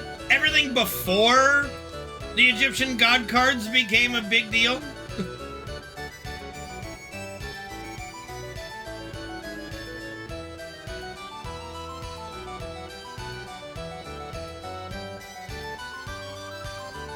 Like, I think I started to get really turned off when he was dueling, what's his name, Merrick, and he had Slifer, and Yugi used Obelisk, I think it was, or whatever the other one was. And I'm just like, okay, this is kind of dumb. I don't remember the whole deal of it, but there was like, it was the duel with the 2 Egyptian god cards against each other. I'm like, pfft. No, I do not like Joey Wheeler. Sorry, I just don't like the Egyptian god cards at all. I don't like the concept of them.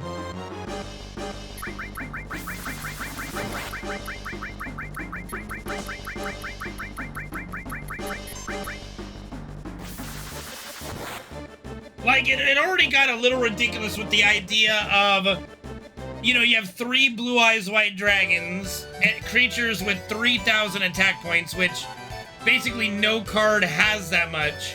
Then you combine them, I think it's like, was it 4,500 or was it 3,500? I don't remember. And then, but you lose those 3. I thought that, okay, that's crazy, you know?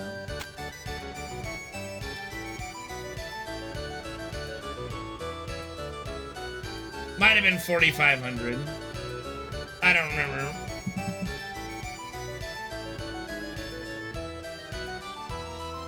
The poop that took a pee, exactly.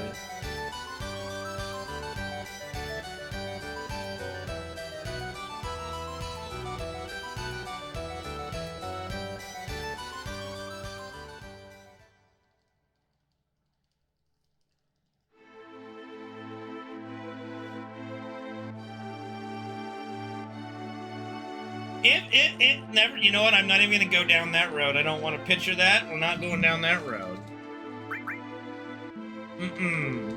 Titties! Fucking titties!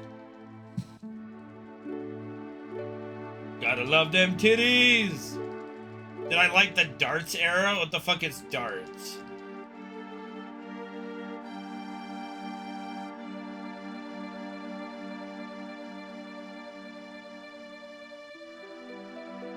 Boobs can start and end wars. Hello? And fight wars. Like, you know, tits are just, you know, how the fuck do you think Troy happened? Goddamn. Troy was literally tits.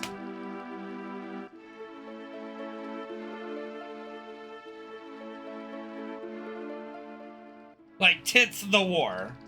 Tits the world war, basically. In that day and age.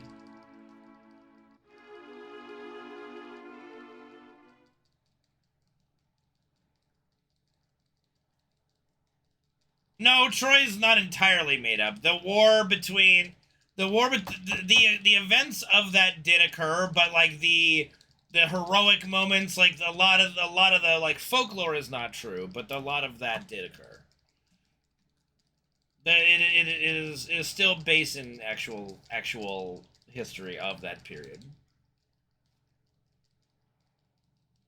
I mean, every country has nice boobies, so, you know.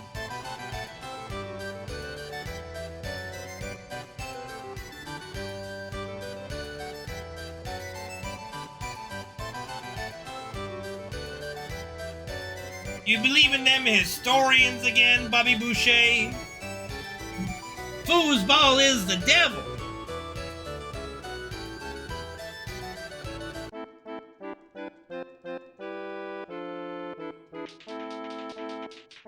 Well, I mean, if you compare America, yeah, that's true. Like, most other countries have better boobies than we have here. In a lot of regards.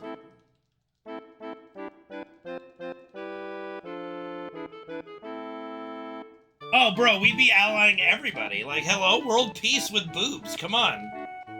Like, that's how you get world peace, dude, is tits. Like, literally. Like, the key to world peace is just tits. That's it.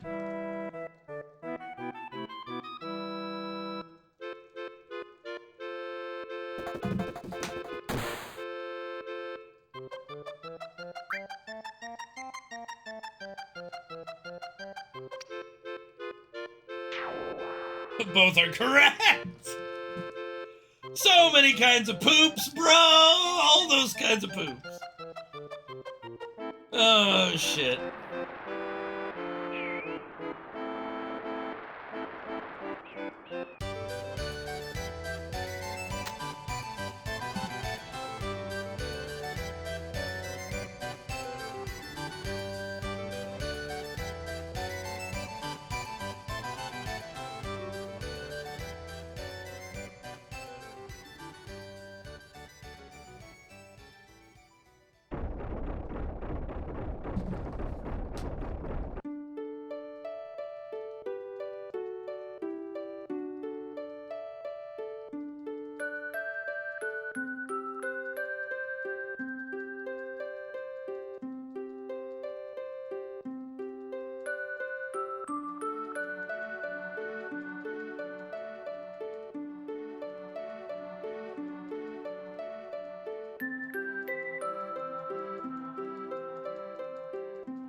Well, glad you're okay so far, Alex. Knock on wood.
Chocobo racing.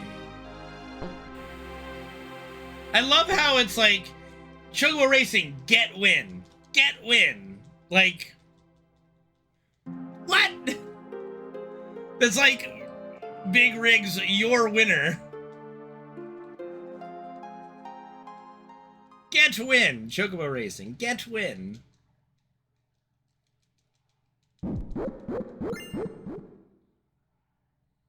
Thank you, Kefka.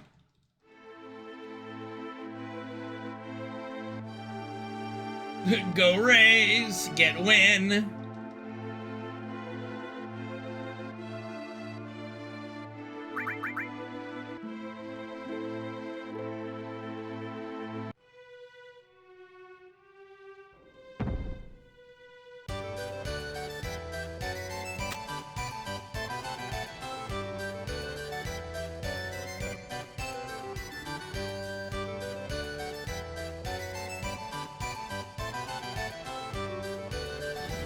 That is the Kefka laugh, yes.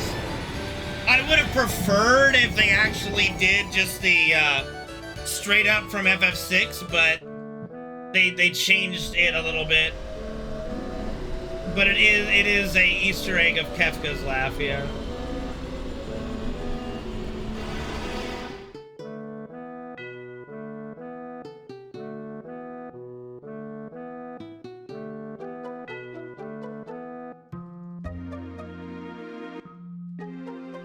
Like if I were to make or design a mod from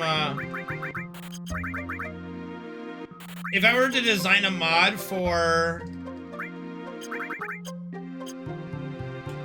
the PC version, all my mod would be is OG Kefka laugh. I would just plug in, I would change it to being the Kefka laugh from FF6.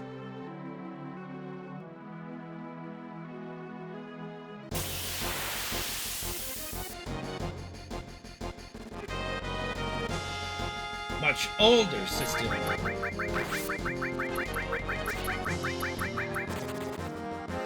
You have his eyes. Ooh! One drop or two. Would you like another one? Oh, there you go. You got your cream and your sugar now. It's little cappuccino.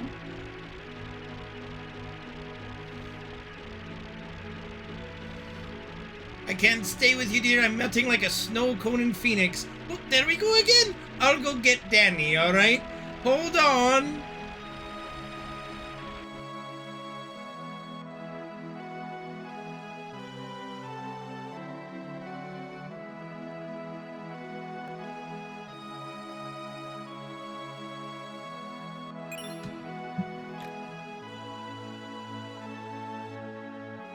Here we go. We're heading to the temple. Temple of broken dreams. Yeah, here we go to the temple. We're gonna fucking die. Alright, practice. We'll see you later, buddy. Shame you gotta go right at the temple, but I understand. Thanks for hanging out. Bro, we are neck and neck with my PB now. We are on the same frame almost.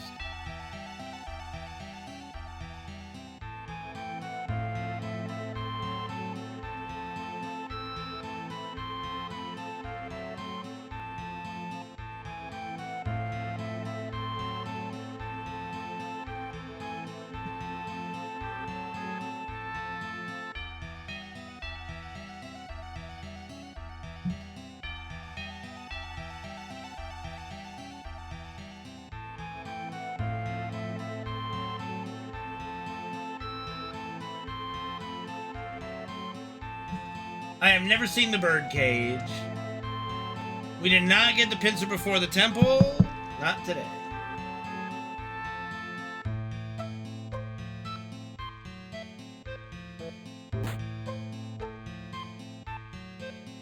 Wait, the new Fantastic Four movies come out? I didn't even know that it was close to coming out.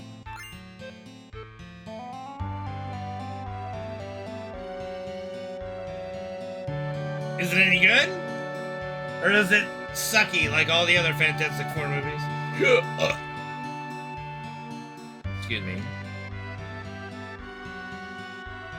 Pretty good? Nice!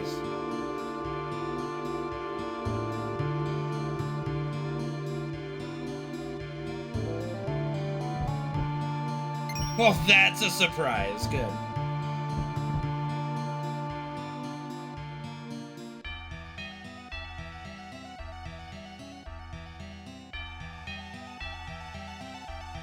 Victor Von Doom.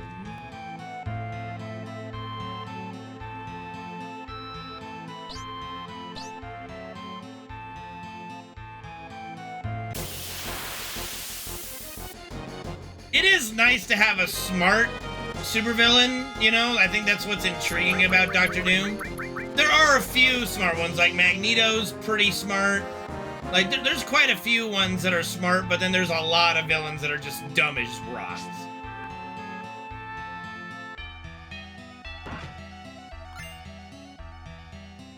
You mean OG FF movies like The Spirits Within? No, it's Spirits Within gets a bad rap. It was the problem with The Spirits Within is that everybody thought it was going to be the FF7 movie. And when it wasn't, it's like, what the fuck is this trash? So, it was just kind of a bad idea.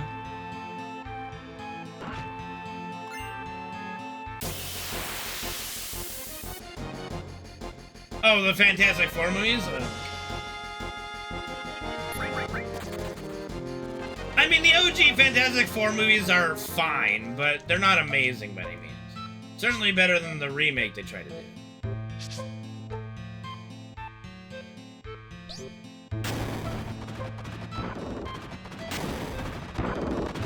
I mean, it is a Final Fantasy movie, but it felt more like sci-fi than fantasy, right? I think that was the problem. It felt more like a kind of like alien movie than a fantasy movie, and that, I think, is the underlying problem. And again, calling it Final Fantasy when, like, everyone's like, oh my god, is this gonna be Final Fantasy VII the movie? No, bro. They just kind of screwed the pooch on that one. I will be, like, you know what would be interesting is if they ever do an Ever Crisis spin-off with Spirits Within. Or if they've completely just disowned that movie and just went, alright, it doesn't actually exist, we don't acknowledge it.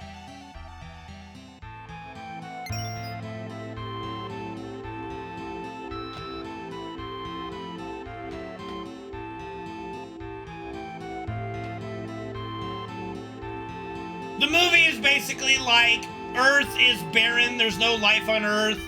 Aki, the scientist chick, finds a plant that, like a sapling that is growing, proof that the planet is alive and living again, and so she wants to make efforts to fix the planet.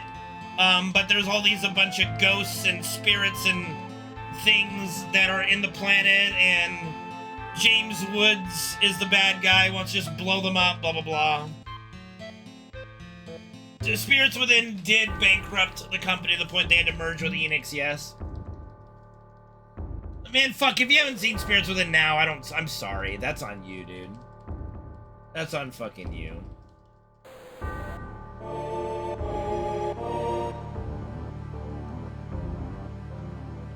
It's got some funny moments, you know.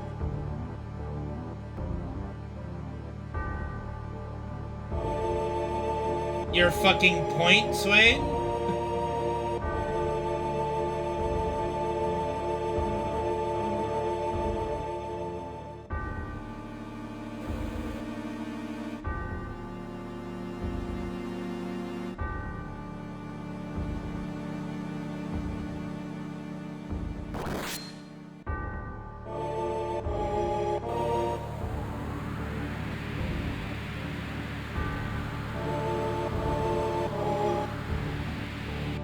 I mean, you're not gonna have joy either way. Just saying.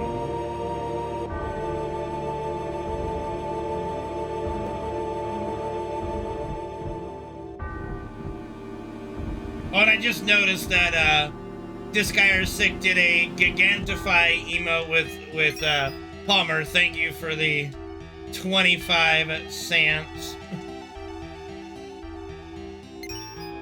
What's going on, Jezrime? How are you, man?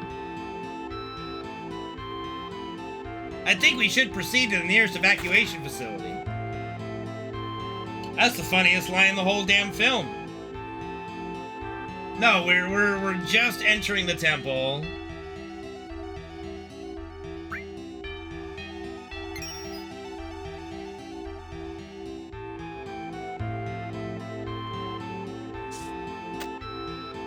I think we'll see something, maybe.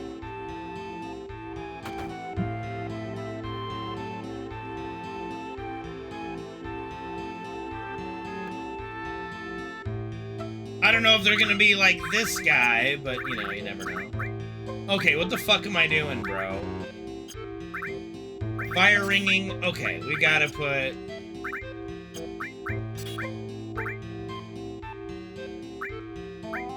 Did I sell something I shouldn't have sold? I think I did.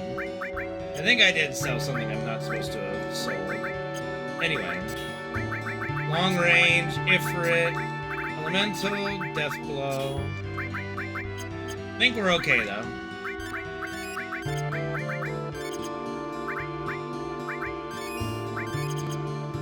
Hold on.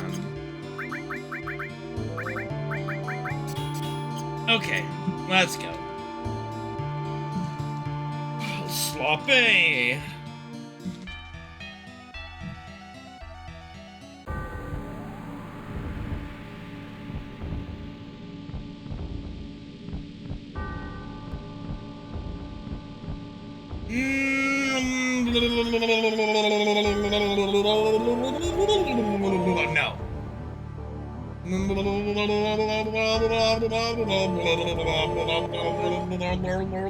No, we don't. The Chobo Sage in the snow is not an ancient. It is not an ancient.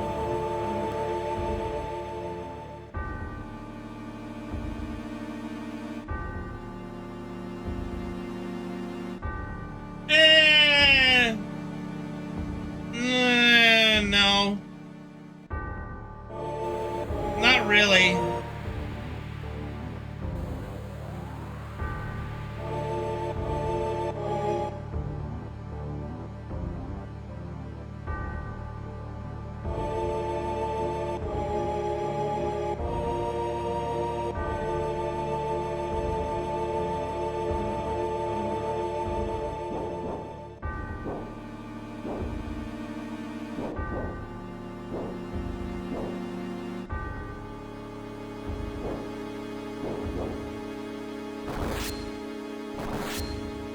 No, they were a completely different sprite.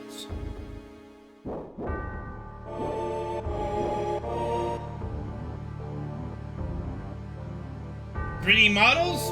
I don't know. Not sprites, but 3D models. They were really different.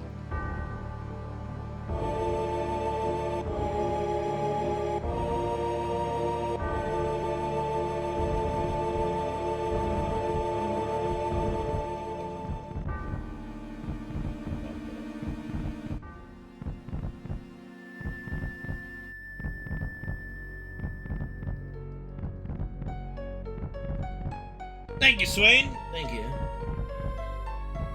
It's similar, but they're not the same. It's not that close, no.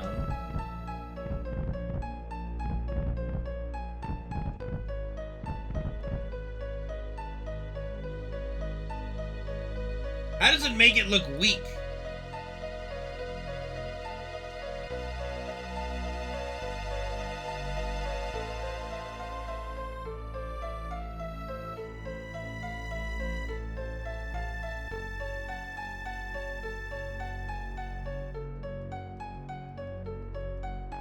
Horse hands? I mean, yeah. Give him a break, bro. It was their first dive into 3D, okay? Give him a fucking second. Jesus.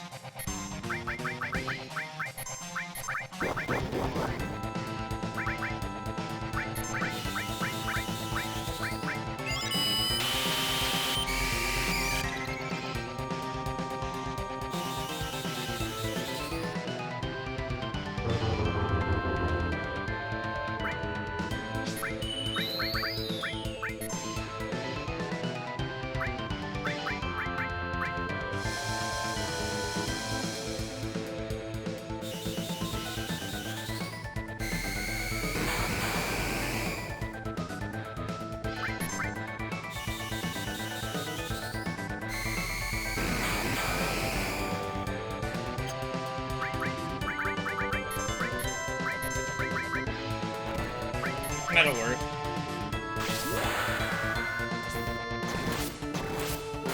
Because we can't really have her die. Not in this fight, anyway.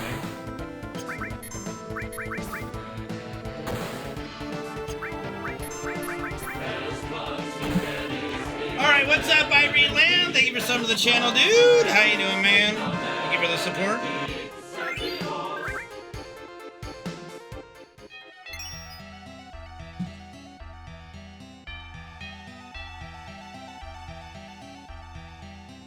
Alright, and now moving on from the preliminaries, and now it's time for the main event!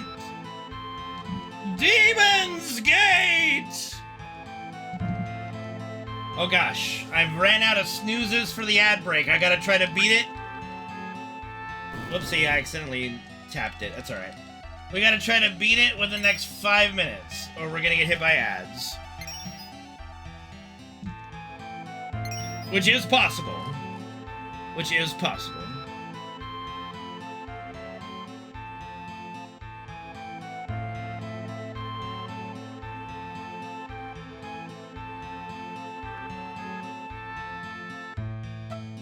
I can only snooze the ads 3 times per stream, and I've already snoozed it all 3 times inside the temple. Trying to give everybody access to seeing the temple today.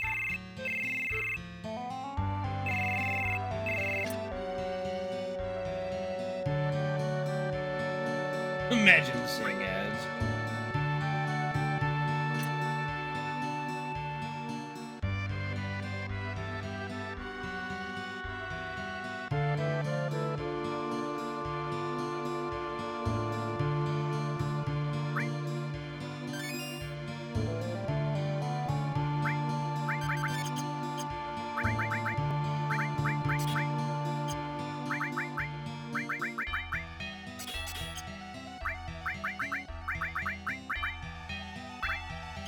Let's go. It is time.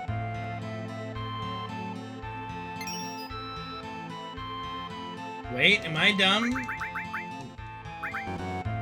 Bro, yeah, I am dumb. I am very dumb. We're good now.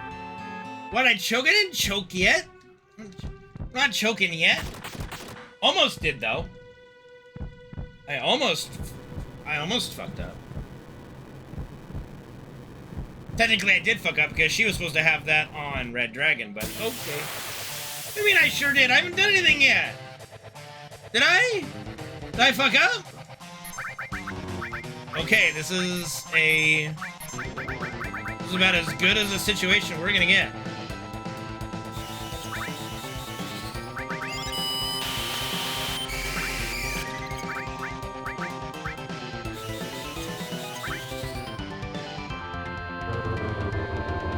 I like how he critted the death sentence.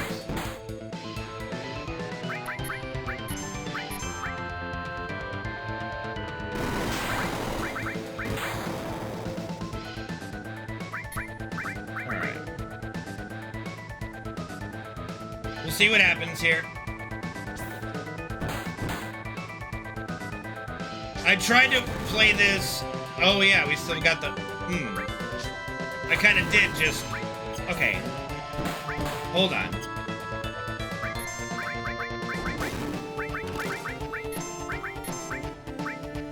All right, we should be good now. I hope.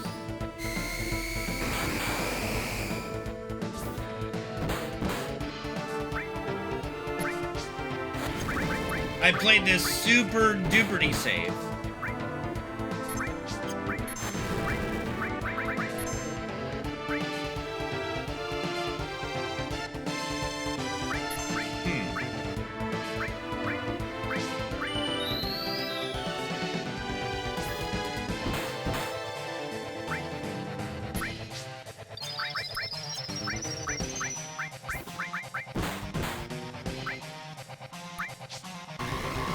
Maybe a little too safe for my own good here. We're gonna find out shortly, though. I should still have my barrier for the attack. Okay.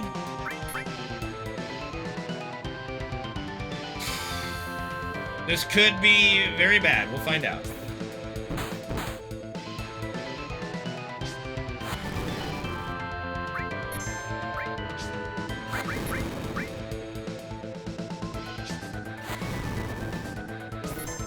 I think we're okay. I think we're okay, guys.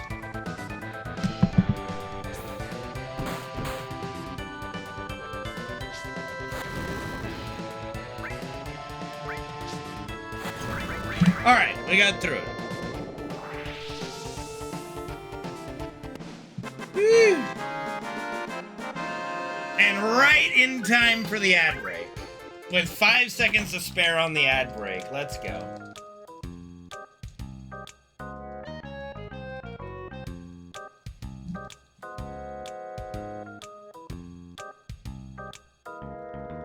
In the net.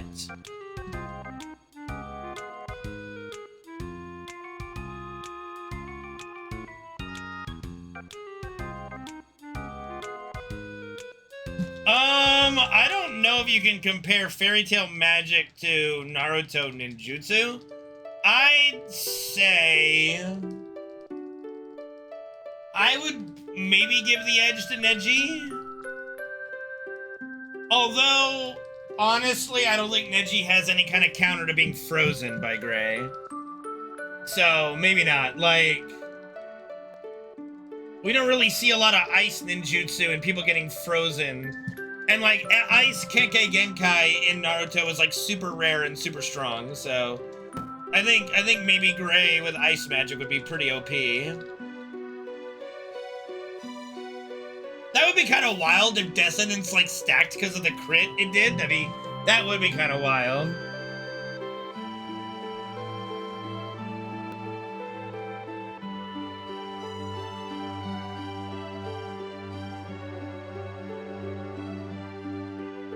It's the only fight we get with Aerith. And it's only because it's forced. She's fucking useless. I'm sorry, Aerith is so useless in this game. In a speedrun standpoint. Like, a casual playthrough, yeah, she's fine. But she's fucking useless. She literally gives, like, no benefit.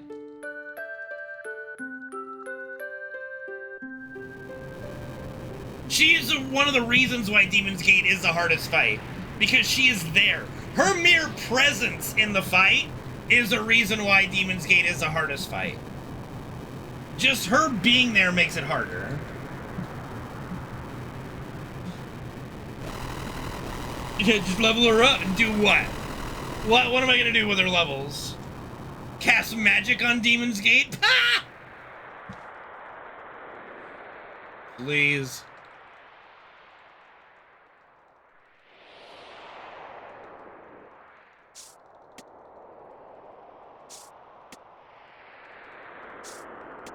Not so much. We don't get a lot of diva talk from him as much as he used to. I think he's moved on from diva, to be honest, to an extent. Or he's keeping his infatuation very close to the vest at this stage.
I mean, they would have to be married for it to be wife beating. Like I said, they're not even romantically involved. He's just beating up on a woman. He's a woman beater.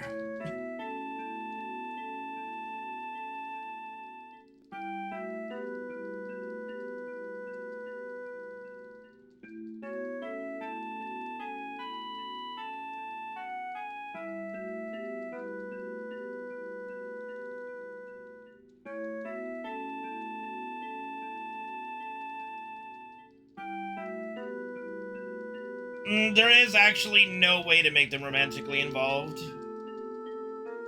They never go that far, no matter what you do. No matter what path you take.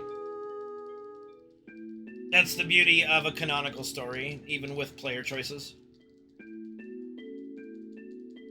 Would Tifa kill Gajiel? That's a good question. I don't know.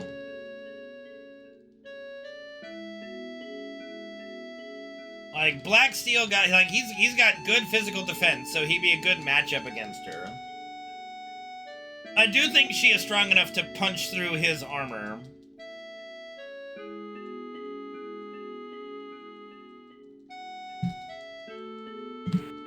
But he might have trouble with Iron Shadow Dragon form. Because he could just turn into mist. So, I think magic trumps a lot of things. So, like, I don't know if Tifa could beat Gajiel, but it would be a fun fight to watch. I don't know if Gajiel could do anything to harm Tifa either. That's the thing. It might just be a draw, because I like, at the end of the day, I don't think Tifa, like, unless Gajiel, like, fucks up, then I don't think Tifa could land a killing blow, because Gajiel, like I said, he could just go into mist form, kind of. But I also don't think Gajiel's, like, he's not the quickest attacker, so I don't think he does a very good job of hitting her for a killing blow either. So I think that one's more of a draw. Draw or leaning towards a Tifa win on that one.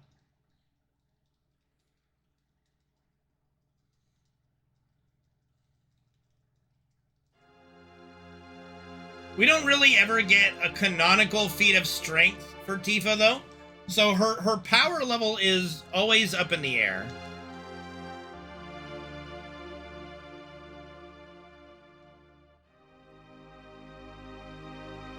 Like, there's no doubt that Tifa is strong. But how strong, we don't know.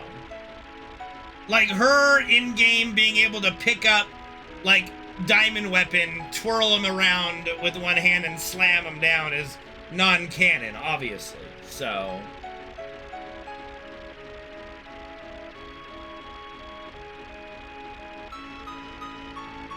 I don't know if she can. I don't know. I mean, no, not everybody is Omega strong. No. I don't really see a scaling issue in Fairy Tail, to be honest.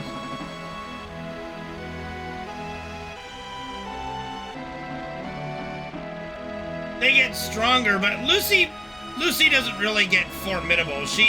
I don't know. I'm trying to think of a battle she actually wins through her own, like, power. That isn't just, like, some minor battle. What up, Kevin? Thank you, man, for the 5-sub gift bomb and for gifting 10 subs in the channel total. Appreciate you, Kevin. Good to see you, man. Thank you for all your support. I don't think Tifa's in FF14.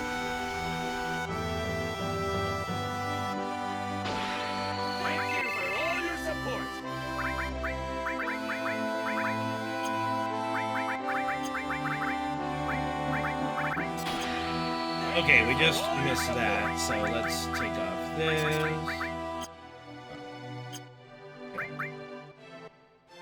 We gotta go to... Thank you for all your support. 28.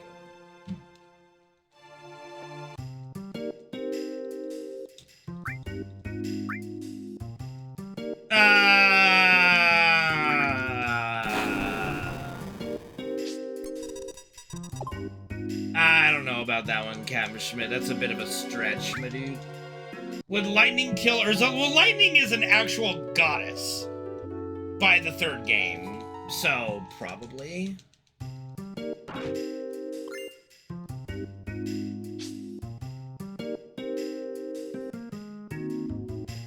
Well, yeah, but I mean, like, of course you'd be able to beat people from older arcs because they get stronger as you go. That's how shonen anime works. You just, the more battle experience you get, it's like you're leveling up. It's mimicking RPGs in that way.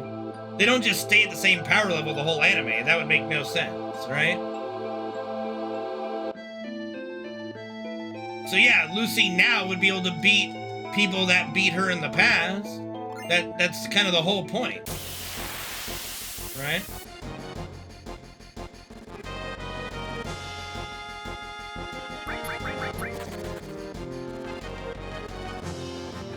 I mean, but that's what you do in RPGs. Like, look at Dark Souls. A boss, like the Capra Demon, is a boss, and then he becomes a regular enemy.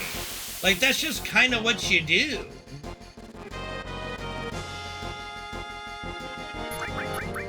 Yeah, it is. It's literally the same elements. I mean, that's what shonen is it's literally an RPG in anime form. That's literally what it is. They're gaining experience points for the battles they fight, and they get stronger and stronger, yada yada. And thank you, Kevin. Really appreciate it, man. You are awesome. Like, that's just how it all works. Like, every battle in Dragon Ball Z, every battle in Naruto, they get stronger afterwards, you know? Like, the experience of that battle makes them stronger. Right? That's just kind of how it all goes down. I mean, it's not the only rule, but it's, like, literally in every shonen anime I've ever watched.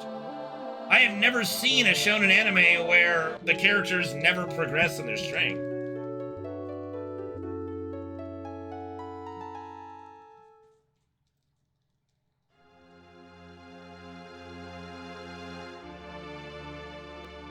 What up, Sam? Thank you for the 116-month resub. What's up, man?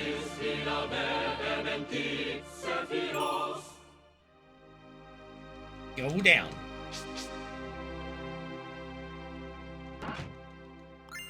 I mean, I think that's just up for interpretation. I don't think the fairy tale power scaling ever gets out of control.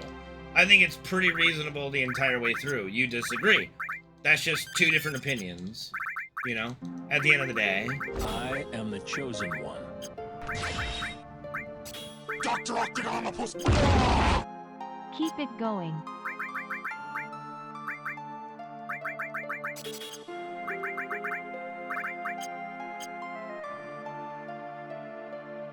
Yeah, I would argue that fairy tale scaling is pretty fucking consistent. It's pretty linear in progression. There's no omega level jumps that are ridiculous. And when there are, like Natsu eating Ether Nano to beat Jalal the first time, it's not like it's something that's repeatable. It's like a one-off thing because of a Deus Ex Machina kind of MacGuffin. But it also makes sense within the parameters of the story and how magic works and the way dragon slayers work, yada yada. So it actually makes sense in that regard. I think the Spriggan arc, like, if you look at it, the Spriggan arc was none of the fairy tale members were really prepared or even trying their hardest when they fought the Spriggan 12 the first time. So yeah, they got overpowered, and then it's like, okay, we actually have to try against these people. It's not like they had, and you know, I don't think it's weak storytelling. I think it's just, it's how shonen anime typically goes.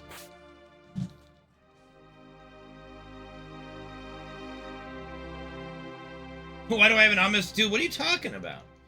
The Spriggans was like the big, the sand guy, the ice guy, you know, Urza's mother, you know, it's like they were all really powerful.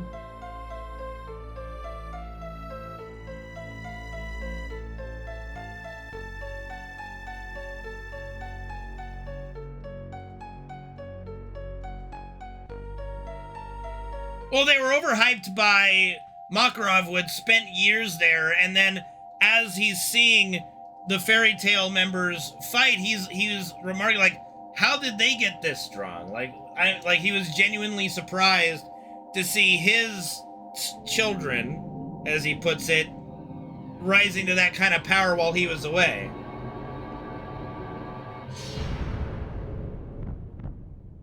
I mean, I would argue that the depth of the characters is one of Fairy Tail's greatest assets.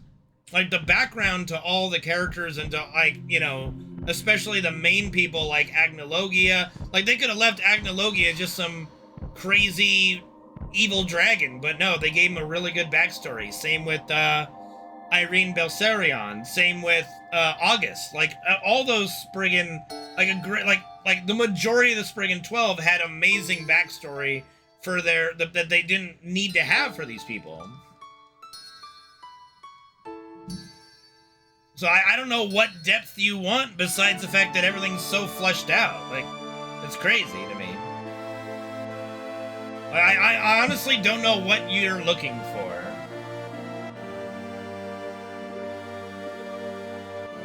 You brought it up, man. You don't get to tell me to fucking stop.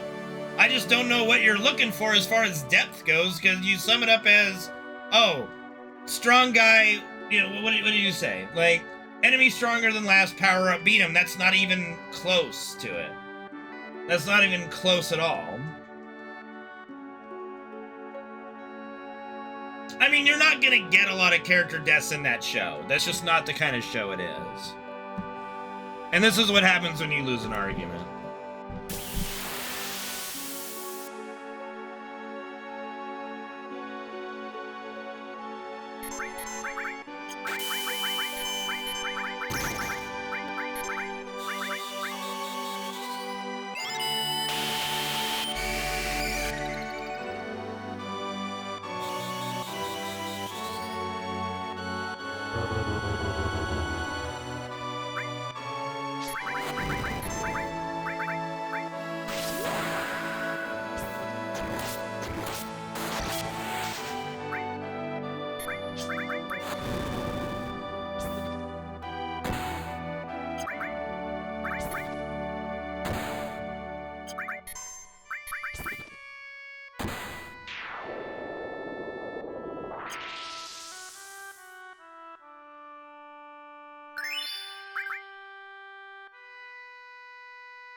I mean, most animes don't even, like, have a lot of character deaths, though. Like Dragon Ball Z, the death doesn't even really matter either, because they just get wished back with the Dragon Balls. So, like, most shonen animes I've ever watched anyway, none of the, like, main characters really die. Like, you have Neji die in Naruto, and it's like, okay. You know, like, alright, Jiraiya might be, like, the most impactful one of that group.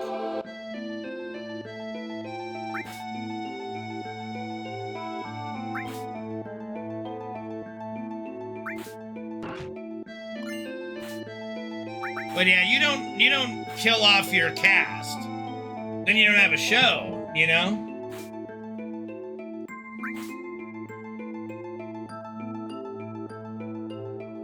You cease to have a show if you kill off your cast.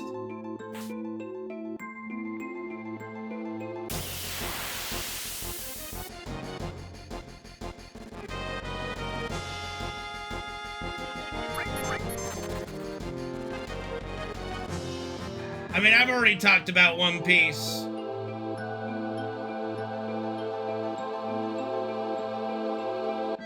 I've already talked about One Piece this fucking week.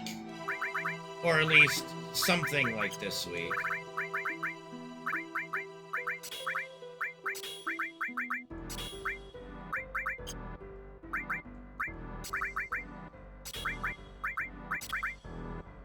Don't need covers yet.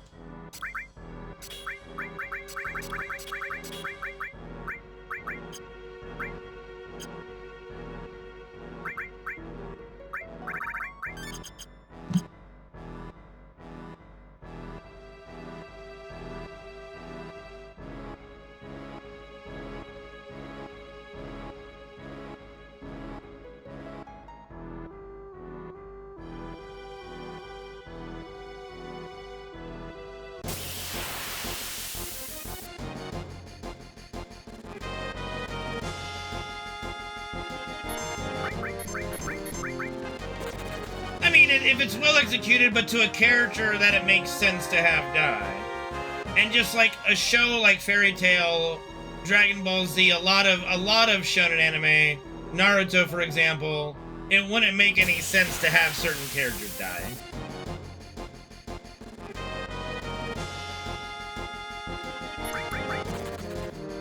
Like, it wouldn't make the story better to have them die. I mean, they use other ways to show stakes. Like, that's the thing. Like, stakes is shown in different ways here.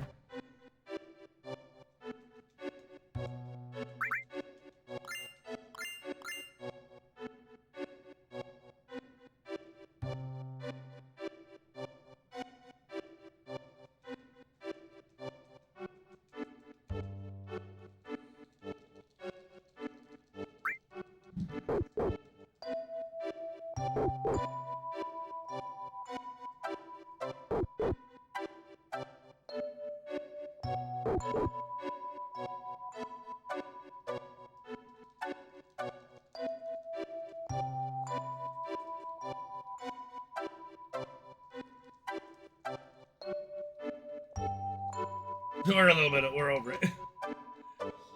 She's actually mad right now because she thinks we hurt Sung. I don't know if in the OG they meant for Sung to be dead, because Elena makes it sound like he's dead, but... And we don't really ever see him anymore, but we know he's alive from having children, so... I think maybe, like, just like with Rufus, I think the original concept was, yeah, Sung died, but then they just kind of retconned and went, maybe not. Maybe he does survive that. He's just badly injured, so Elena is pissed. Because she loves the dude. She is smitten. Yes, but the way Elena speaks, it sounds like, because she says,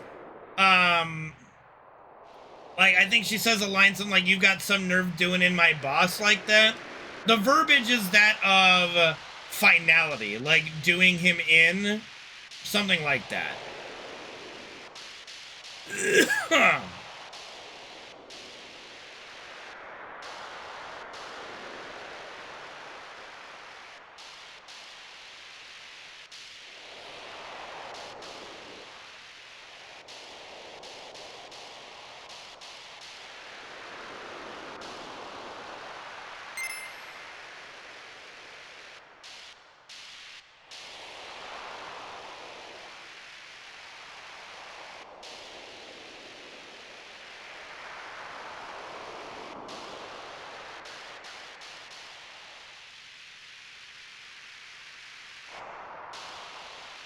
I don't know if it's a... We can't chalk everything to a mistranslation. Like, I don't think that's something you really mistranslate too much, but, you know. Again, I don't just point to mistranslation for everything that's, like, a little bit... that doesn't line up with Advent Children. Like, I think that there is original intent, and I think it's pretty obvious, the original intent, that Rufus died. Like, there's no way that he survived that in their minds until they were like, okay, well, we could have him live in Advent Children. Okay. But he definitely died. That was the original intent, was him to die.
I just wonder if we're in part 3, we're legitimately gonna go, alright, Eric's dead, snowboard time!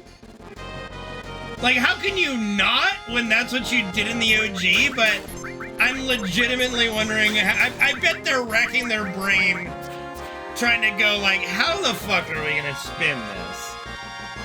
Like, there's no way we can't do the snowboarding, but how the fuck do we do it tone, like, with the tone? And that's why I think we're not just going straight up to the ice area. I think we're making some detours. I think we're gonna do Rocket Town first, maybe. I think we're gonna have a little bit of a breather before it's snowboard time. Just from that standpoint.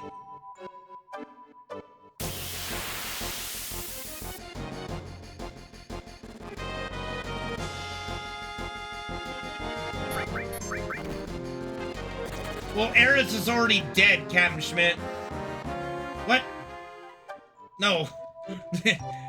She cannot be part of the snowboarding.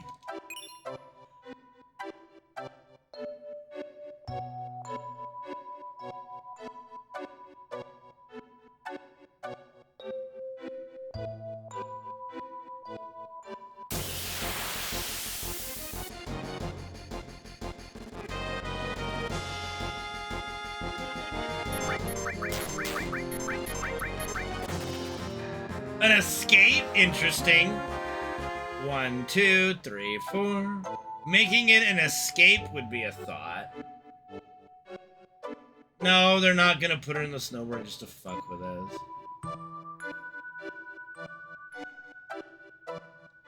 Well, I'm a minute behind my PB, which is technically the world record, so no. That's just cringe as fuck. And Forrest, no.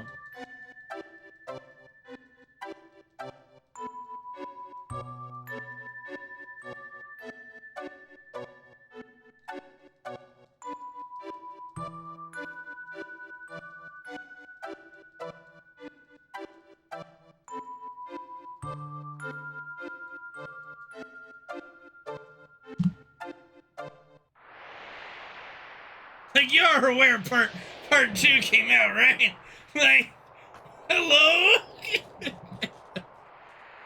Yes, she dies in Rebirth, Captain Schmidt.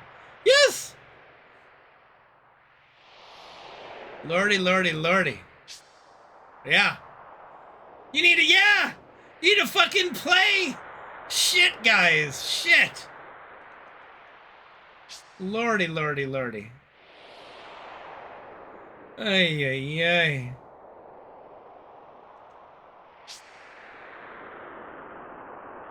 Yeah, the only change from the OG is that Cloud is under this weird, like, belief that she's not dead. Or, I mean, he might just be reacting differently. I don't think he actually thinks she's alive, but you never know.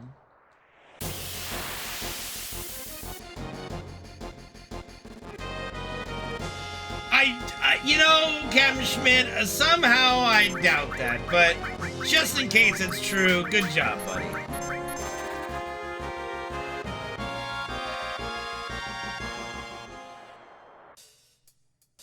It's a departure from the OG because there is no, like, denial period for Cloud in the OG.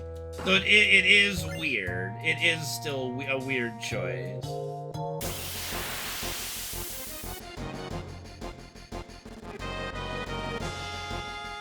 Whoop.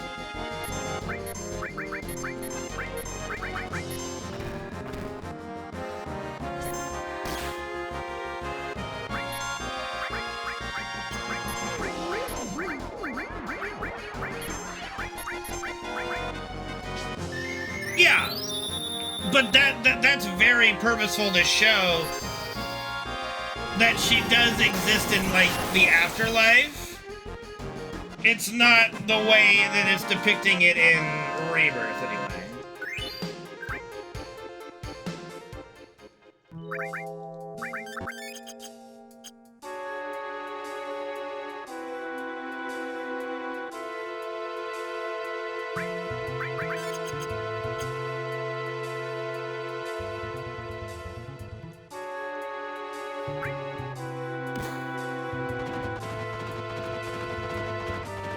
It's not really another universe, no. Not in the way you're thinking.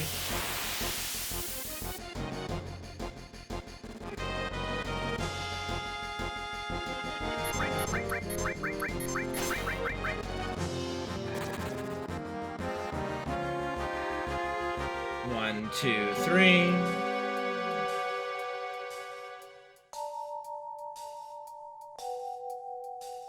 She was Donald. Oh God, we are not doing that. We are not going, oh yeah, she just went to Kingdom Hearts. No, we are not going there. No way.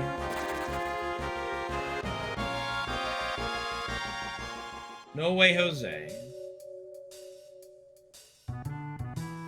We're not, oh, fuck off.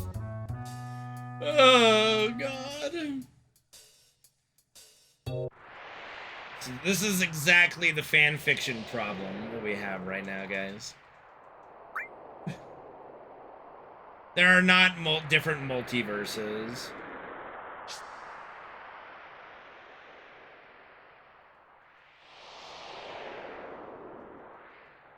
They are not making a giant multiverse thing.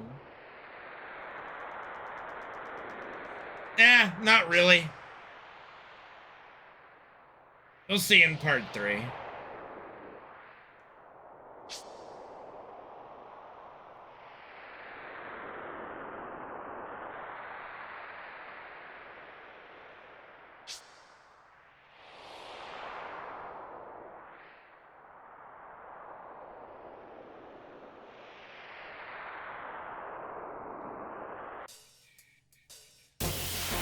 Who the fuck is Captain Cisco?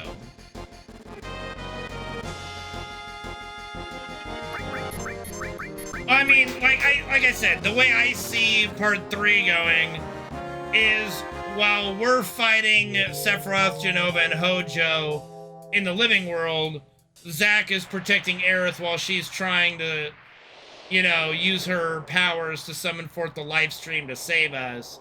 So that's where he's gonna come in there.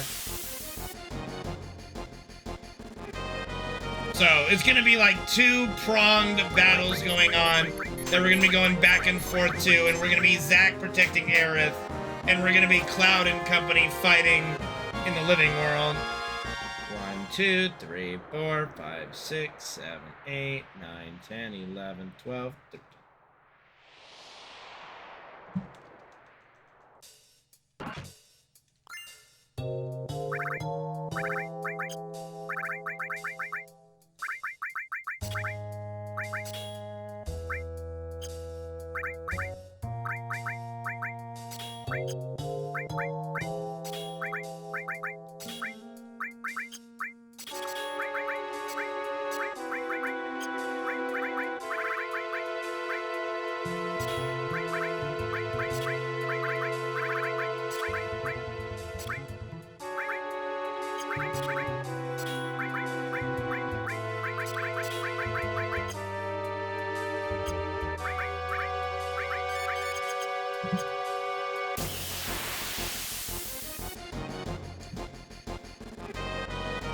I don't think he's gonna play a big part, but I think we're gonna see him at the end.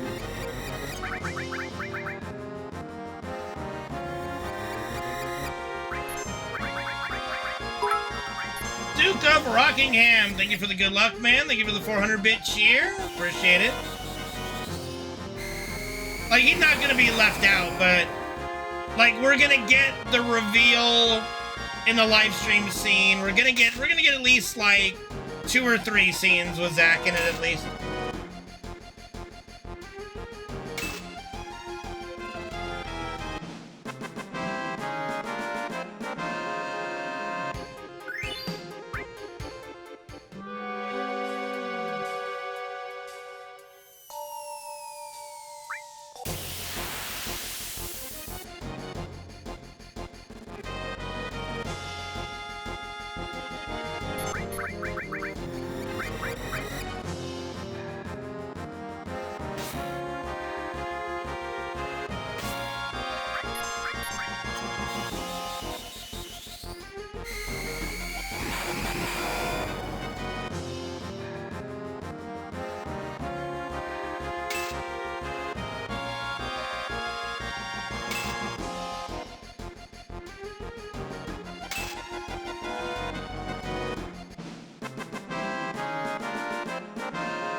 Well, we know they end up, you know, together in the afterlife and having children, so it's the only way Part 3 can really link up to that is to have a section that has, like, Zack protecting Aerith during the final battle, I think.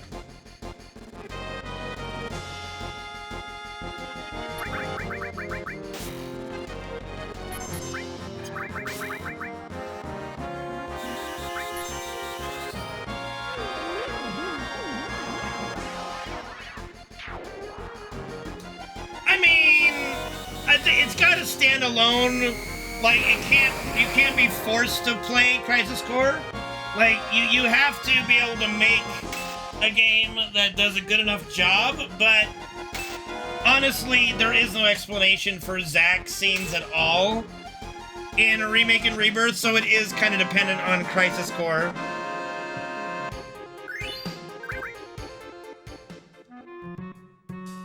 If you haven't played Crisis Core, you're not gonna really understand a lot. Even if you have played Crisis Core, you're not gonna understand a lot. Crisis Core is okay. The battle system's a little weird. The slot machine's really weird. Some of the characters are 50-50. Oh god, fucking Genesis, Jesus Christ. I wish we got less. Activating combat mode.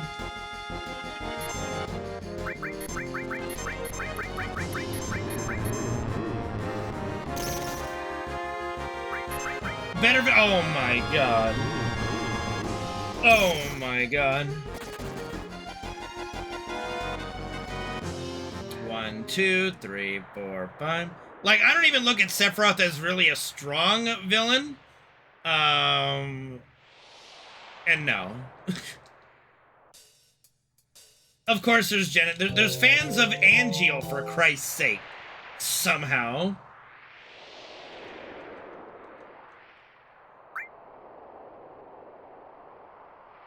Like, I mean, like, Sephiroth is honestly a pretty weak villain, but it does get fixed later to an extent, but he's basically just copying his mom's plan, you know?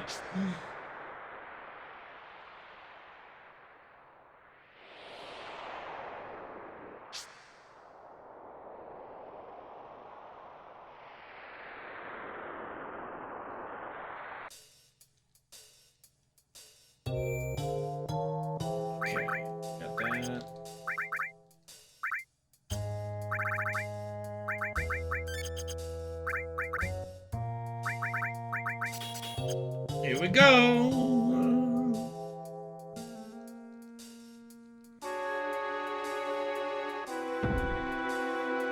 I don't know, I think when I first played FF7, Sephiroth is intimidating. But as you dive more and more into the story and you get more in depth, the more interesting villains are Hojo and Genova to me.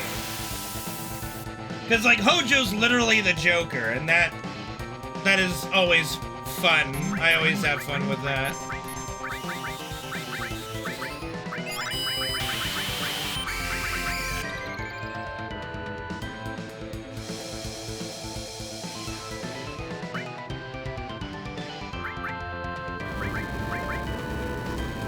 Hojo is definitely the true villain, and it definitely shows. But he's also behind the scenes, you know.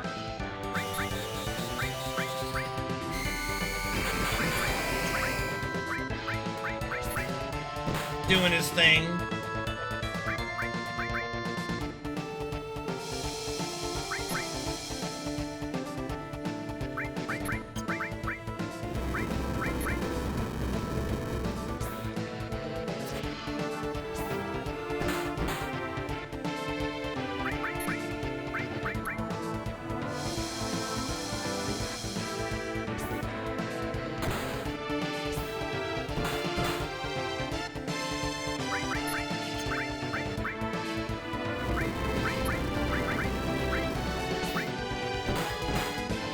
Oh, god damn it. Okay, I gotta make some adjustments to it because we're a little stronger in this category than we are in the others, so we need to make some adjustments to this fight. I think I just won't do that first initial hit. I think that might fix that issue.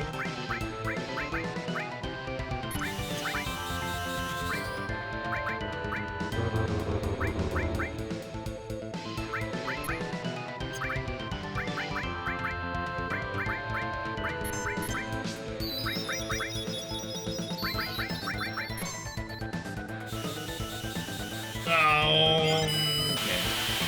I've screwed the pooch here a little bit. That's alright. We'll fix it.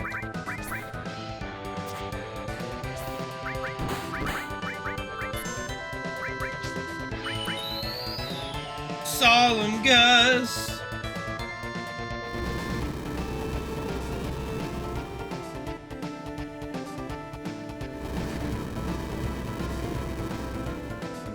All hail Solemn Gus!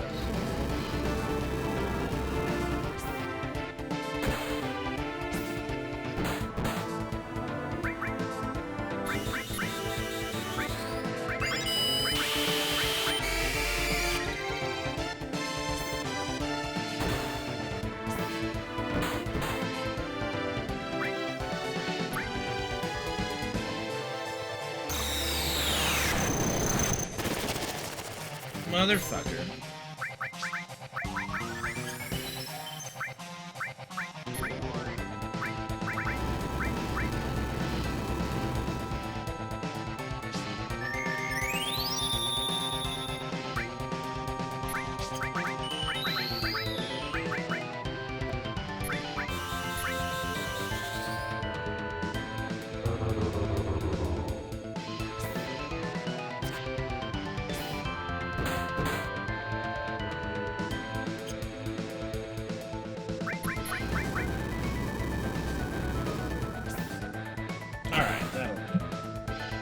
I know the adjustment to make for Schizo next time.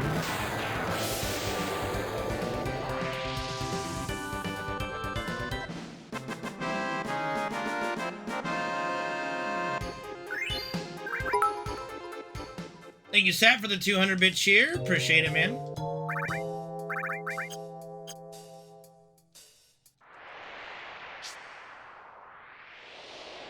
Top 5 FF villains, Arden? Maybe.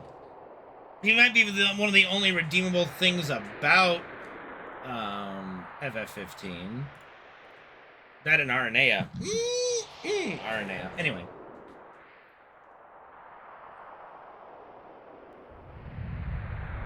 I mean, it would be shocking to say the least.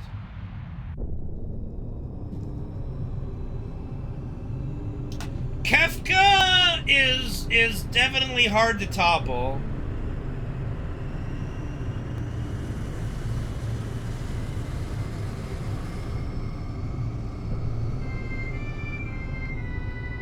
But like, if you go by how many lives people ruined, like Kefka's up there because, like, it's not like defeating Kefka revived everybody. It's not like we're having a Naruto pain thing where everybody comes back. That, like, he caused a lot of devastation, a lot of lives lost, changed the world, yada yada, right?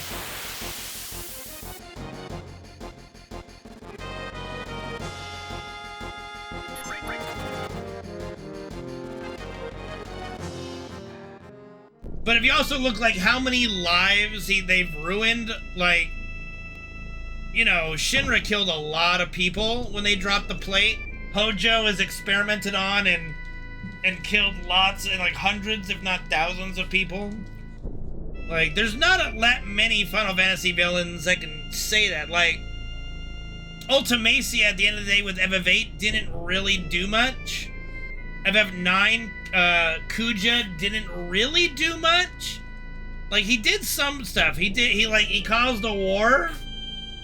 And there were lives lost in the war, don't get me wrong. But he himself didn't do a whole lot. Seymour also didn't do a whole lot. Let me think.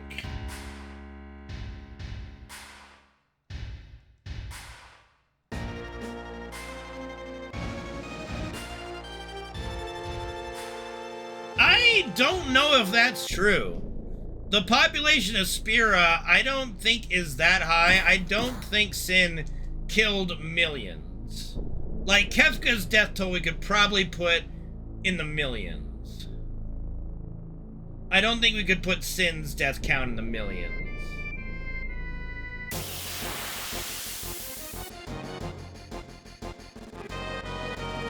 I don't know. I don't know. Like, that's a hard one to equate, you know?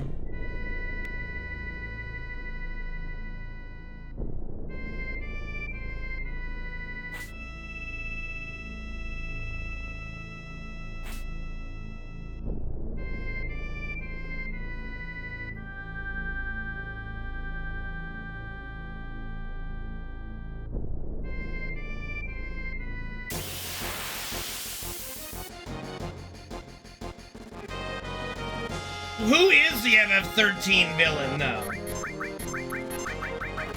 The Lassie? The Fal'Cie? Like, who, you know? What's his name? Barthandelus? I don't think his achievements are that high.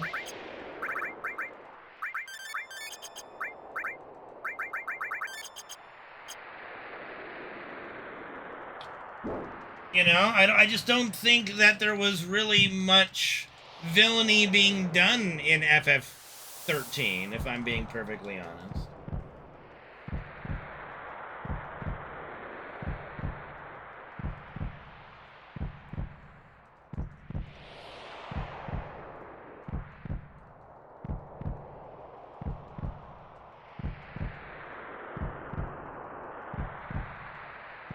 But I don't think he, like, That's tough, like, as a villain. Like, you know, Nier's a completely different franchise, but, like, the whole Nier thing...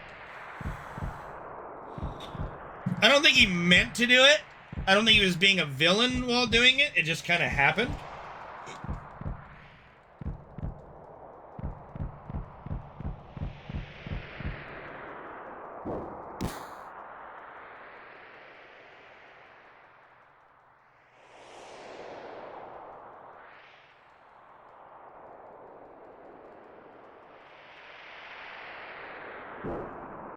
Yeah, the person.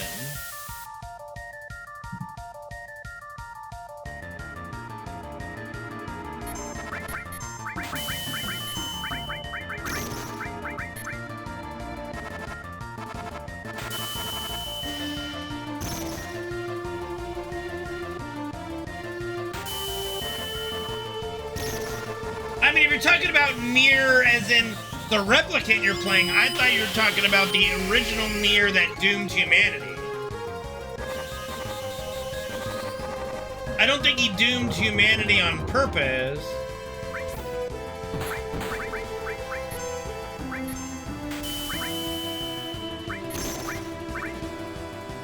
Per se.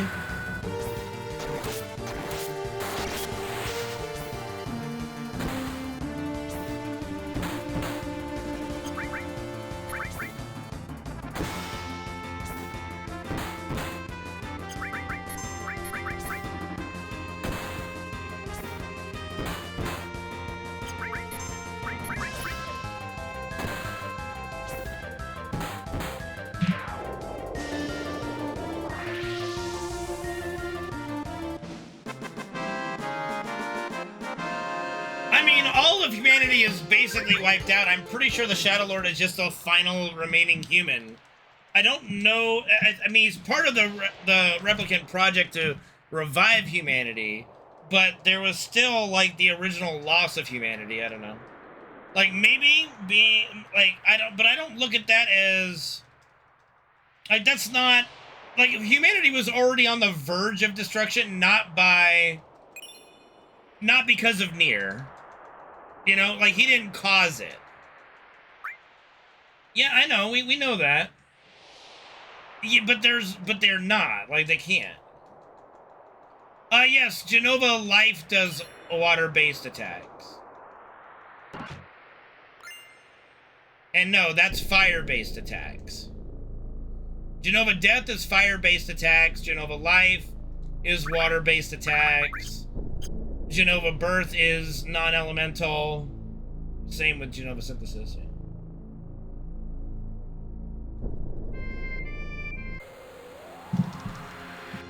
Like, they can't, the replicant project that Devil and Popola are in charge of is to try to revive humanity, and they have not been able to succeed in, like, yes, the shadows we kill are like the souls of humanity, but there's no real way that, like, they're not able to just put them in a vessel and call it human. Like, Nier, like, the Shadow Lord, the original soul of Nier is, I guess, the key, and we kill him as the replicant, thus dooming humanity. But we never really know if it would ever work. We don't know if they were going to succeed in reviving humanity. I think that's the point. I think it was doomed to fail anyway. Like, Devil and Popola have been working on that for like 1,000 years, I think, or some shit. It's crazy. Like, the Nier story is really complex and complicated.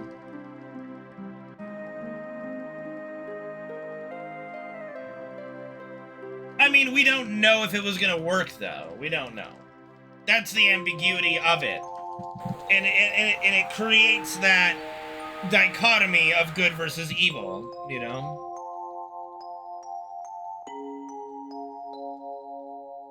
Nice, Sam. That's awesome.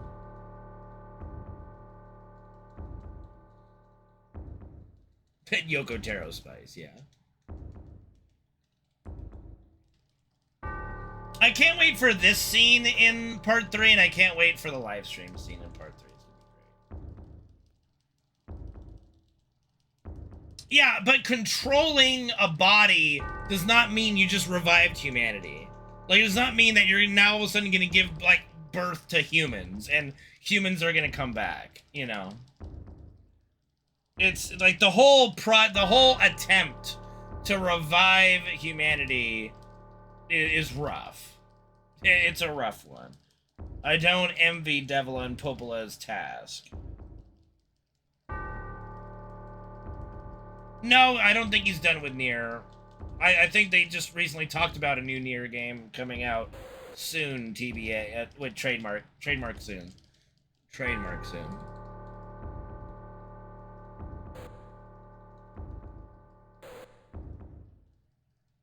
That's what I thought. I thought I heard something about it. I could be wrong.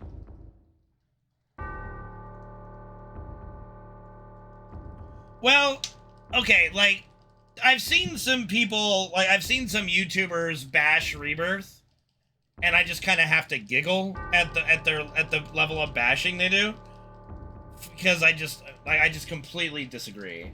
Like, honestly, Remake is better than the than the OG. Rebirth is better than the OG in the sections it covers. Part 3 is gonna be off the fucking chain. It's gonna be off the fucking chain.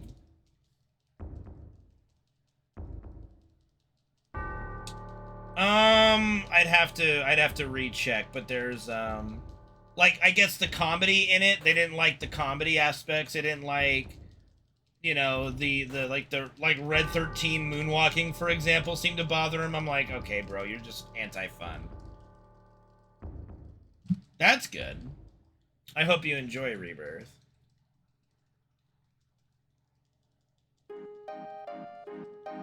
Like, I can understand people having issues with the remake with, like, the whole spirits and ghosts thing, but they're not, like, and again, we have to see how part 3 goes, but they kind of solved that issue, I think, in Rebirth, and the way they utilized them made a lot more sense in Rebirth than it does in Remake Part 1.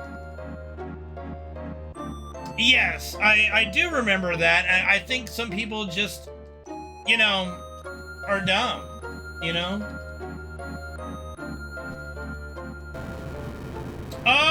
Well, we haven't gotten a release date, but I think it's gonna be the end of 2026, probably. It's definitely not gonna be the end of this year, but definitely the end of next year, I think.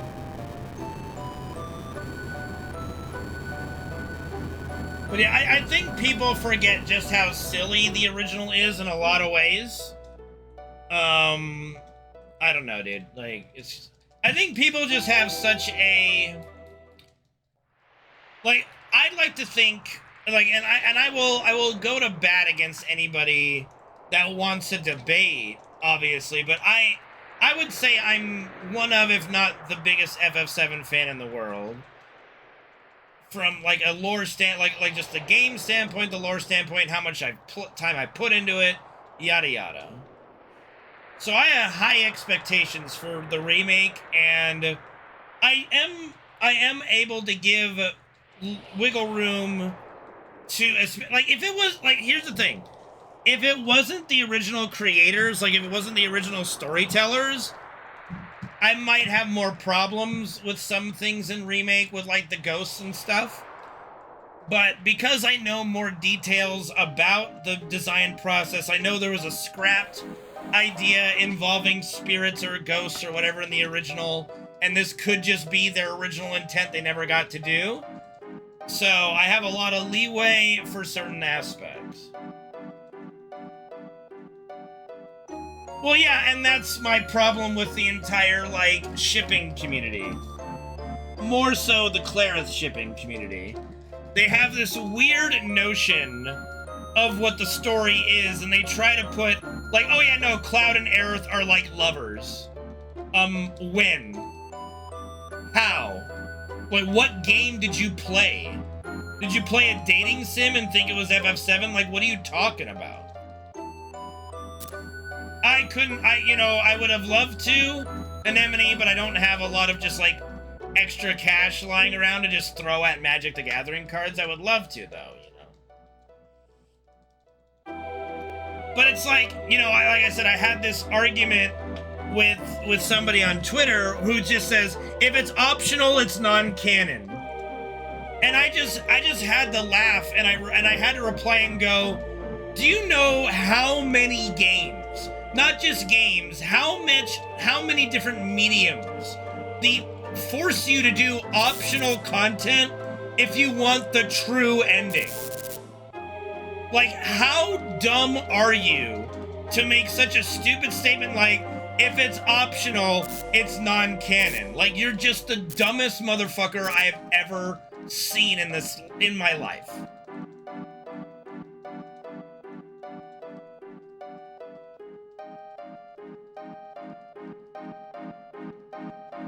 Like, just within Final Fantasy as a franchise, like the true, like I was more respectful. I went the route of pointing out 10-2's true ending, but you have to 100% the game, not once, but fucking twice, to get that true ending of Titus coming back.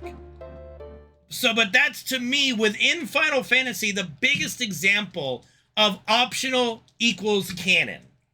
So for this dumbass to go, just because Tifa and Cloud kiss in Gold Saucer and it's optional content, therefore it's non-canon, you're a fucking idiot.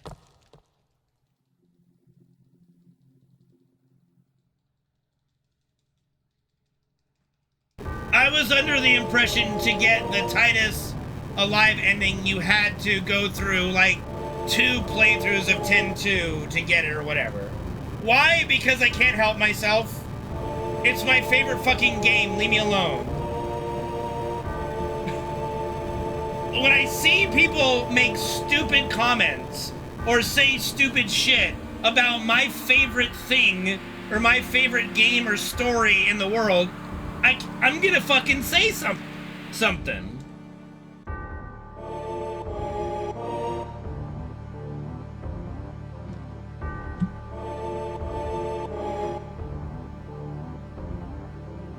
But, like, you have to do optional content to get the true ending in so many video game franchises, not just Final Fantasy.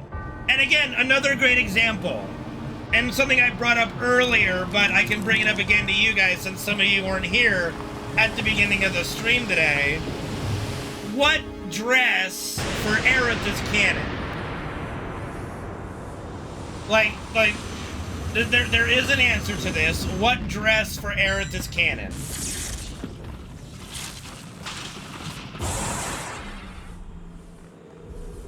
And if you say the shitty one, I swear to God.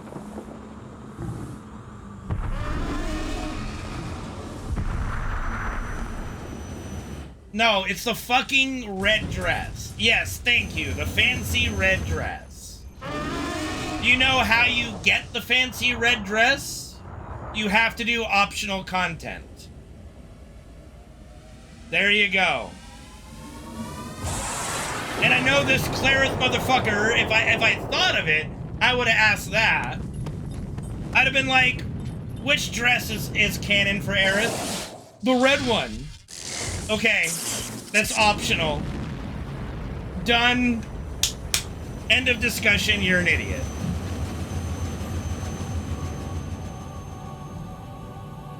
But again, these are the kind of people that drive me crazy, you know?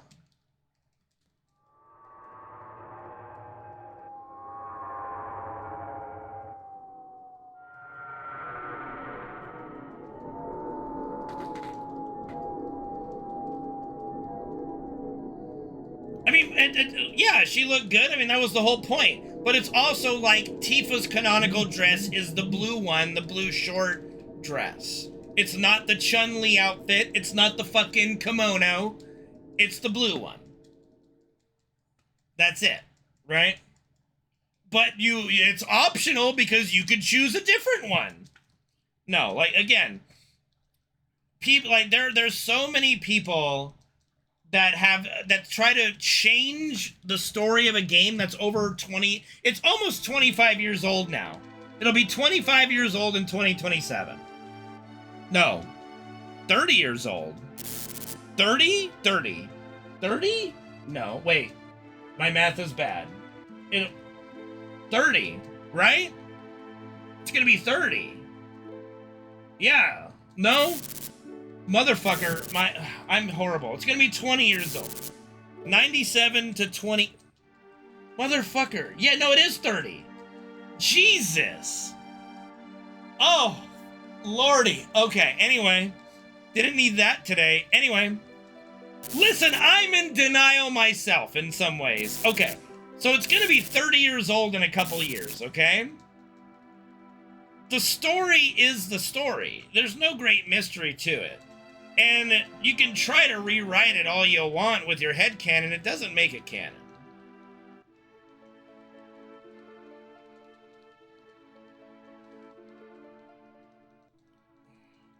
I mean, fan service is fan service. I'm okay with it.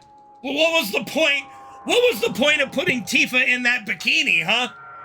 And just zooming in on her boobies, like, oh, like the cameraman literally zoomed in on her cleavage. It's like, huh? Like the whole point was fan service.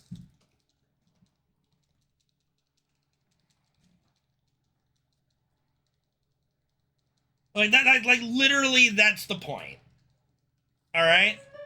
Getting Tifa and Aerith in a bathing suit was the whole fucking point. Like, that's it.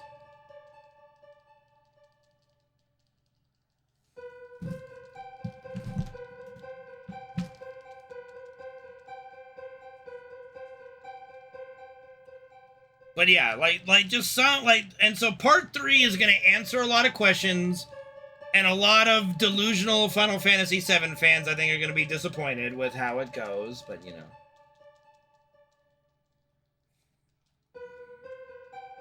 Indeed, Solar. And it was glorious fan service. To be fair, though, you did have to beat the game once to be able to actually wear the costumes through in battle. In the first playthrough, you had to take them off, but it's good, you know. Games ruined. Like, literally, there are some people that legitimately believe that like, there are people I have argued with that believe that the FF7 story would play out the exact same way if Aerith lived.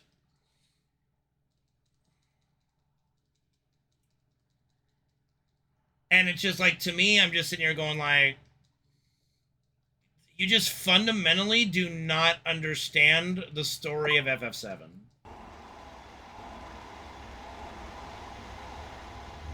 I wish they were bots. Bots would be more interesting to argue with. I'll be honest.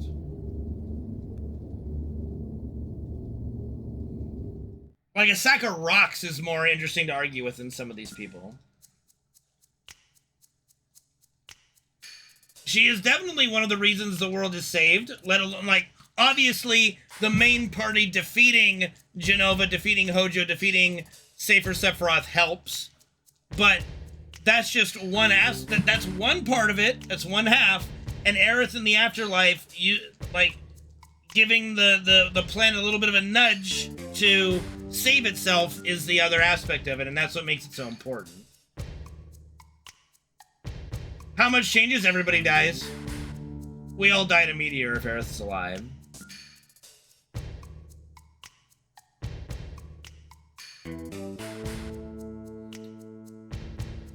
No, of course, like, the Wutai story is optional, but it's canon. We know it's canon. Same with Vincent. Like, getting Vincent is optional, but Vincent's story is canon. Right. So yeah, Wutai is main story. Wutai is not going to be skippable in Remake Part 3. Thanks, Panarius.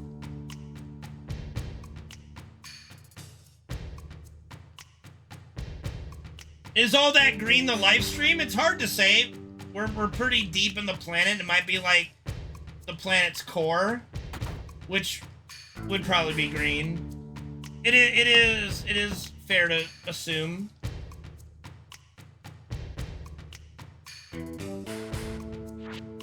Well, yeah, did anybody really believe that Yuffie or Vincent were gonna remain optional? Like, it was, there's no way.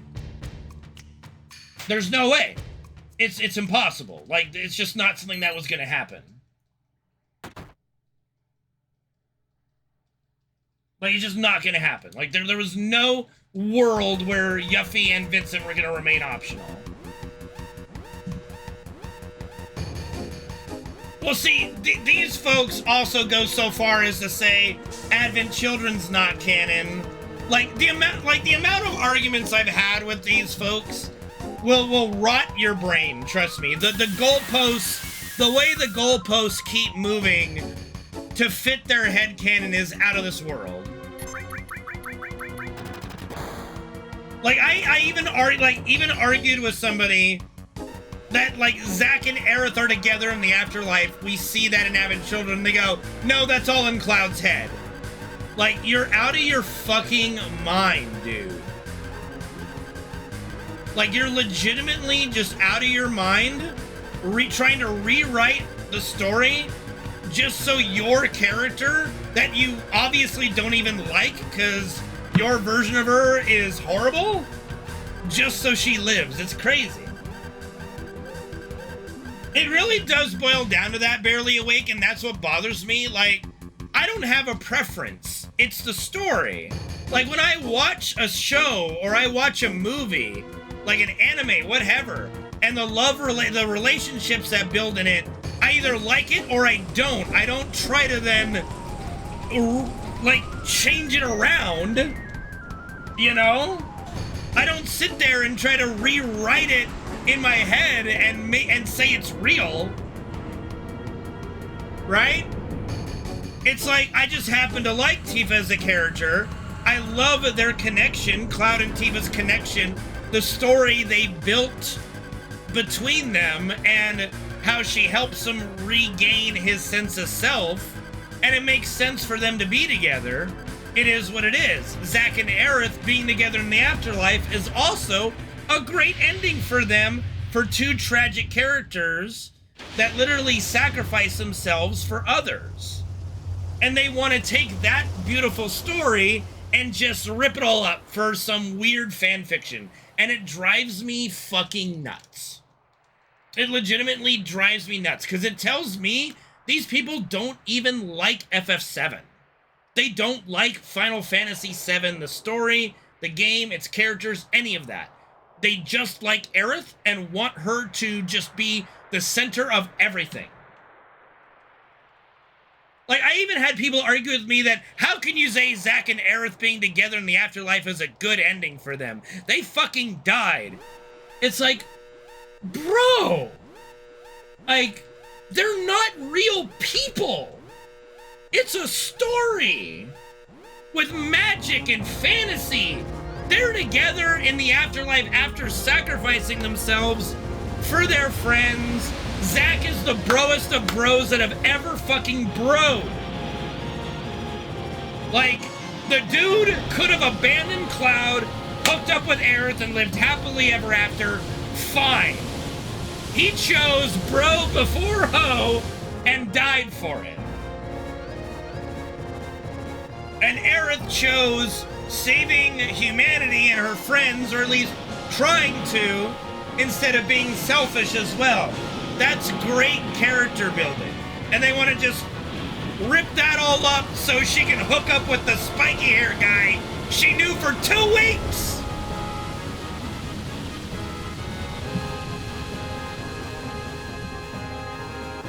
Like 2 weeks? These people argue with me. Like, yeah, no, Cloud loves Aerith more than Tifa. Really? Like, really? The chick that he literally was motivated by to go join Soldier, try to become some hero so that Tifa would notice him, someone he's, like, loved from afar for his entire, like, adolescence, all of a sudden he's gonna get subverted by a chick he met for 2 weeks.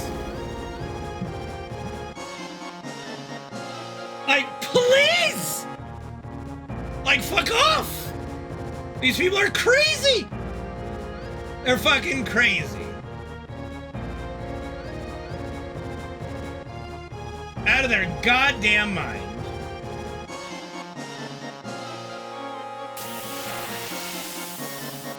He did not earn that hotel, but I'm okay with it, all right? We helped Johnny out of a jam, and it's better, let's be honest, it's better he's staying out of trouble than what else could be happening.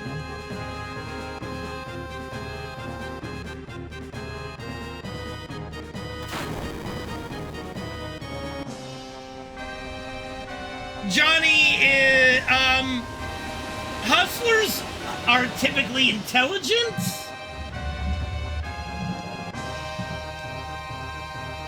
I gotta actually run backwards here, I'm ahead. I did everything in Rebirth. I did every fucking thing I could do. 1, 2, 3, 4, 5, 6, 7, 8, 9. We'll call that 10. 11, 12, 13, 14, 15. I'm gonna just do like some extra there. We did force him out of Midgar, yep. Yep, we were a bit of a douche to him, but, you know, it's all good, man.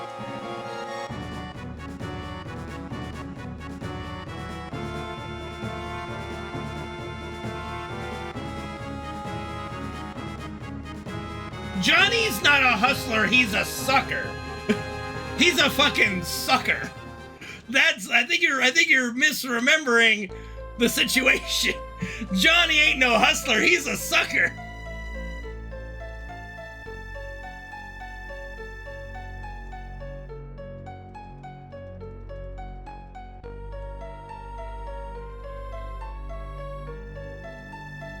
But again, Tifa is so kind-hearted. It's not like Johnny ever did anything bad. She felt really bad for like forcing Johnny to leave, but it was for his own good as much as theirs too.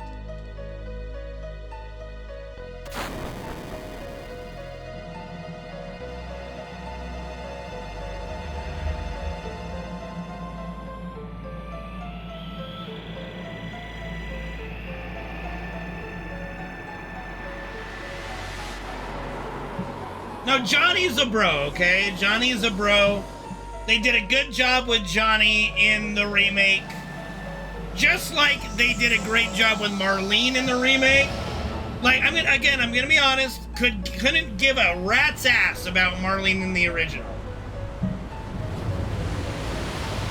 There should be a limit, yeah. But there isn't.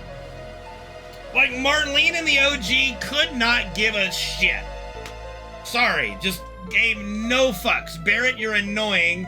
Stop talking about Marlene, nobody fucking cares. Of course she's gonna appear in some way in the third part. She appears in the final cutscene of the OG as well, but you know. But Remake did a great job of making me give a shit about that little girl.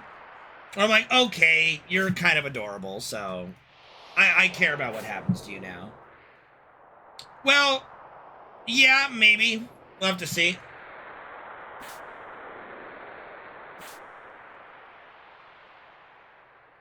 The story isn't really about Marlene, but I mean, there's definitely going to be something with her.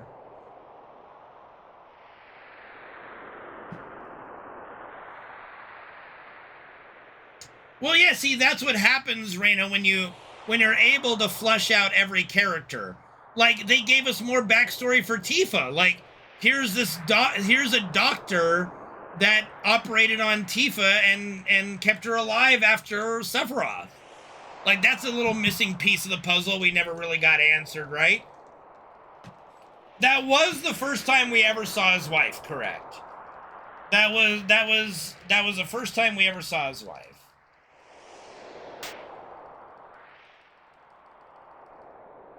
And can I just say, seeing Barrett with both hands, fucking weird, man. Like, am I the only one? But I thought that looked fucking weird, dude. I'm just gonna throw it out there. He looked fucking weird with two hands. It looked fucking weird. Well, yeah, it looked normal, but I'm so fucking used to him having a gun for an arm that it just looks so bizarre. I'm like, what do you even do with your other hand? You know? Like, let's be honest. Before Barrett, there was never a character with such an iconic, like, body part weapon thing.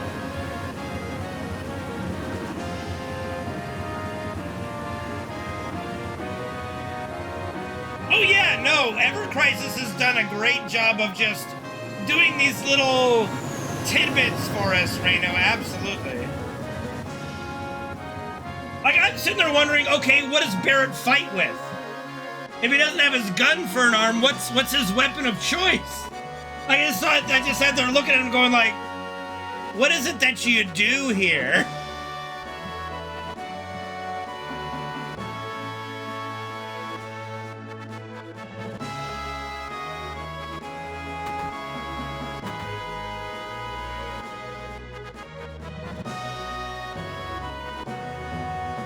He doesn't strike me as a martial artist, you know?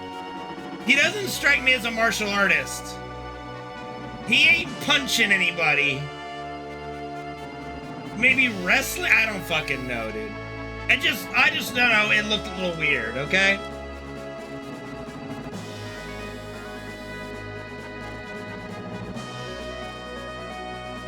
He's fucking jacked! Yeah, he is. Fucking jacked, bro.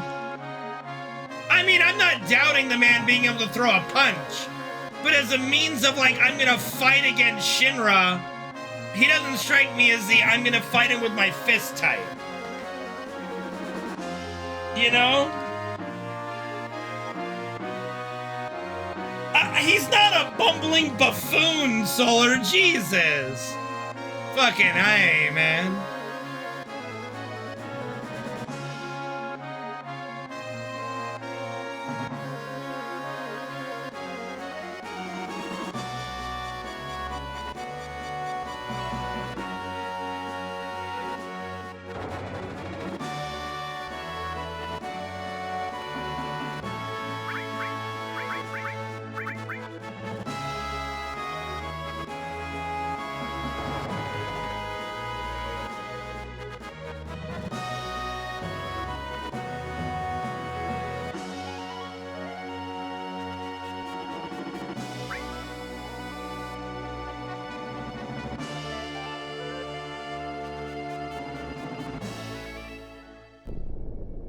I also really liked the way they handled Dyne in Rebirth.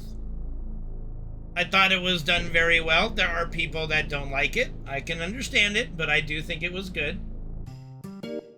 What I don't get, like what I legitimately don't understand, is so they captured Dyne and they tied him up and put him in a random warehouse in the middle of the desert. Why? Just why? Anybody can tell me why? And why not is not an option.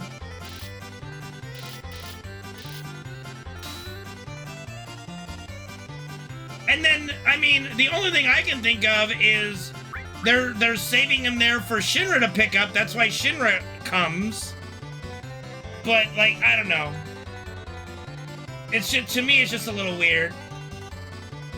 It is just a little weird, but it's better than the OG's explanation of Dyne. Like, so Dyne shot up the people in Gold Saucer, right? And then he got sent down here, but he was already here before, so he escaped and came up, shot some people, and then got sent back down? What the fuck is going on here?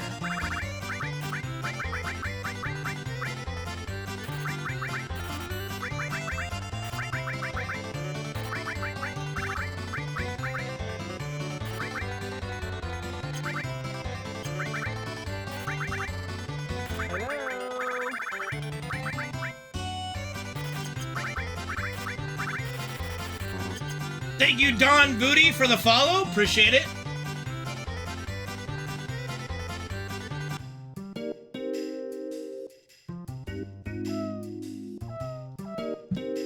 Like, the OG, like, dying in the OG, it literally makes no fucking sense. So I'll take Rebirth's improvement over the OG's complete buffoonery, but it's still just a little bit like, they just couldn't do it. And then the other what the fuck is Cloud and company getting ambushed and knocked out by some biker dudes?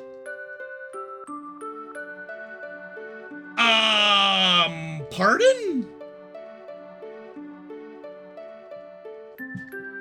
Like, what?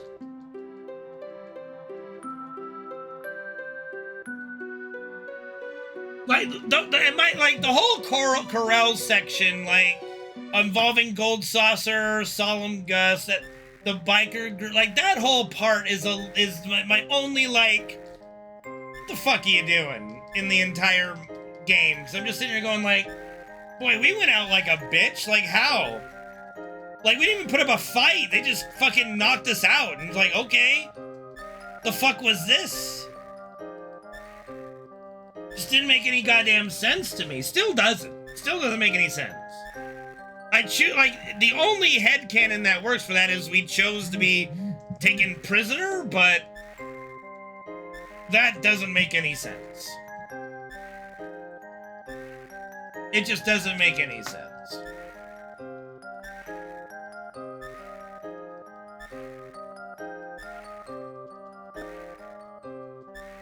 Like, I would be the worst person to get to interview any of my heroes that made this game. I would be the biggest piece of shit to be in an interview. I'd be like, okay, so one thing doesn't, like, I don't understand this part. How does this little weak group of biker people capture our entire party of heroes? Like, I could see them, like, kidnapping Aerith and forcing us to do something. You know, Aerith isn't physically strong, even though if you give her a chair, she could do some work. But, like, I could see them kidnapping Yuffie, Aerith, just kidnap somebody that's more of a damsel in distress character. But the entire party getting beat by a random biker group? Like, come on. Excuse me?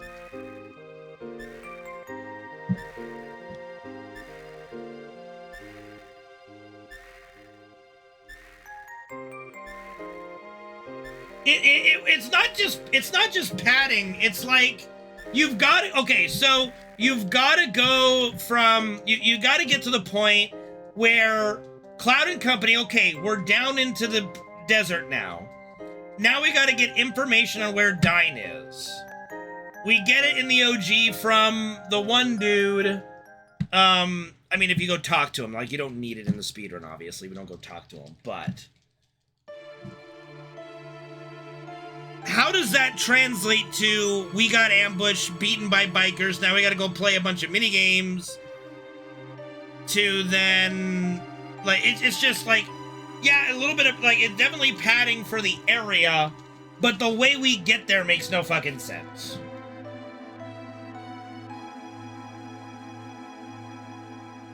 Yeah, I think that the easiest solution there, because, like, just take Aerith, just kidnap Aerith or something. I don't know. Well, you can't lose in translation the actual physical cutscene of Cloud getting knocked out from behind by a dude with a baseball bat.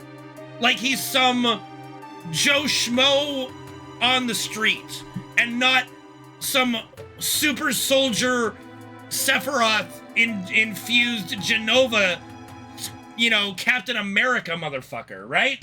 It doesn't make sense. Tifa wouldn't get wrecked either. Like, Barrett wouldn't get wrecked. Do we have Vincent at that point? No, we did not have Vincent.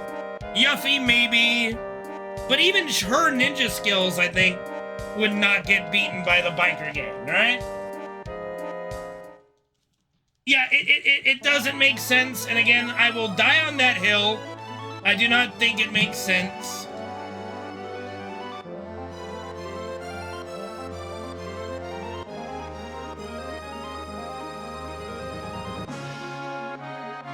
Well, that's because Joker is a formidable adversary. He's not a random biker dude. A nameless biker dude.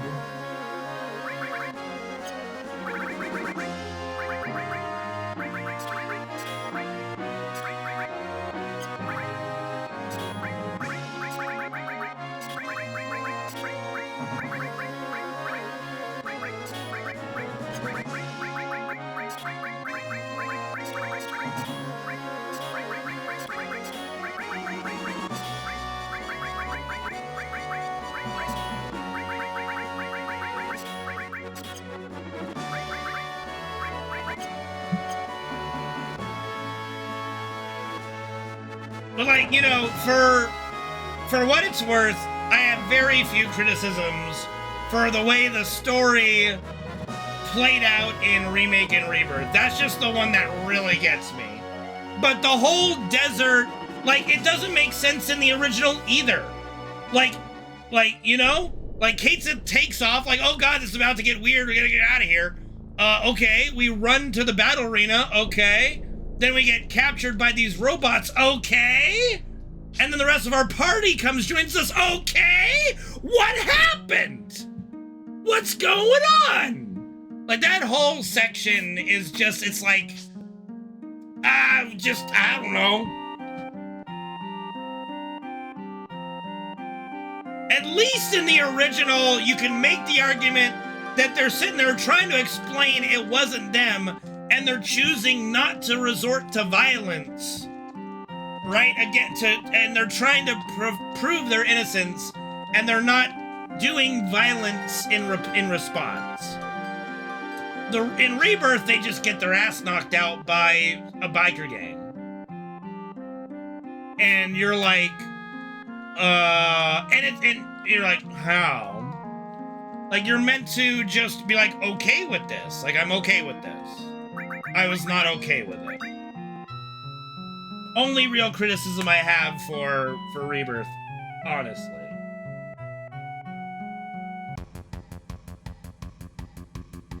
Dude, the plot goes fucking knocked out Cloud with a baseball bat.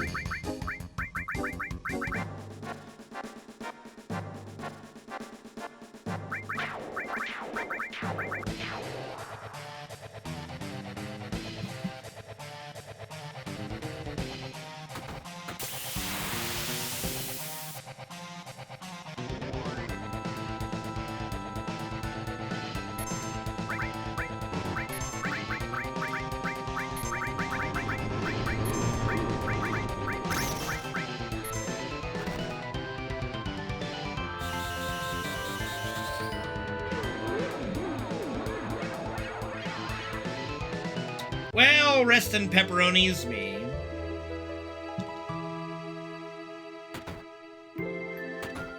Alright. Knocked out cold, baby.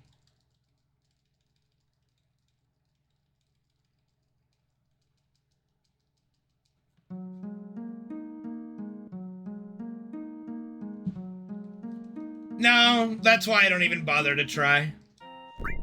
There just comes a point where it's like, you ain't gonna get anybody with it anymore. And that's okay. That's alright. Unless they're like AFK. Unless they're like Pedarius here, fucking AFKs, and he hears the game over and he's like, what happened?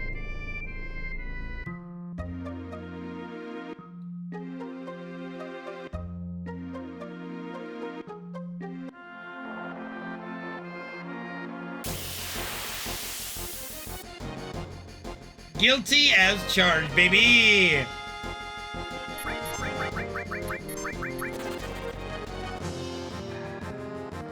1, 2, 3, 4, 5, 6, 7, 8, 9, 10, 11, 12, 13, 14, 15, 16.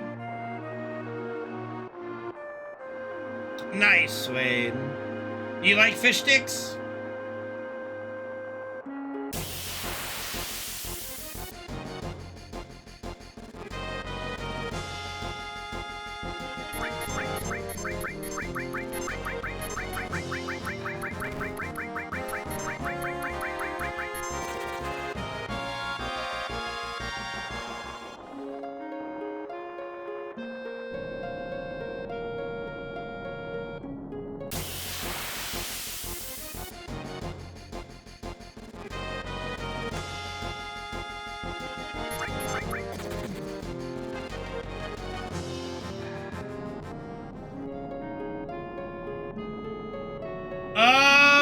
boy, I don't know what I'm gonna eat later. It's gonna be like 10 o'clock by the time the run ends, and we'll have to see.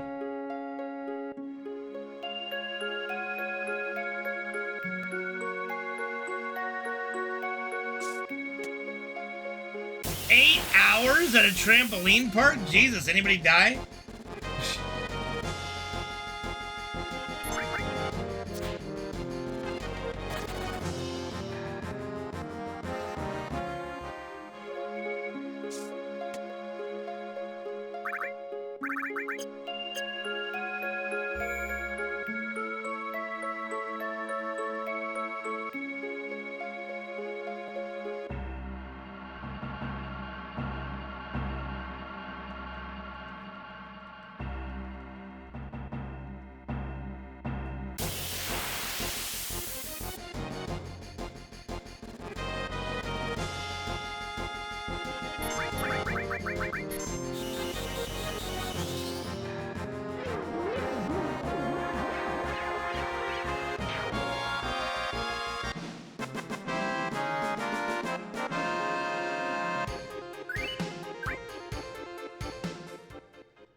Chugga chugga choo choo, motherfucker!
Owie!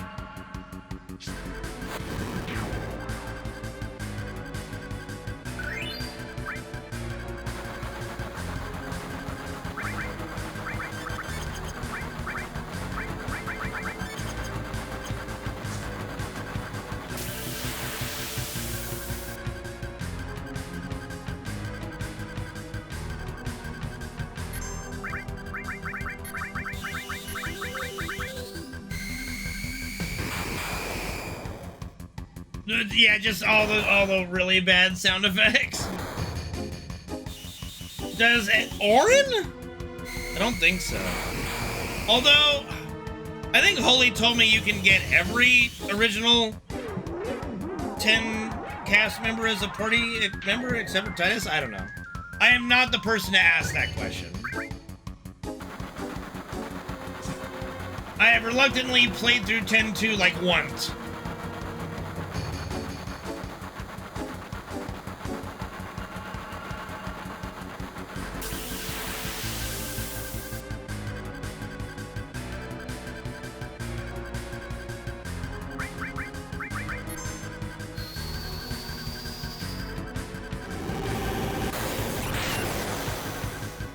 I think I've only played through it once. Well, like, when did I play it? Like, when did I play it a second time?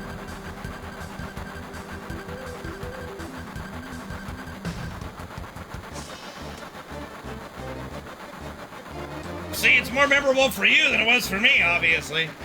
I only remember playing through it once on the last Square Enix the last Final Fantasy marathon we did.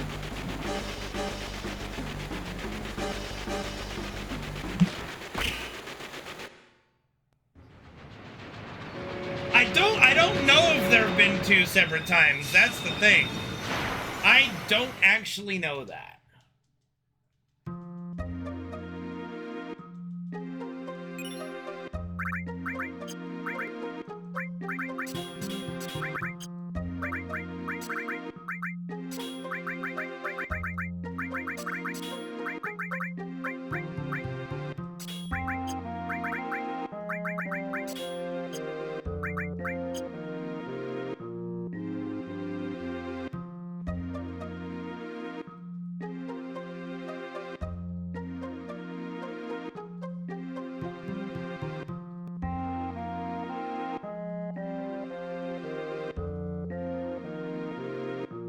No, I mean, we'll see.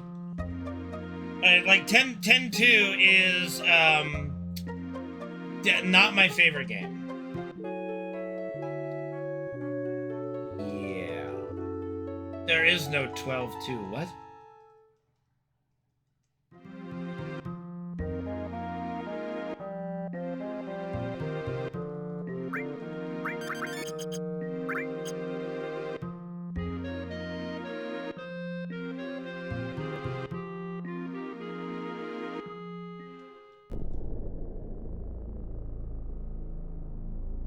Revenant Wings? I don't even know what that's about. I don't even know anything about that.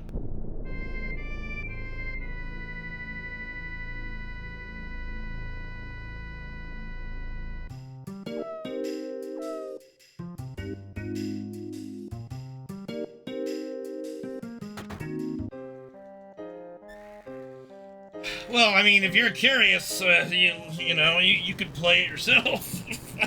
And leave me out of it, motherfucker.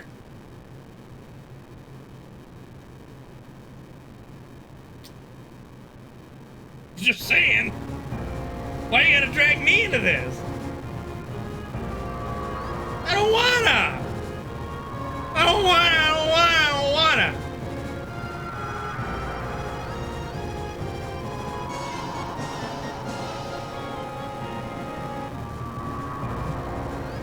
I don't wanna be a Super Saiyan.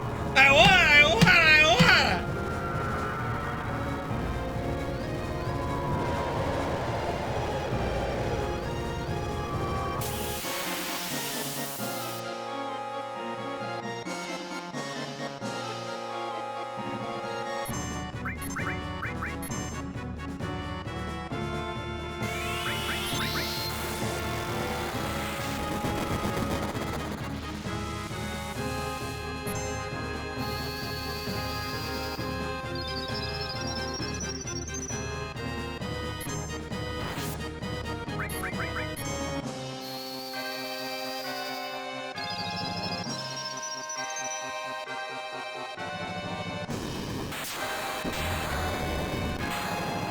You mean like it's a tactics kind of game?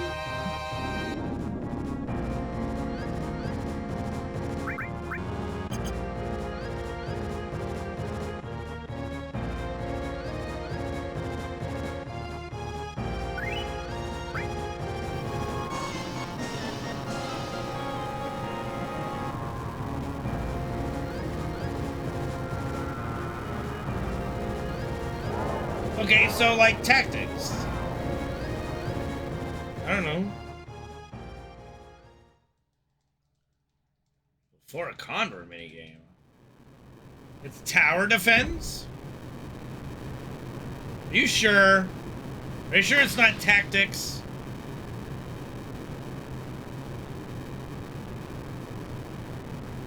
Guys.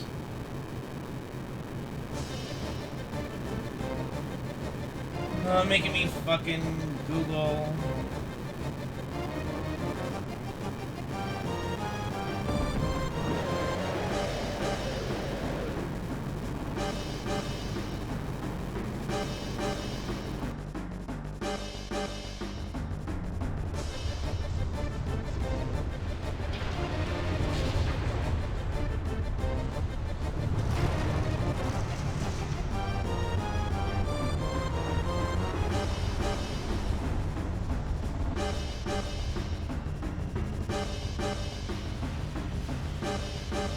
You guys are lucky I'm at a good spot. What's up?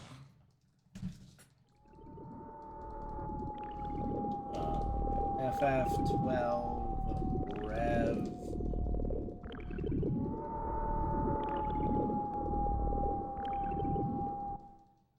It's literally fucking tactics. I'm looking, it's literally tactics. Fucking StarCraft, it's literally fucking tactics. Like, it's like literally fucking tactics. Jesus Christ, people. That actually does not look bad. That might be a fun game. It's literally fucking tactics. I didn't YouTube it, I just saw pictures of it.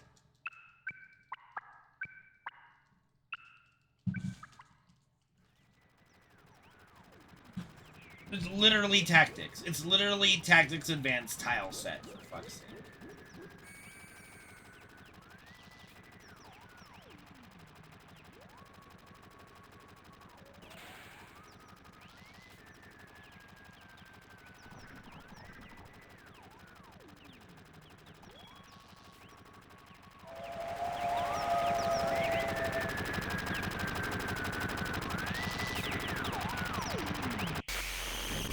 The fuck is X-Men Legends? No, it's not StarCraft Tactics. StarCraft is real-time units moving all the time. Tactics is turn-based strategy, like chess. That's what that is. You're not just running around and attacking with everybody at once. It's literally tactics. The fuck? Why did you even bring up StarCraft? It's not the same thing. Not even the same genre.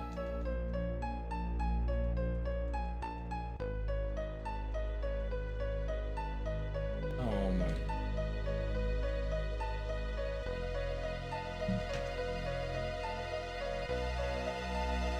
Ugh.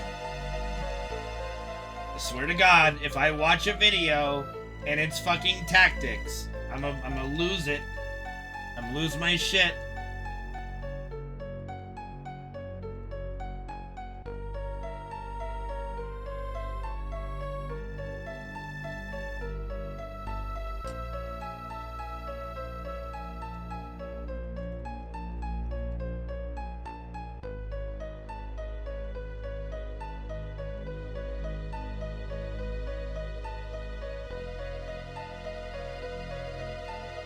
Kellogg's cereal. I don't want Kellogg's cereal.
This almost looks like an auto battler.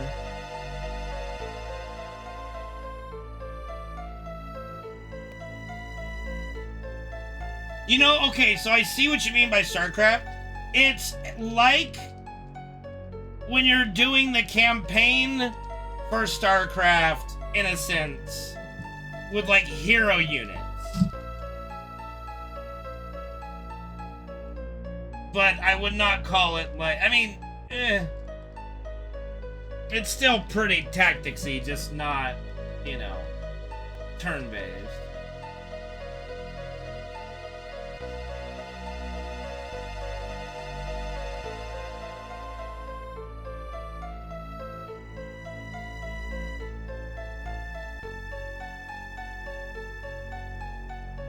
This is just weird, dude. Like, I don't even know. Yeah, it's very, like, it's a weird idea. Like, I think it would have actually worked out better if it was just FF12 tactics. No, I get it, Gary. Like I said, I can see it if you're, like, on playing campaign mode with just your hero units. You're not building anything. You're not, like, building buildings. You're not massing up units. It's just like some of those special levels in StarCraft where you're just playing with your hero units. It's a little weird. I think it might have been more interesting if they just did make it FF12 tactics. Like, I don't know, like, that kind of, I'm gonna be honest, it kind of turns me off of giving it a shot, but, you know, I don't have to play it. It's fine.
I can see that style of game being fun for some. I don't know.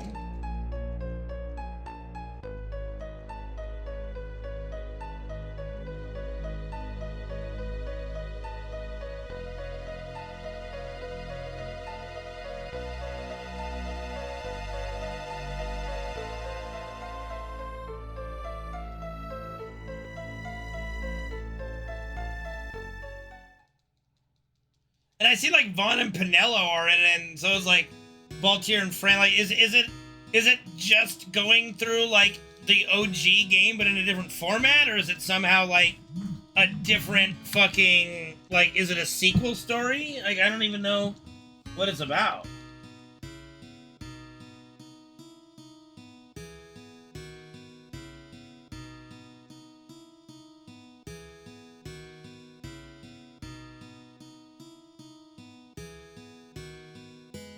After 12?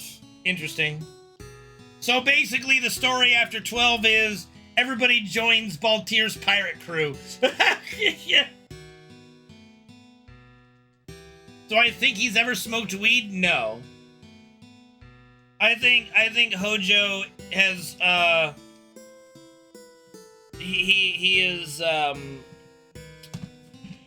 too serious for that. Bro, I will never defend Tactics Advance, okay? I don't like Tactics Advance at all. At all. At all. At all. At all. At all. Not one redeeming quality in my mind for Tactics Advance. Fucking hated it. I don't even care about story. The story's trash, but the game itself, fuck that. At all. At all, dude. At all. I've seen people defend Tactics Advance. I've seen people defend the judge system of Tactics Advance. I think Champion Beef even defends that shit. And I'm just sitting here going like, it's the dumbest thing ever invented. I want to punch in the face whoever thought of it. Well, think of Tactics, okay? But more cartoonish, and every battle you go into, this random referee puts limitations on what you're able to do in the battle. Arbitrarily. So you're sitting there like, oh, you can't do this, you can't use this skill. It's the dumbest thing I've ever seen in a video game. I don't know what purpose it serves except to just piss you off.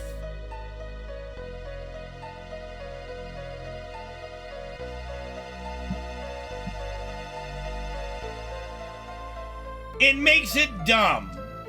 It makes it so I can't play the way I want to play. I have to play in a tactical RPG with a bunch of classes, skills, races, all that stuff. I can't do any of that.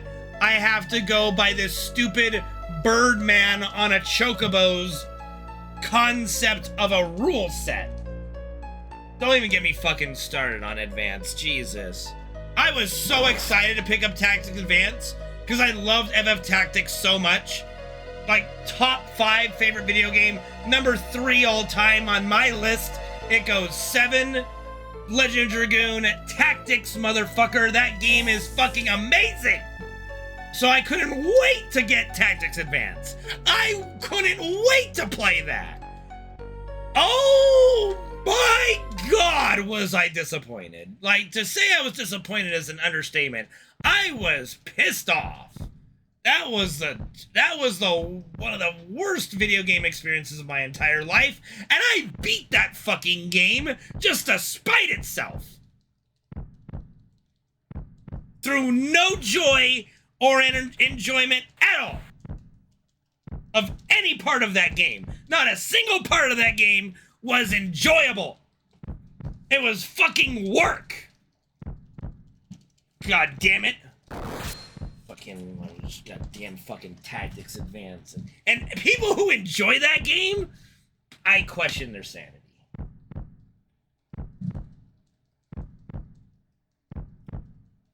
We need to do a one of those tests that judge if you're a human or not. Goodness. All right, I'm gonna be right back. I question your... Well, your name is ThisGuyR6, so I think that speaks for itself. I'm gonna be right back.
Alright, so somebody asked me earlier what am I going to do for dinner. Well, I'm going to have some hand-breaded tendies, but for now I'm going to have a muffin.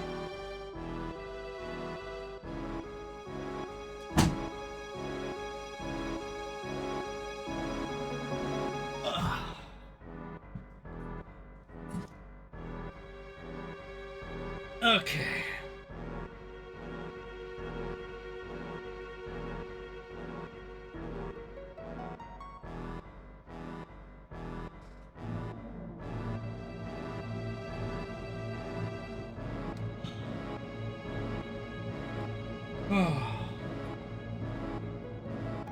Thank you, Barely Awake. I liked it too. I was looking for new backgrounds for my run. I'm like, oh, this is really nice. I like this.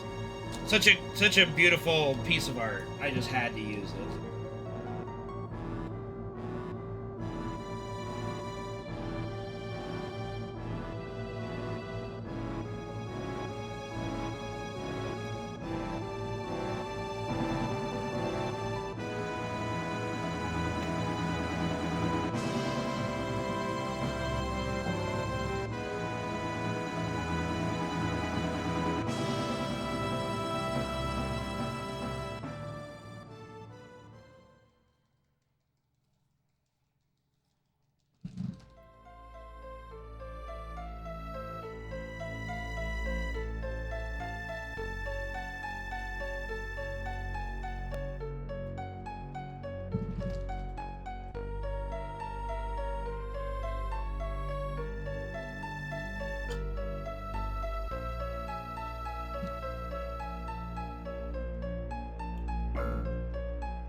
Urzak.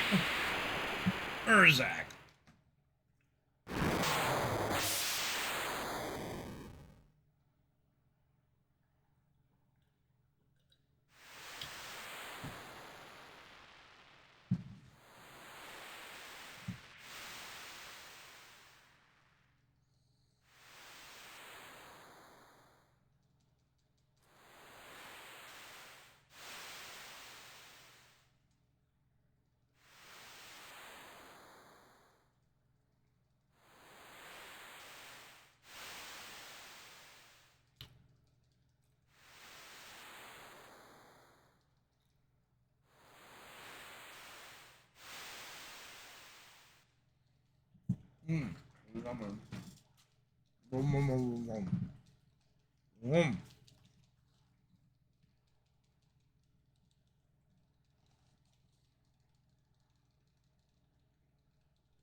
Let's go.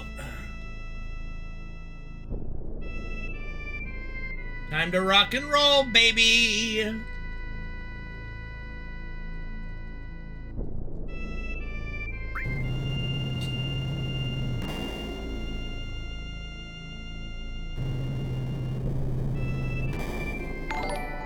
Razor Prototype, hello, welcome guys, and thank you for the raid. Hopefully you enjoy FF7 speedruns. Welcome, welcome, raiders.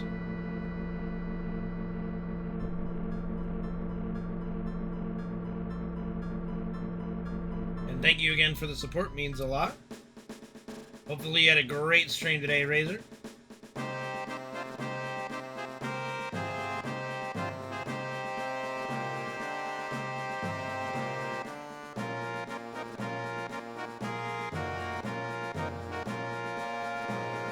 Cute, Gary.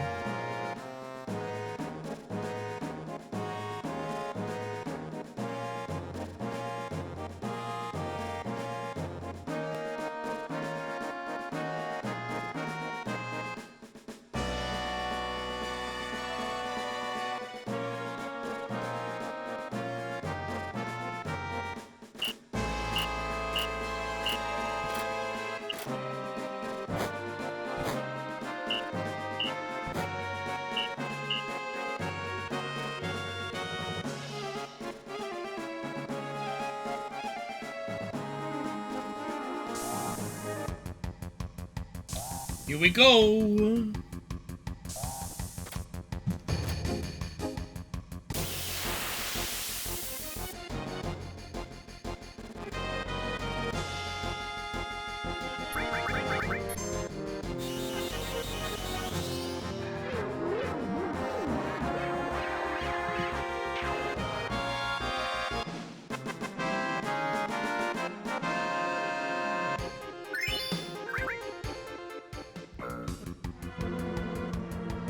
Alright, we got the S mine we needed. I don't know if we got one earlier, but we need that for lowering Tifa's HP on carry armor.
Nice. 1, 2, 3. We're gonna do 4 just to be safe. 1 extra step.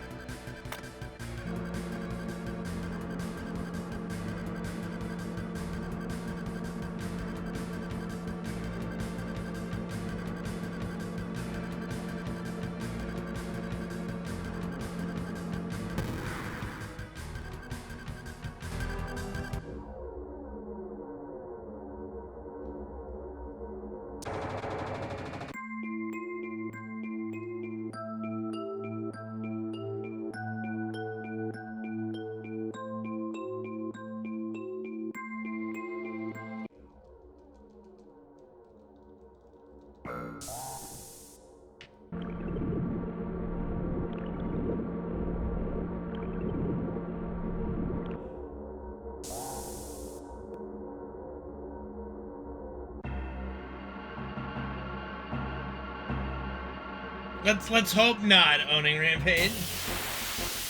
Yes, do I think it would have worked? I have no idea. If the graphics look like, you know, Super Mario or Quest 64 or something, I don't know if it would have. I think part of what makes this game work is the way it looks. 1, 2, 3, 4. So, I don't know.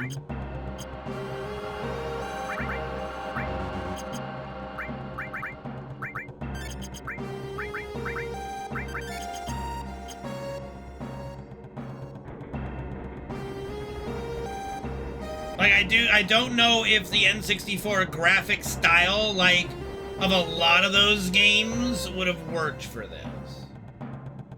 It could have, maybe, but it would have been a lot more, like, happy instead of, like, serious, if that makes sense. Like, gritty, I guess? I don't know.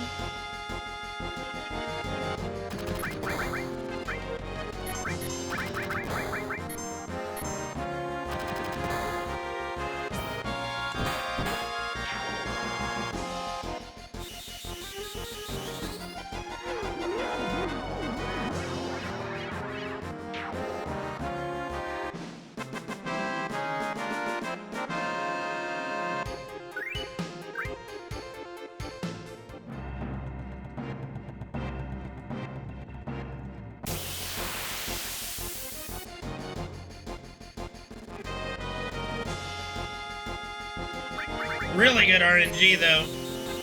I'm gonna be honest on the build up to here, so that means we're probably gonna die. Yeah, we're probably fucked.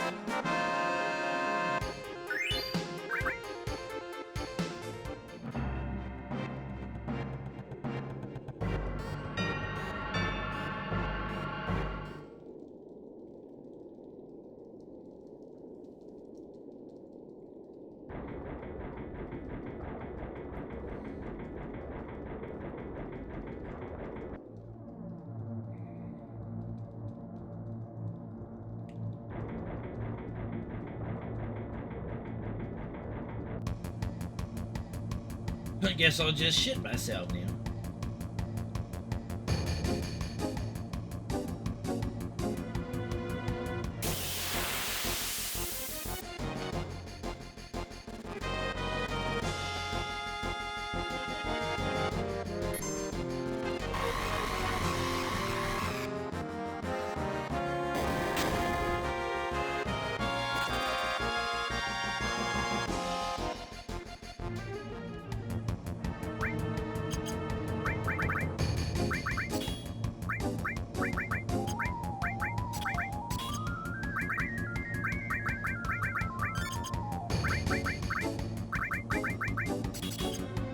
Alright guys, here we go. It's time. Make or break of the run right here.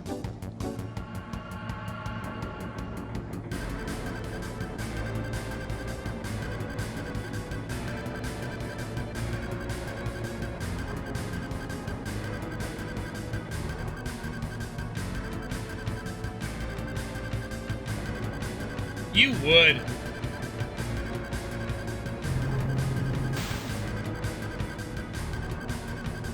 I mean, you're gonna leave right now? Jesus. Thank you to Skyro6 for the 25 bits.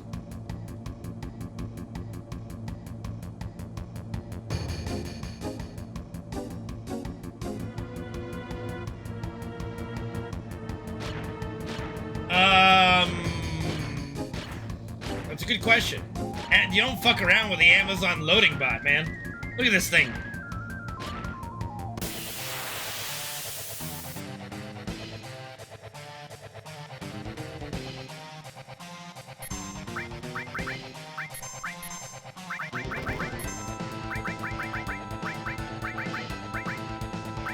Okay. He's just kind of not doing anything. All right, fuck it, let's go.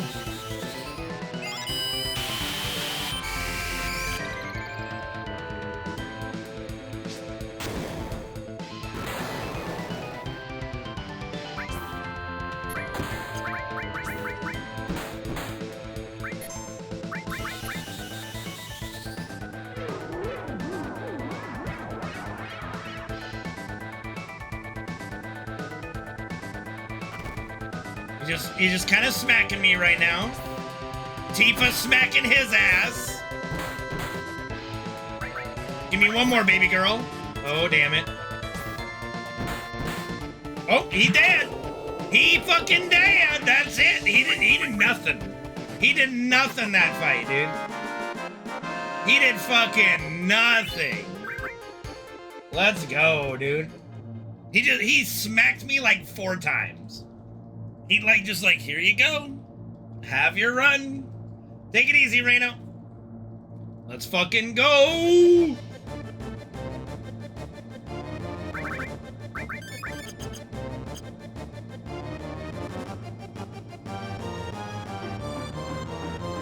Back in the green, baby.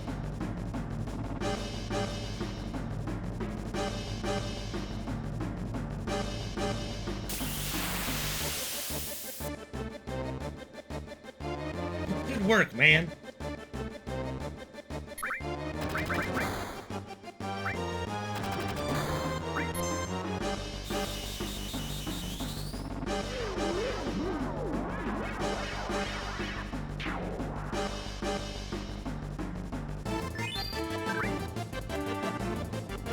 That was a pretty nice carry armor fight.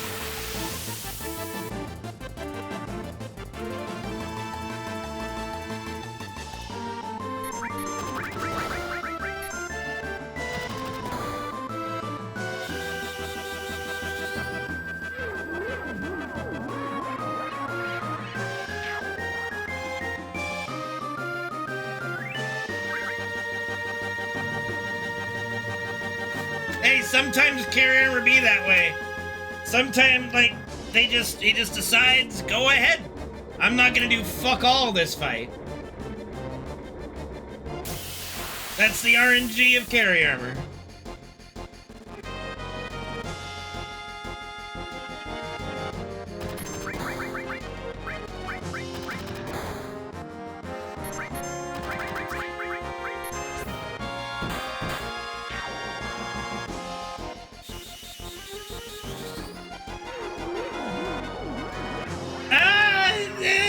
There's still possibilities of death, but, you know, knock on wood, you know, we can get through it.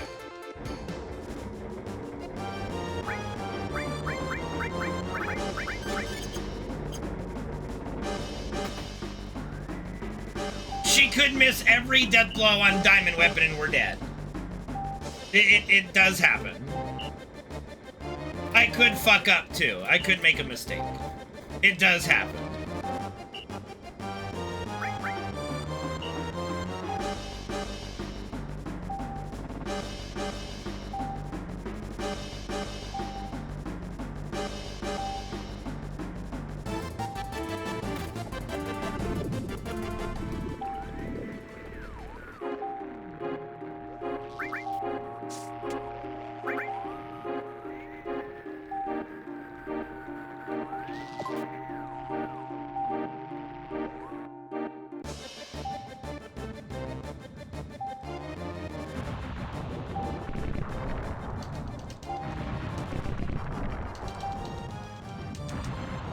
Got him.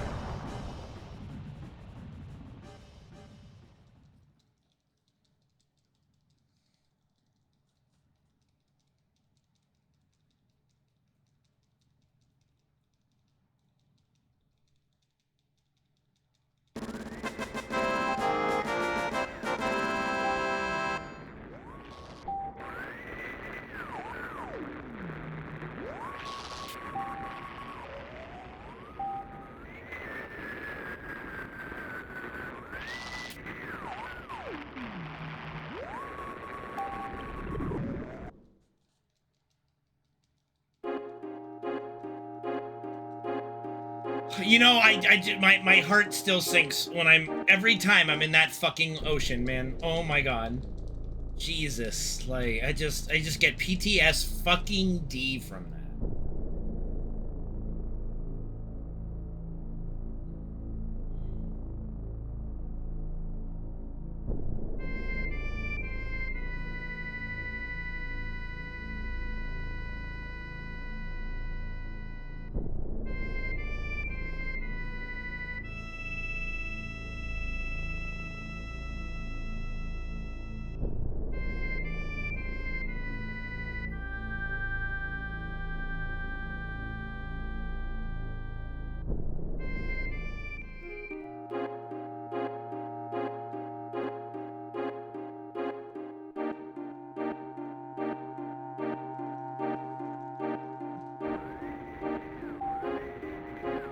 I mean, I'm just like we've been over this before, but I'm just fucking terrified of the deep ocean.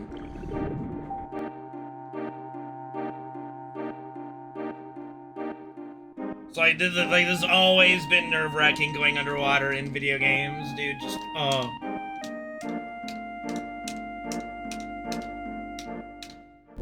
Hate it, man. Fucking hate it.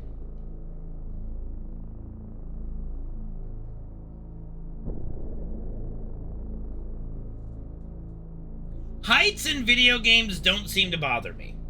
I am bothered by heights in real life, but heights in video games, I don't seem to care. It does not seem to bother me. Underwater, though, it must be the thing I'm most terrified of. Without a shadow of a doubt, is underwater. The brown weapon, yeah. Poopy weapon.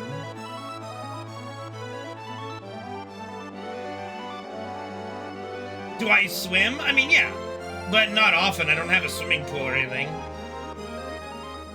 But I mean, I do enjoy swimming. I'm not great at breathing underwater. Like, I feel paranoid, and especially when I'm like swimming with friends or like, you know, fucking around playing like any kind of sport activity there, where like when I was younger, I had asthma, so I always had breathing issues, and so there was an incident where I was playing with my friends and I got trapped underwater, and I don't know if I was close to drowning, but I was definitely uncomfortable, and that just kind of solidified my fear of the underwater. No, I don't think I've ever done that. That's kind of gross, Duke.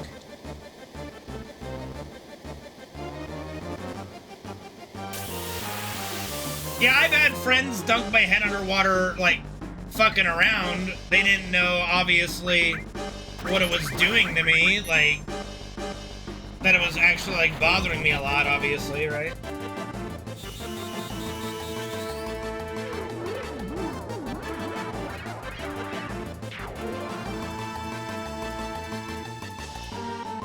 It's pretty bad, yeah. Suffocation is definitely not a good way to go. Not a great way to go.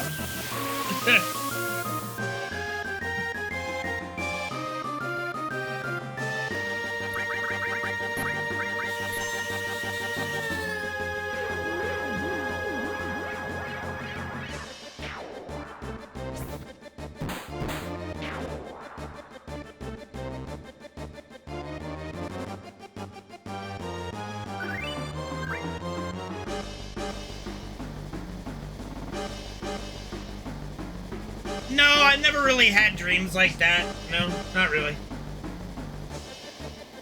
I did have a really weird dream the other day. I didn't tell you guys about it. I told my mom. But I dreamt that my dogs were still alive. I didn't know where they were, though. But then somehow, like, there were a bunch of xenomorphs at my house, and I started treating them like dogs, and they started acting like dogs. And the xenomorphs, like, led me to my actual dogs that were alive and well, but, like, I don't know how long they've been hiding. And they wanted to kill my dogs because they were jealous of my dogs. And I was able to get the xenomorphs to not kill my dogs. And then I woke up. And I was just like, what the fuck was that? No, the xenomorphs, they with me, they acted like puppies. Like, they acted like very happy puppies. Like, wagging their tail and shit, like, oh my goodness. No, a xenomorph is not a Digimon. The xenomorph is the alien from Alien.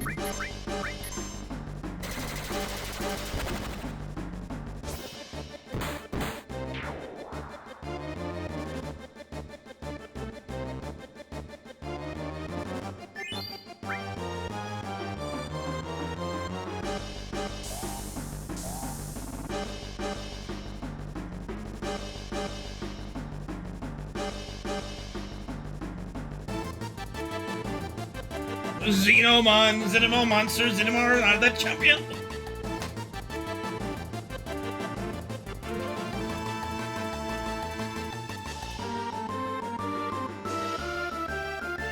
Scooby-Doo monster? That's crazy. I used to have a recurring nightmare where it was just a white empty space, but there was a very tall slide, just a regular slide, just a straight down slide, you know, just the steps going up, and I would walk up to the top of the slide, and as I'm sitting down to go down the slide, I would fall off, and I would just be free falling for like what seemed forever until I finally hit the ground and wake up. That was a recurring nightmare I had. The other recurring nightmare that I've had is just animals in general trying to get into our house and me rushing outside to bring the dogs in while like it's like either mountain lions or it's something else that's crazy. Might even be dinosaurs, but it like changes sometimes. But it's like I just barely get everyone inside before they you know, and lock up before they're able to reach any of my dogs.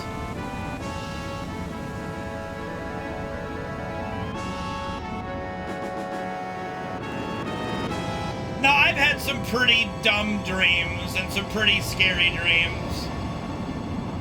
I mean, to me, they're scary, you know. Like panicky, waking up in a sweat and panicking. I've woken up crying before from dreams, you know. I'm a very vivid dreamer. I do not envy anyone who would sleep next to me as part of their life choice. I have no idea what I do in my sleep.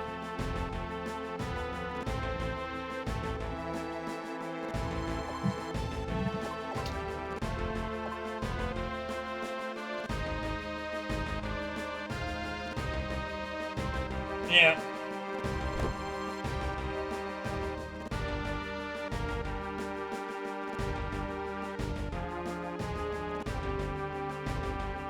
I also can't go to sleep in darkness. I have to have like the TV on to go to sleep or I start thinking very, very dark thoughts. And have panic attacks. I learned at a young age, I need stimulation when I go to bed. If I try to stimulate myself in the darkness, it don't go too well.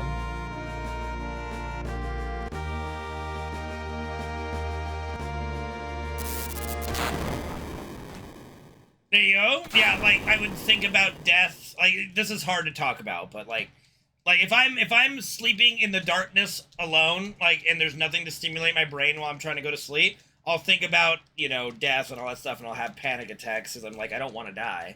I know my life is limited, but I enjoy life. I still get petrified of that. Like even right now, it's hard to say without getting that emotion.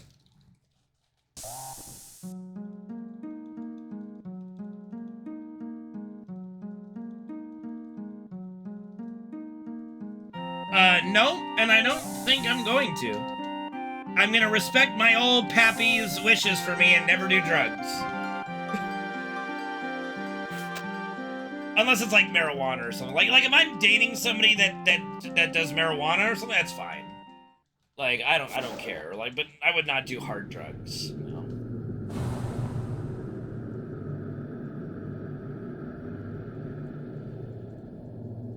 I mean that's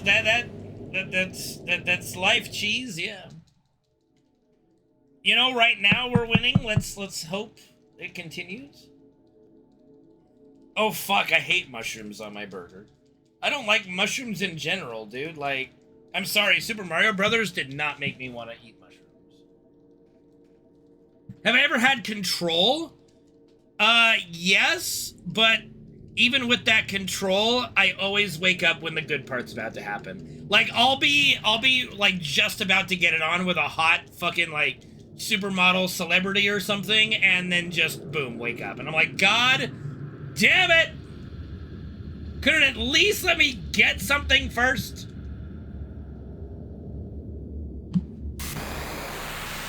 Fucking brain.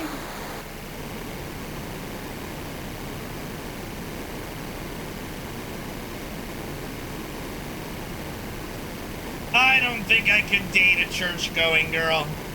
Like, that might just be where I draw the line of a Bible-thumping, church-going girl. No way. That would just be a little too much of a gap in belief system, probably. I mean, you never know. But, probably not.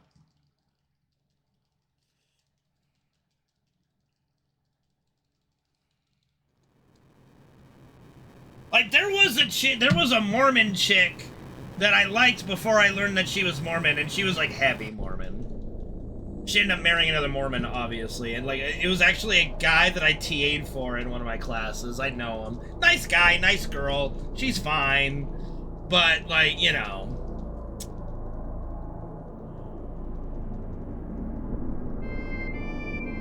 It's just hard to get past that barrier.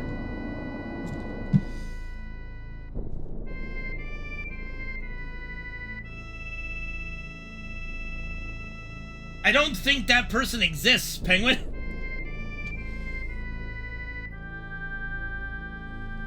Even if I did say Jehovah.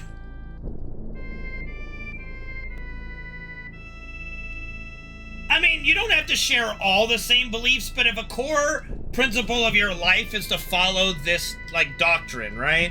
And then another person's core belief is to completely ignore that doctrine, that is a little hard, in theory, to get over. I'm sure there's plenty that don't even care. But, like, I'm talking about someone who's truly devoted to their religion, as opposed to someone that's like, yeah, I grew up with it, I don't really go to church, whatever. Like, it's like, okay, fine. You know, that's a little different than, like, somebody who would, like, try to get me to go to church. I would be like, no. No. I will go to a church for a wedding or a funeral. That's it. I draw the line. Death or marriage, that's it.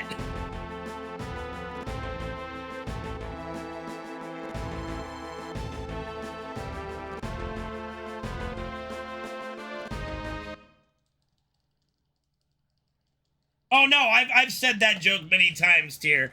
Like every time I go to church, like when I went to my friend's wedding at the church, I kind of just snuck in and went like, okay, I didn't burst into flames, we're good.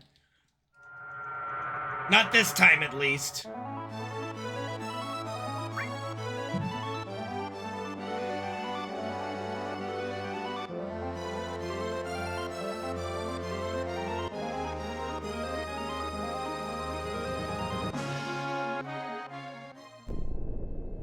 I mean, that's fine. Like, you can believe what you... I draw the line at trying to force others to believe your system. Like, again, this boy... How do we get on these topics? Like, I just believe in live and let live, and, like, as long as you're not hurting anybody, just, you know, live your own life. Which is why I just really despise the era of politics that we're in, where you have a section of our country trying to force... Oh, hold on, I gotta pay attention to this spinning thingy here. Okay. 1 rotation. 2 rotation.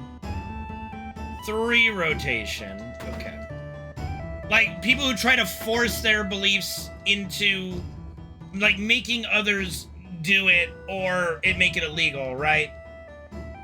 Like, I just believe, like, hey, you want to live your life one way, I want to live my life the other way. I'm not hurting you, you're not hurting me. There you go. Because we're doing the final descent manipulation. It's tied to, like, I did some setup earlier, but it's tied to the rooster little, like, weather vane and the spinning what do you call that, satellite thing? So, like, when the rooster stops moving, the weather vane, like, stops. You watch the position of the satellite, and then you have to count 3 full rotations from that spot before you enter, and then you're good. Dish antenna, yeah, the spinny antenna thing, yeah.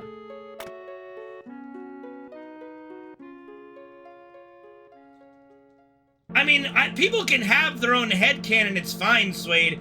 It's when they try to say it's the canon of the story, that's when I have problems. I have no problem with shippers shipping what they want, enjoying fanfiction, whatever. It's when they try to claim fanfiction as canon, I have problems.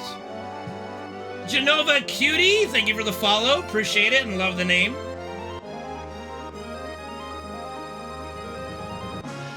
You know, I'll bet he does get HBO, man. I'll bet Bugenhagen watched Game of Thrones and was just as pissed off as we all were. Like, I have no problem with people enjoying, making, you know, having a fun time with fan fiction and different, like, what-if scenarios. Like, that's great. Do what you want with the, like, you know, have a good time with that. Just do not try to claim it's canon. That's where I have problems. Like, enjoy your fan fiction, whatever it is, have fun with it. Don't claim it's fucking canon. That's where it pisses me off.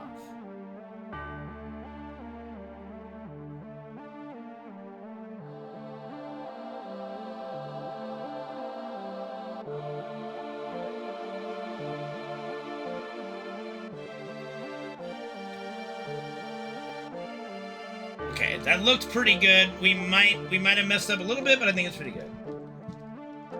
You know, I like the developers have already commented on that and said it's a fun theory, but no, Squala's not dead. I mean, you can have fan fictions with canons. I'm sure that's fine. Like, there's a big difference between canon and canon.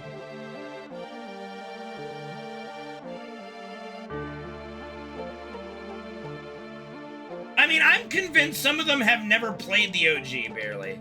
I'm honestly convinced a lot of these folks don't even know the original story at all.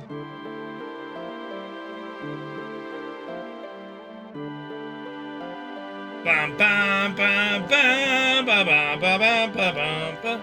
I actually remember playing the 1812 Overture when I used to play violin in elementary school and middle school. I remember we did a concert, we did the 1812 Overture. That was fun.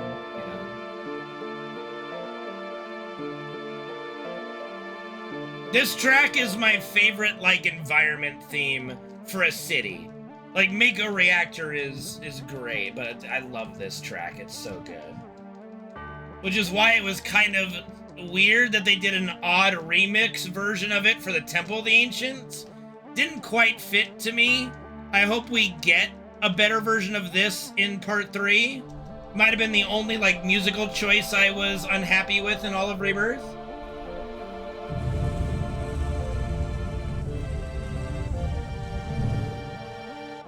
That's kind of cool, Super Gran Turismo.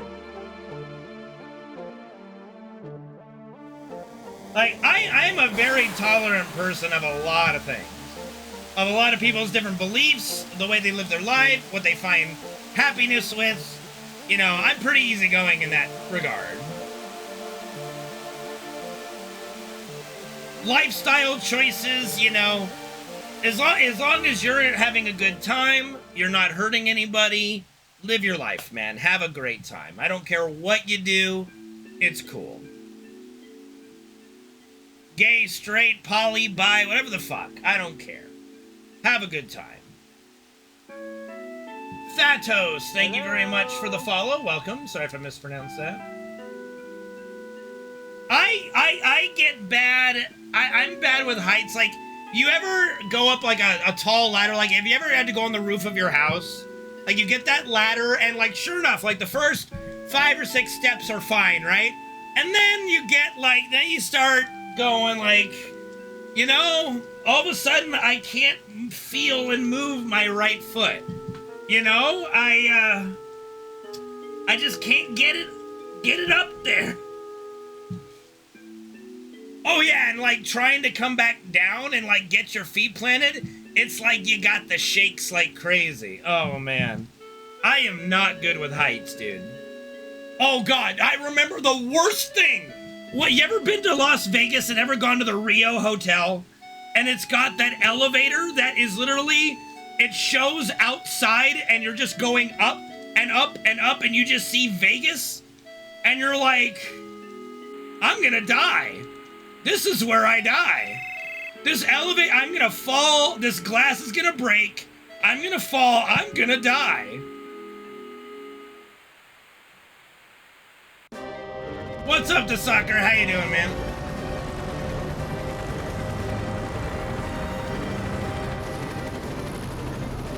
I, oddly enough, don't have a fear of heights while in a plane. I've only been in a plane like twice, and I've never had a problem looking out on the window and enjoying flying in a plane.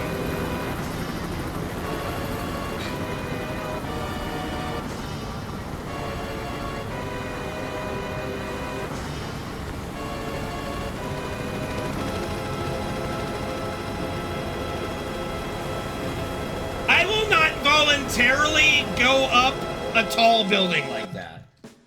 I like, you know, there's got to be some external factors that make me do something like that.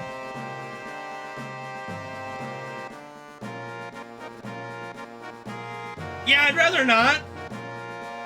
The only thing, you know, oh God. What is it? What was I thinking of? Like, you ever go to an aquarium that you're walking and then it's like, there's fish above you, there's fish below you, like, you're just kind of encased in, like, you're walking around a hallway of glass, like, and, like, underneath you is water with things, and above you and to the sides of you is water with creatures. Oh, God, I was like, get me out of here now. Now, get me out of here.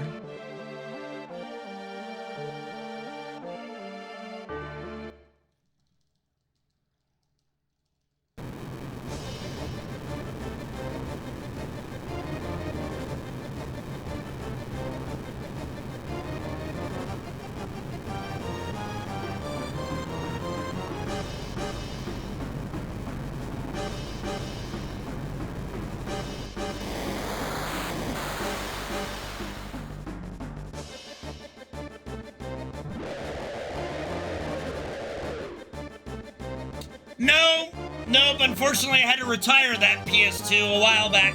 I still have it somewhere. It's in one of my drawers. It's not over here. It's definitely in one of my drawers over there. It was a good boy. It was the first PlayStation that allowed me to be competitive and that we got our first world records and stuff on, so it will always be it will always be the goodest of boys. Yes, Diamond Weapon will wait there. You can go do whatever you want, and Diamond Weapon will just be sitting there ready whenever you're ready.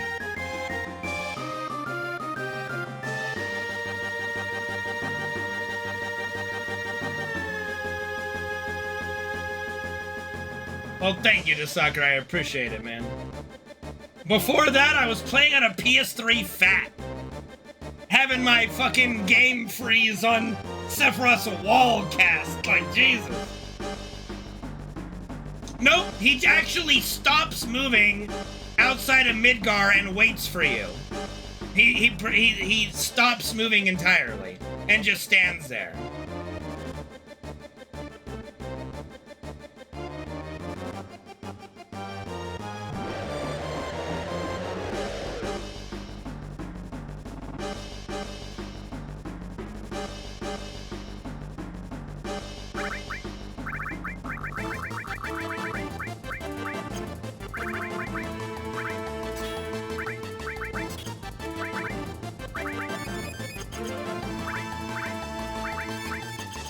Here we go! It's time!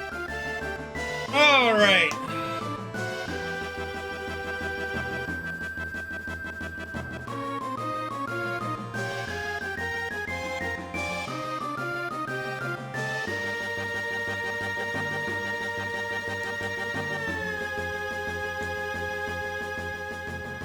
Any minute now.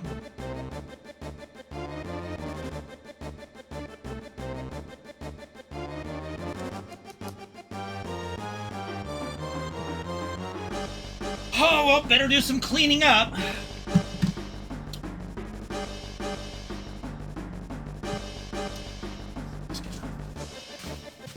Got some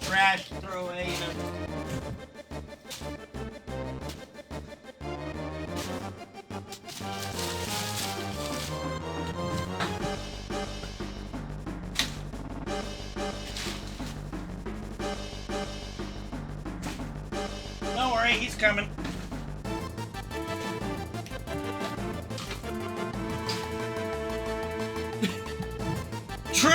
True enough, Penguin. I wish I could devote more time to cleaning up, but I always get pulled away to go clean up other people's messes.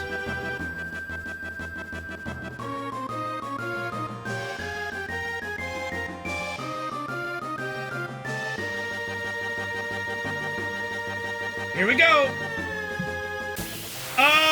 We were lucky on carry armor. I'm trying to think what else. We just got kind of lucky on some spots.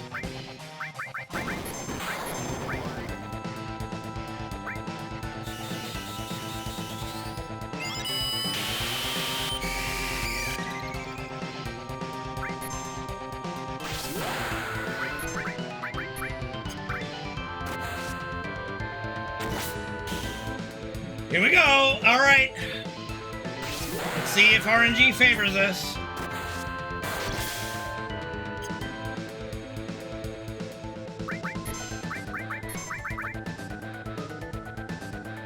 Okay, that's good.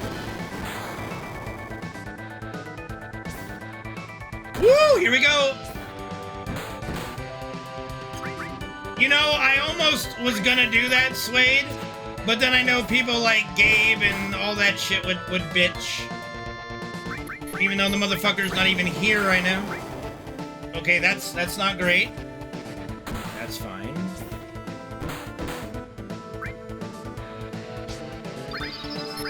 Let's just hope she doesn't get hit again. Alright, we're good as long as she doesn't die here. Oh, he's dead, baby! Let's go!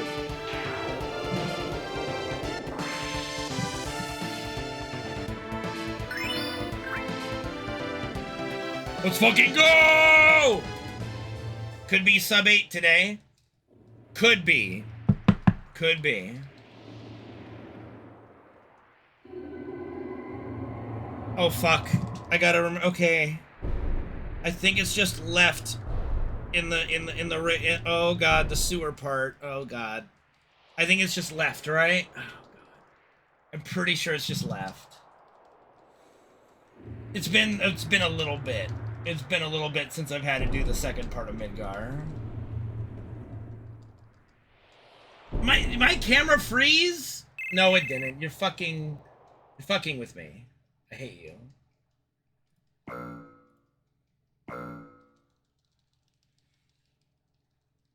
Tiny, oh my god. Did it? Okay.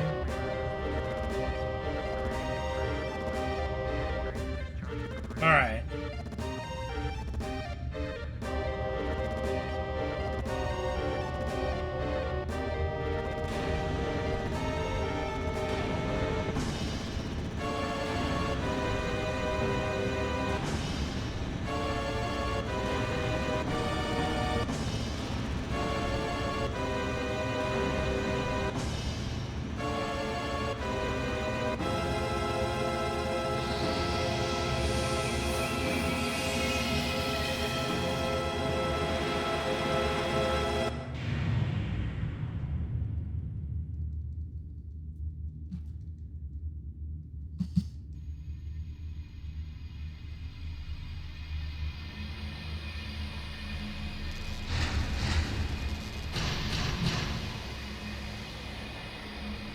Hey, you know, you never know, man.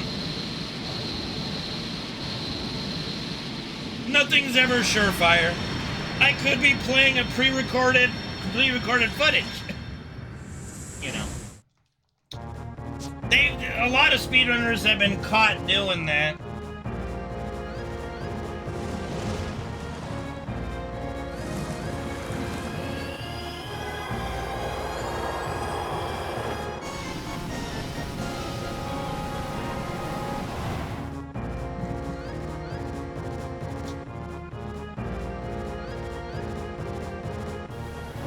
We're in the end game now, baby.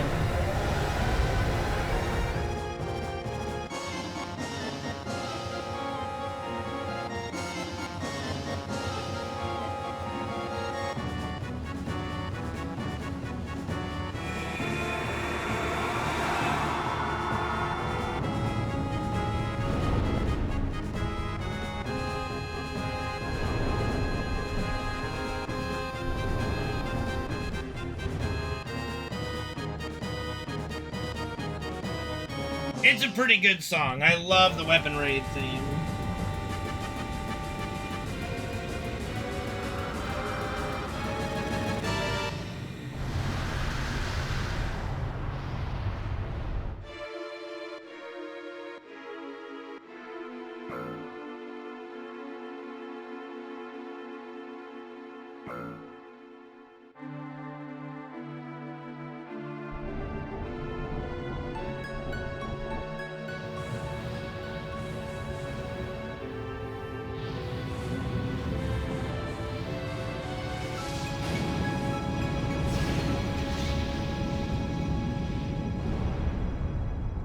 Listen, I tried the super jumps. I think the best I did was like 26 or 30 something. I just, nope.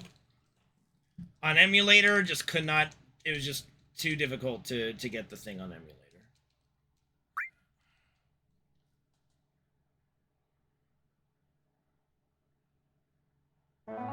Yep. Indeedy-doody-doo.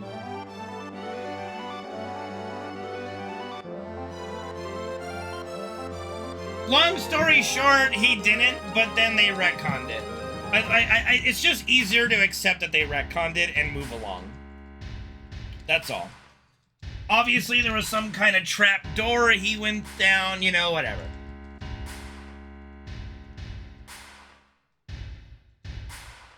Isn't it just 50 super jumps, not 100?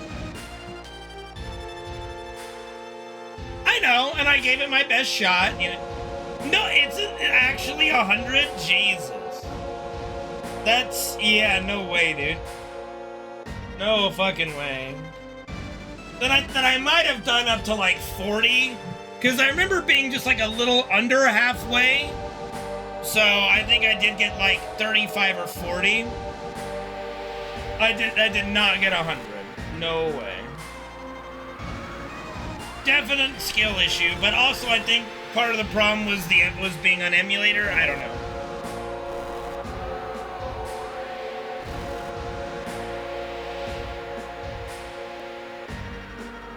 You're right.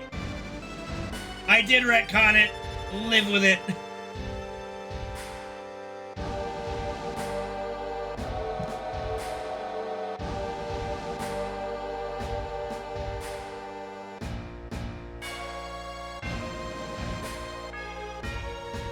I've never really done DDR.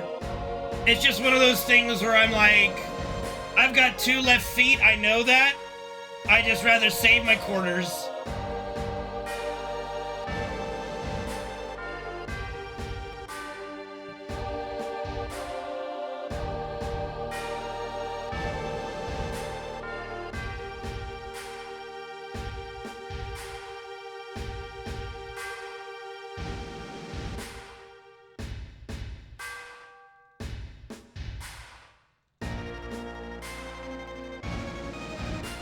Defeat.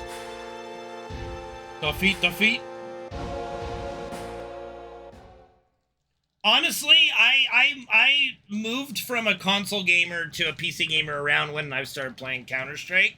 I would still play RPGs, obviously, on console, but I definitely became a PC gamer around, like, age 13, 14.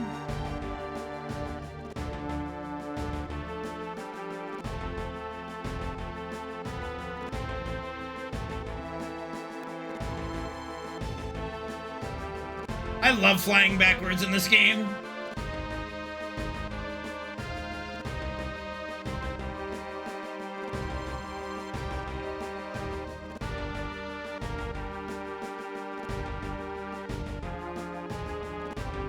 I was 10 when I first played FF7. And it blew my mind. The only games I had played previously is like, you know, Mario's, like, Genesis, like, Sonic stuff. You know, 1 hour, 2 hour video games. 1v1 Deagles, bro, you don't even want any of this. Trust me. I was the Deagle Eco round, man. I was the Deco round, alright?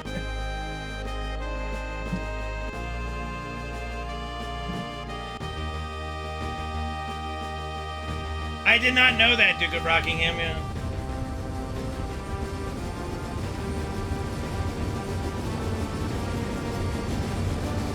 I was fortunate enough to have an N64 and a PlayStation, a Super Nintendo and a Sega, a Dreamcast, PlayStation and an N64, an Xbox as well. My parents were very kind when it came to enabling my video game playing.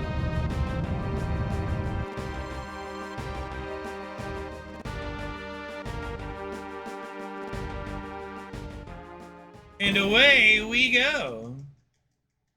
I never played Shenmue. I'm so sorry. I hate to disappoint you. Never. I hear it's pretty good, though. Nobody played Shenmue. Forklift Sim? Yeesh.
Just in case. Let me get one.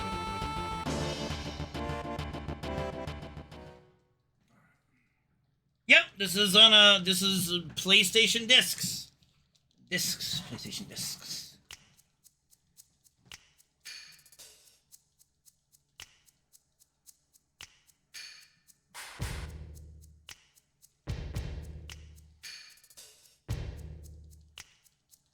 Yep. PS2 Slim, faster disc loading, yeah.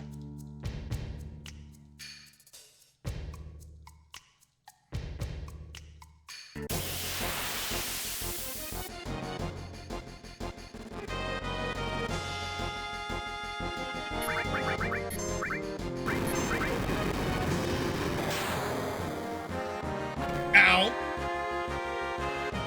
Fuck off, Elena.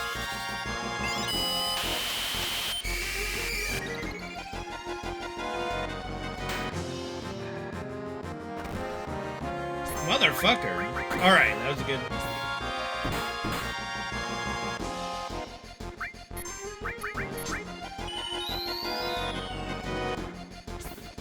Oh, that's gonna do it, I think. I think it just takes 2 hits. Yeah, buddy. Let's go. You can only skip this fight if you do the Wu-Tai cutscene. Then you get the option to skip it. If you don't do the Wu-Tai cutscene where you help save Elena and team up with the turrets, you don't get the option to skip it. You can skip it also using a glitch. Obviously this is glitchless, so we do not do that.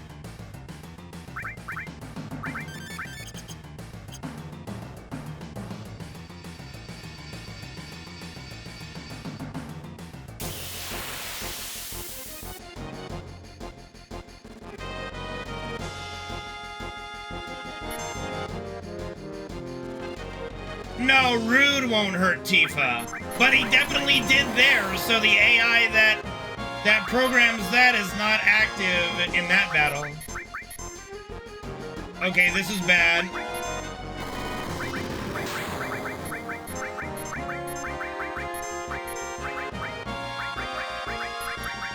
Okay, note to self, do not leave A2B on wait. Because these guys freeze up the goddamn time. Okay, we escape now, but Jesus.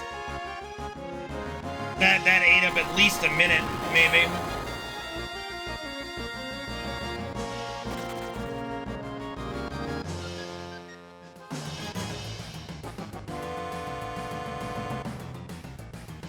I've never seen Cowboy Bebop, so I have no idea.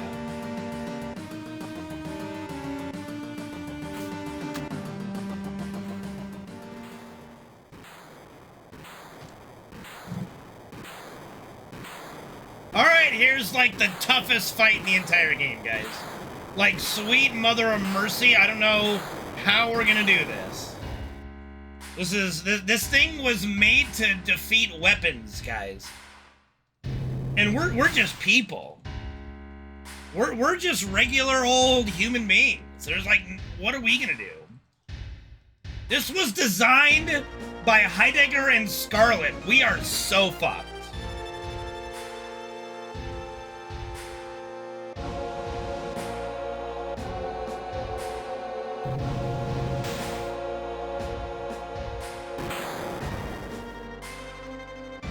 Well, he also has Genova cells, but come on, man, I'm trying to set up I'm trying to set the stage here, goddammit.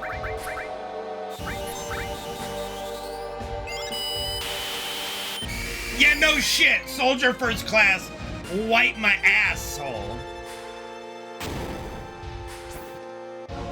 Bro, she is hitting, and she is hitting hard. Let's go.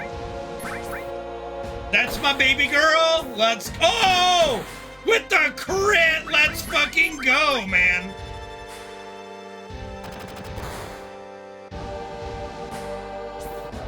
Bro, she is not missing at all. This is insane. Let's go. Another one, baby. Yeah, baby girl. Keep bringing it. Oh, oh, that was fucking flawless, man. With that crit normal attack follow-up, that's insane. Alright, now we just gotta hope to God we don't die on the way to Hojo. Please don't die on the way to Hojo.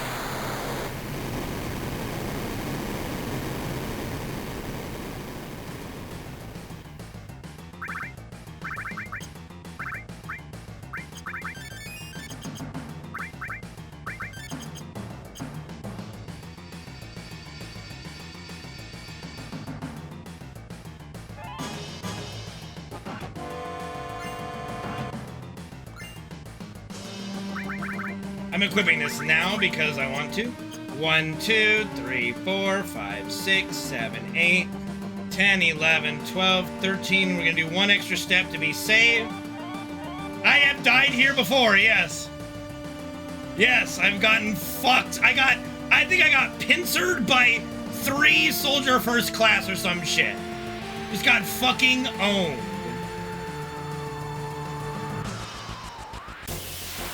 Let's see what we got. Oh, no!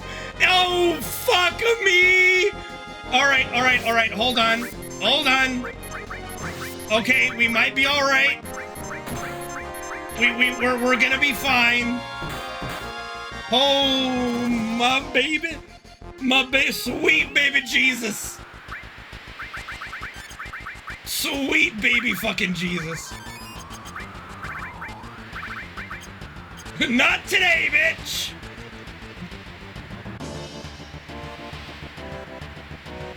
I really gotta figure out how to avoid that. I think I keep messing up the step counter in, at Coral, and I don't know why or what I'm doing wrong there.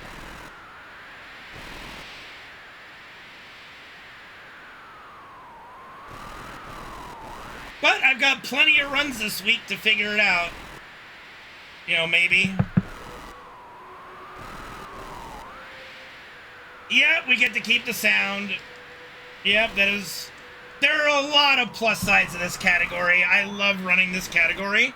It has reinvigorated my love for this game.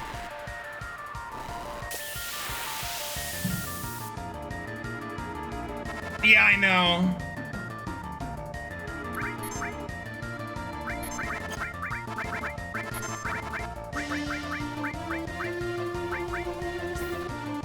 Good start.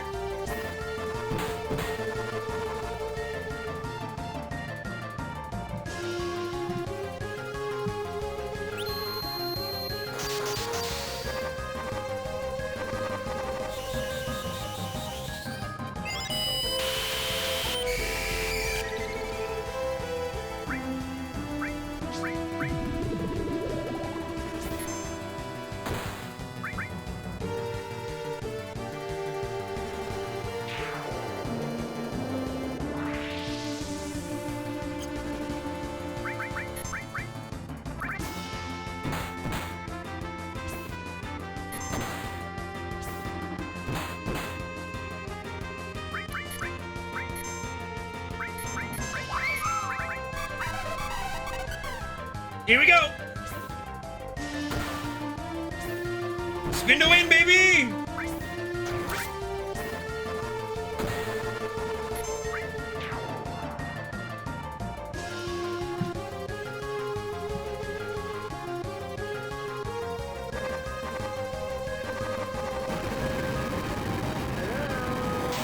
Raya Beatty, thank you much for the follow. Sorry if I mispronounced that.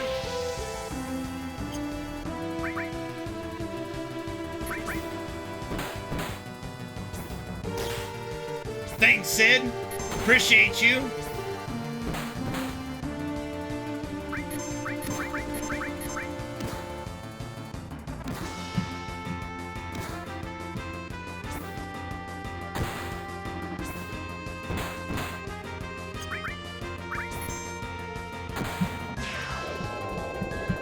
Yes, my name is Tom, Thomas, Tommy, preferably. My friends call me Tom. But Tom is good too. Just not Thomas. Don't fucking call me Thomas. She can't miss because she has the missile equipped. It makes it so she can't miss, but she does a little bit damage, a little bit less than Gigas, but she wasn't missing with her Gigas earlier. It was amazing.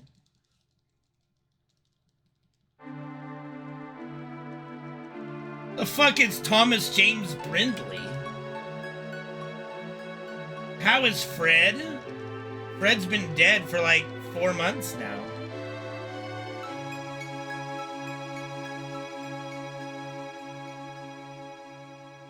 Yeah. We lost Fred 4 or 5 months ago now. Maybe it wasn't that long ago. Might have been, I don't know, March. Maybe it's been longer. I don't know. Like, it's hard to recall. But yeah, we lost our goodest of boys. You see, I don't think I've ever been... No, I take that back. When my mom or dad would be mad at me, they would say my full name. They would say my full name. And it's a four name. I've got Thomas and then I got three things after that. I miss Fred crying during my streams too, I do.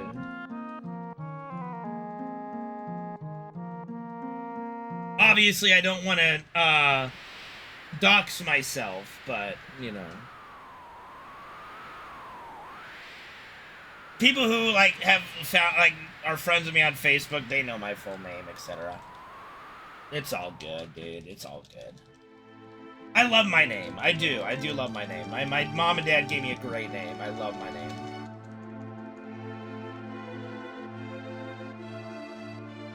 If my name was actually Thomas CarNage64, that'd be fucking weird, but yeah.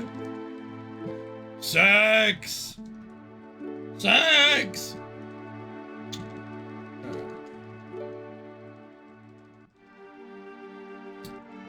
Dude, she's got her vampire teeth out and everything. She's ready to go, dude. She's ready to claim what's hers.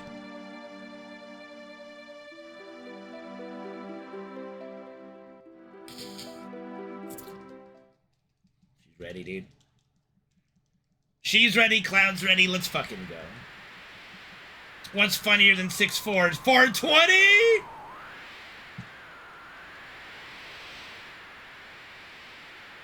Oh, 65's not very funny.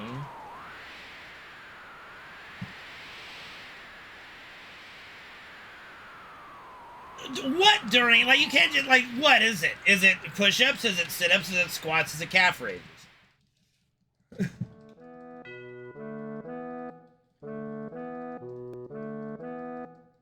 Do I think they should put in a nude scene? I mean, if they want, I don't think they're going to because they're going to keep it rated T. If they wanted to, they would go like the FF16 route, the way they did nudity in there. Like, they could definitely do implication, and it would be fine. Like, they're under a blanket or something. I don't fucking know. We'll see. 10 route where they're just, like, kissing underwater? I don't know.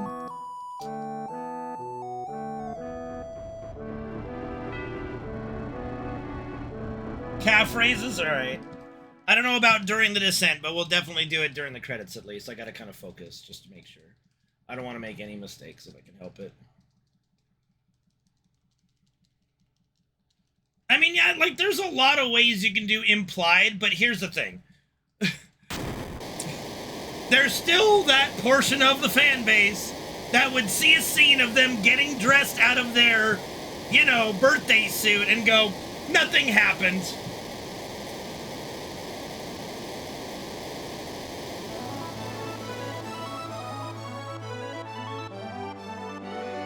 Like, do you know that, like, some of these people say it wasn't really a kiss because they go in the free cam and, like, their lips are kind of off-center in the kiss? Like, they're not, like, it's not like it's not perfectly rendered or something. And it's like, guys, what are we doing here? Like, for goodness sakes, people, give it a rest. Like, you lost. Get over it. Fuck. That logic is true, you know. Fucking true, bro.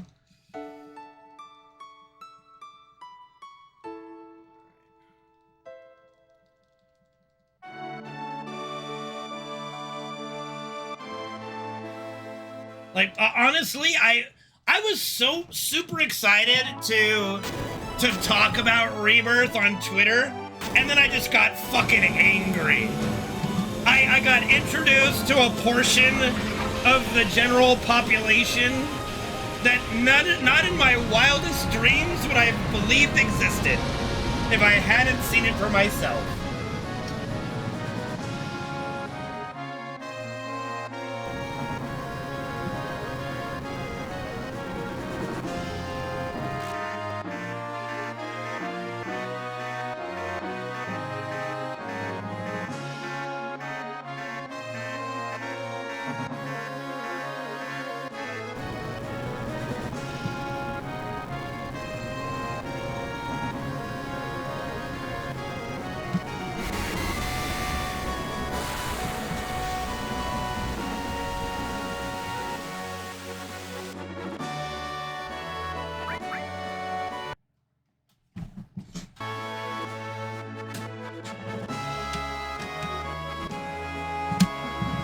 Let's go.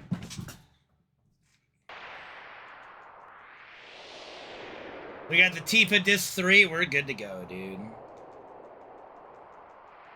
That's my side boob.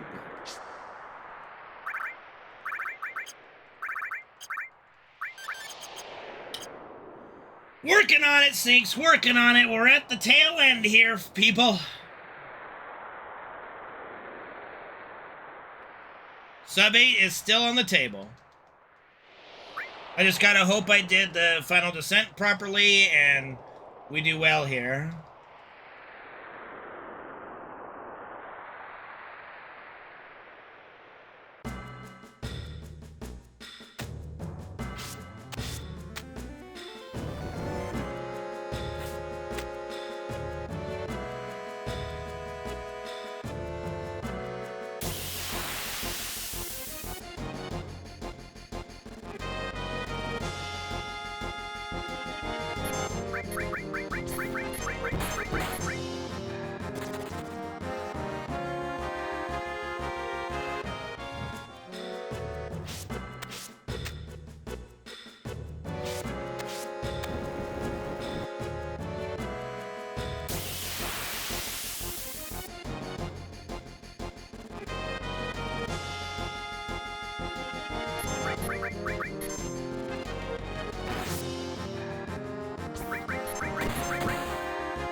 All right.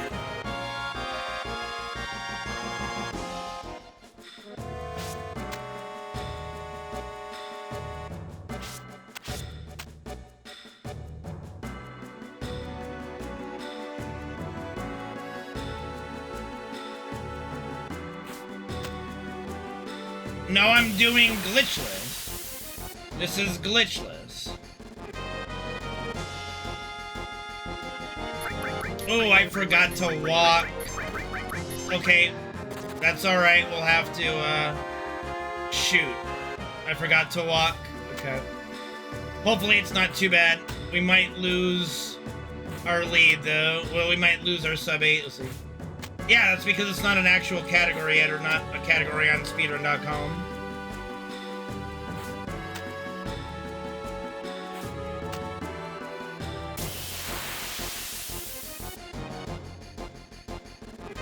No.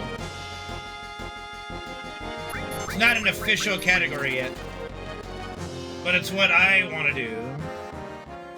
It's the run I want to do now.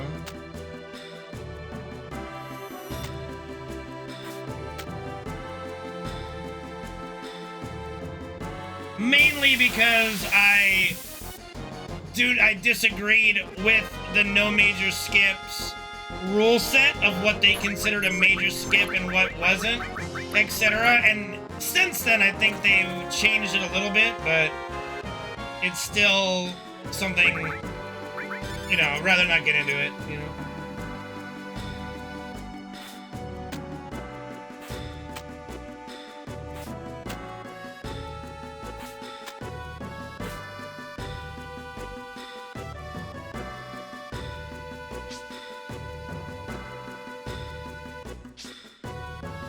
I'm pretty sure they still allow stinger skip and no major skips. So again, like, I just have a fundamental disagreement with, okay, I'm going left. You're going right. You're coming left. Right. Right. Left. Let's go. I just don't have any desire, you know, to quibble with those folks at Speedrun.com anymore. I tried. We had arguments about the elevator glitch. We've had the elevator manipulation. We've had arguments about what constitutes a major glitch or a major skip. And I just do not agree with their assessment of things. So I'm speedrunning for me, and for what I think people might like to see. It's not just a step counter manipulation, it's a glitch. You do a series of things that glitch the game. You do step counter stuff with it, but you have to open and close your menu for it to work as well. And you're getting 2 encounters at the same time to delete the web, so it's a glitch. So you are performing a series of things to glitch the game, and it is a huge time save. Oh, I remember, like, yes, I think stinger skip is still considered not a major glitch. Here's what my like problem was. They wanted to allow the stinger skip, but then they wanted to not allow the Aerith playground skip, which saves less time and is really simpler to do. Somehow I saved time. I did not think that was possible. It would be cool. I would be alright with it, and it's pretty straightforward. The only thing you're allowed to do is step manipulation. You know? I think that's pretty solid. Everything else is off the table. I mean, the only thing that people would maybe question is the Materia Keeper 7777 trick, but there's no glitching going on there. So it's really not anything to worry about in that regard.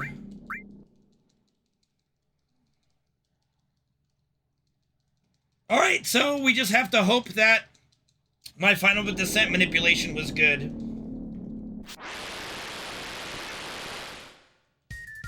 Yeah.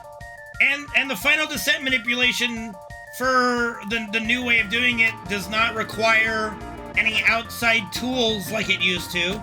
It's all just knowledge and using the in-game timer and other visual cues, so that's like a nice little trick we get to do if you have the skill. I will raise her once I know we're down here. All right, I missed it. I thought I missed it. I think we get one encounter. All things considered, that's not too bad though. We might get two, let's see. Nope, we got one, we're good.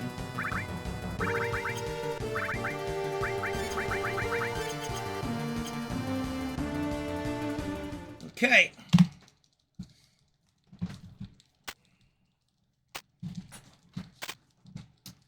Now don't choke, motherfucker.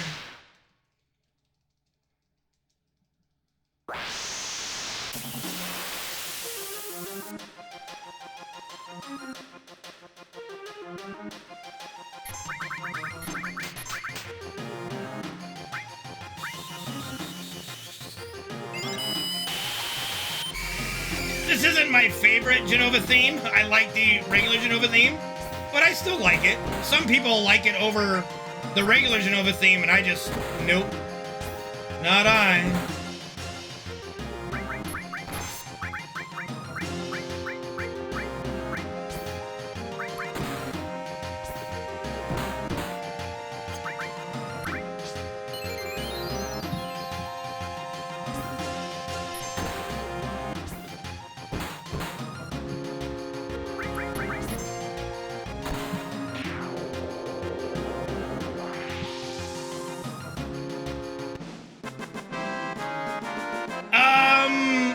Yes.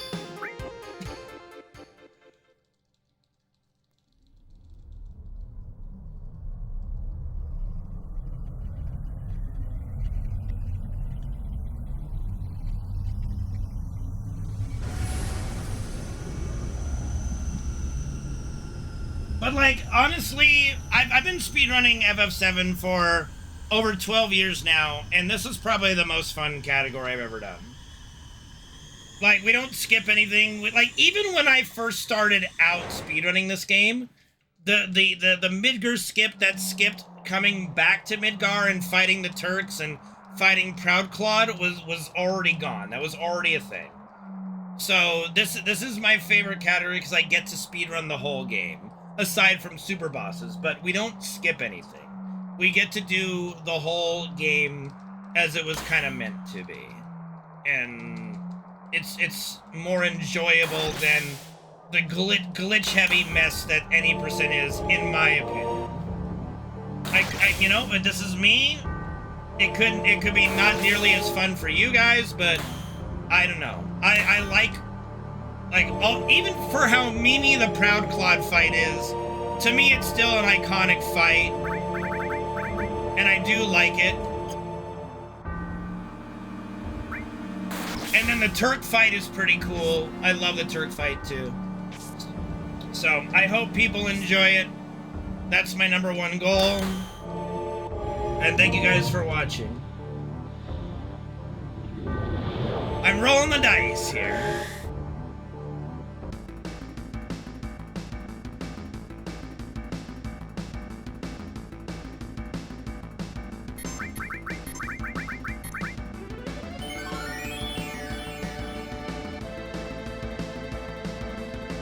Agreed, Duke of Rockingham, agreed.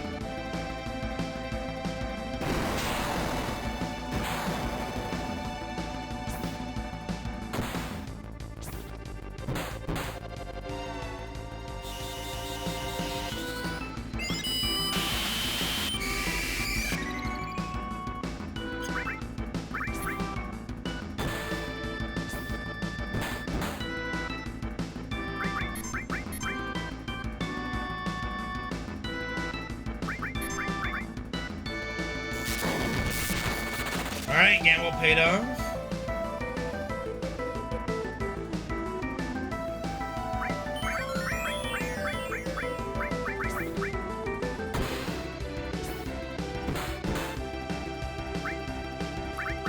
to keep Cloud alive for safer.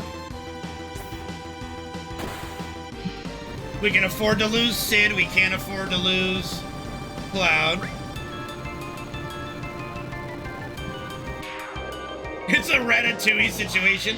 I don't know, I think it's trying to take, like, inspiration from Kefka. Like, you know, that one of the final Kefka forms, he's just like a giant towering of himself on top of himself, you know? It's very Kefka-esque in that design, in my opinion. Yeah, Cloud covers, yes. He covers the auto attack, which I don't think would kill anyway.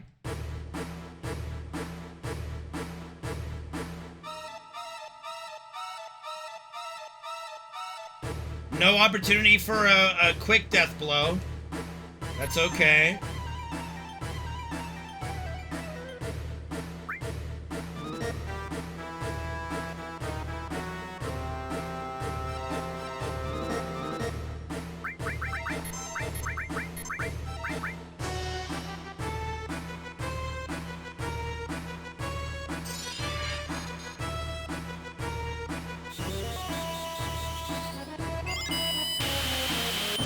If I don't fuck up, we will. We'll see.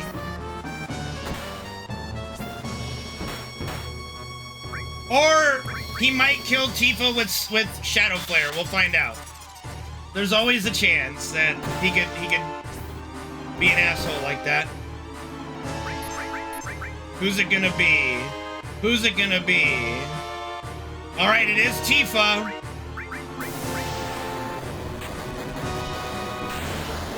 She dodged. We're good, baby.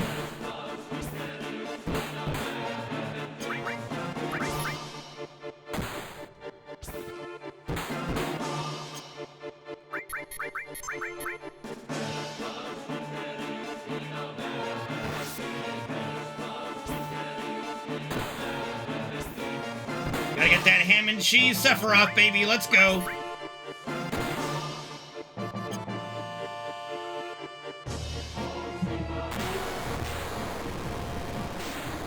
I can even omni-swag this. Which I think I did in my PB. Alright. That's a good sub 8 for a Glitchless. I'm happy with that. We will keep pushing to go lower. Ham and cheese, baby. Thank you, Duke of Rockingham, for the 200-bit cheer. Appreciate it. Righto.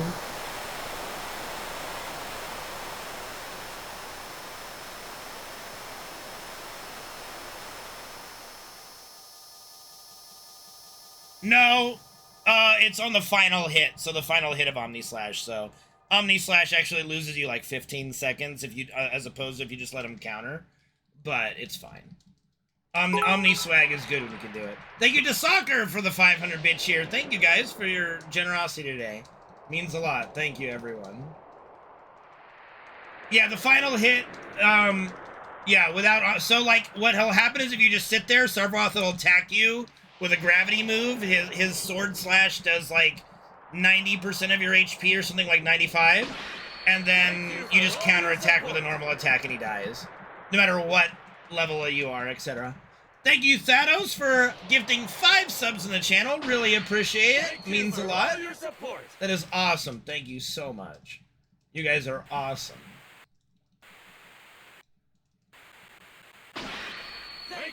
I would not be here if it weren't for your guys' support, so thank you, everybody. You guys are amazing. You are here for a completed run, indeed.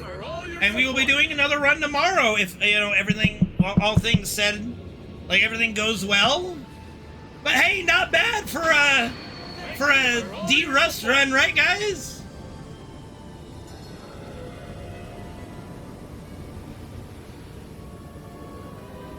What happened at Demon's Gate? I played it a little risky and we lived. I played it a little bit risky and we lived. Risky, yeah, risky and we lived.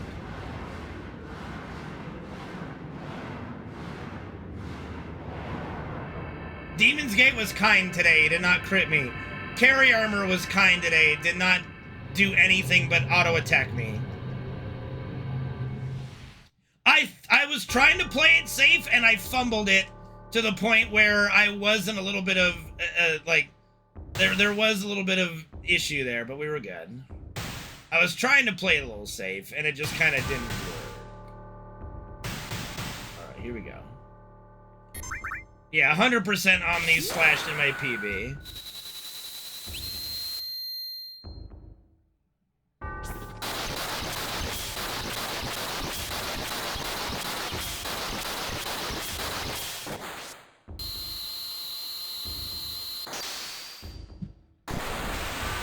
Honestly, I think every run should end with Omni Slash. I think it's just too good not to. All right, that's a sub 8, baby. That's a 759. Nice. Very nice. Sub 8 is real. Whew.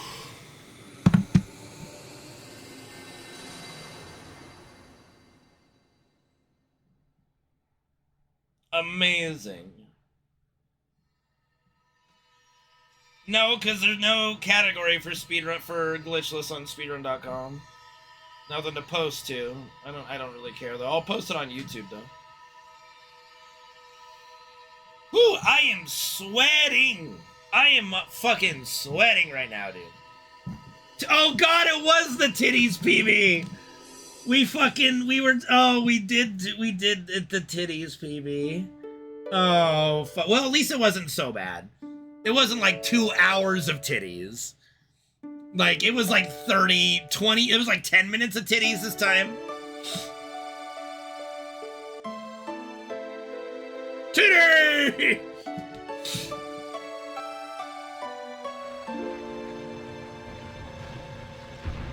World record, baby! No, I'm just... Again, like, if I'm the only one really running it, I don't really look at it and go, yeah, world record. I mean, I'll put that on YouTube because that's how you get the views, right? You know what I'm saying?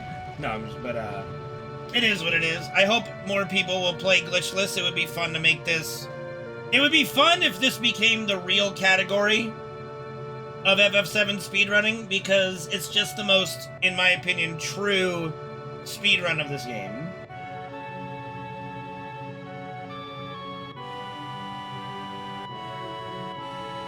Hey, I was trying to be productive while waiting for Diamond Weapon, okay?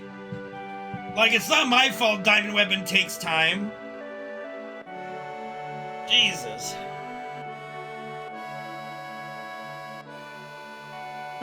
It was a great idea. I thought so too. That's why I was doing it. No, we did not suplex Diamond Weapon.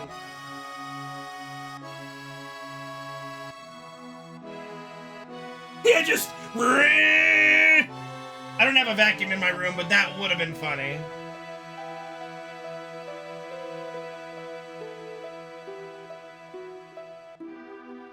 Oh, I do have calf raise to do. Thank you. All right, and 1. And 2, you get to see my Super Mario Brothers pajamas. 4. 5. 6. 7. 8. 9. 10. No, we gotta do 10 and... We gotta do the last one and hold. Hold. I mean, what's the difference, Elusive? Hold. Hold. Hold. Okay, I'm done. Ugh.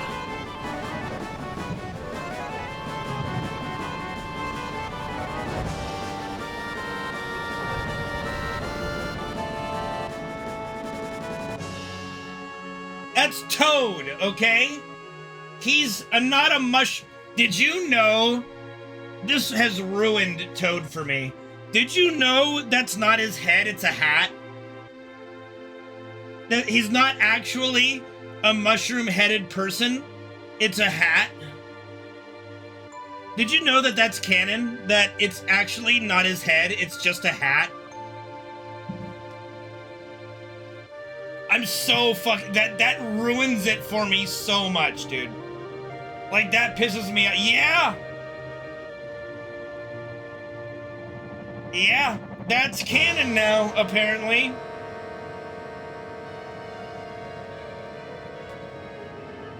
It is, yeah. What do you mean they can't? Of course they can. It's their fucking franchise.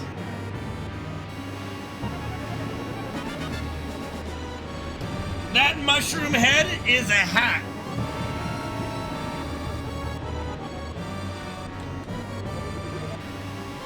Poggies, what's up, Holy?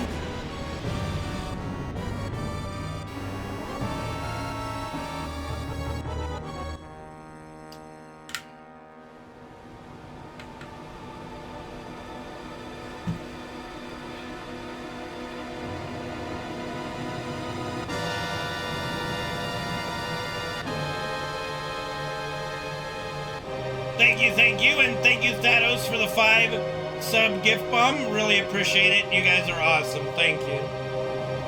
It's a toadstool. Ah! Ah! Ah! Ah! Ah!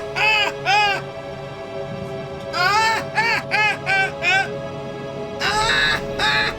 Ah! Running it back tomorrow. My voice is dying. I can't even do my Titus laugh right now.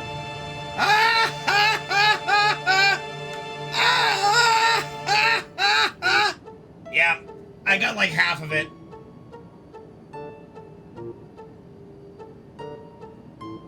I'm like dying here, dude. I usually can do it spot on, but you can definitely tell I'm losing my voice here. No, she always talks to me afterwards. She just knows that we're having a good time in here.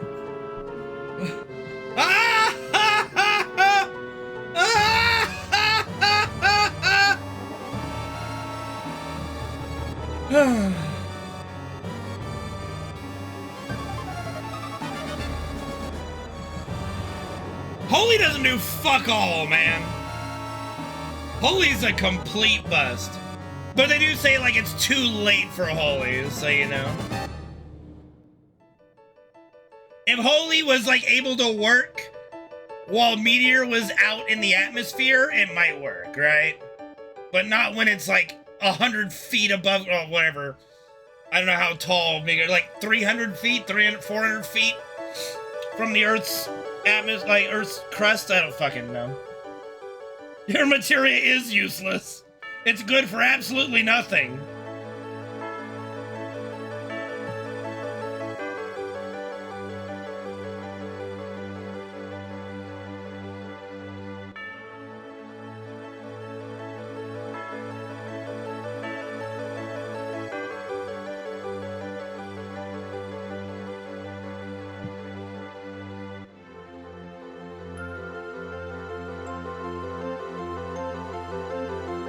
Summer tires?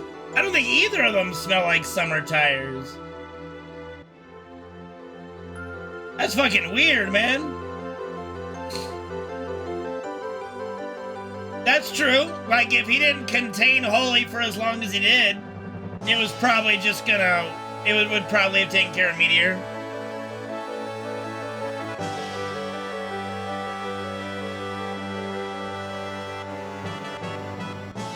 And yeah, you're right, Jasakar. Never does.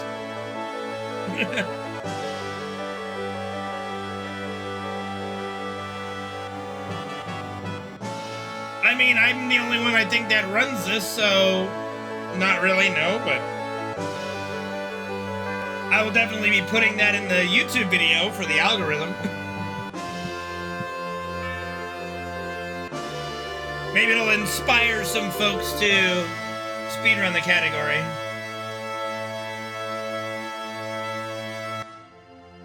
Stick in the fucking landing, man.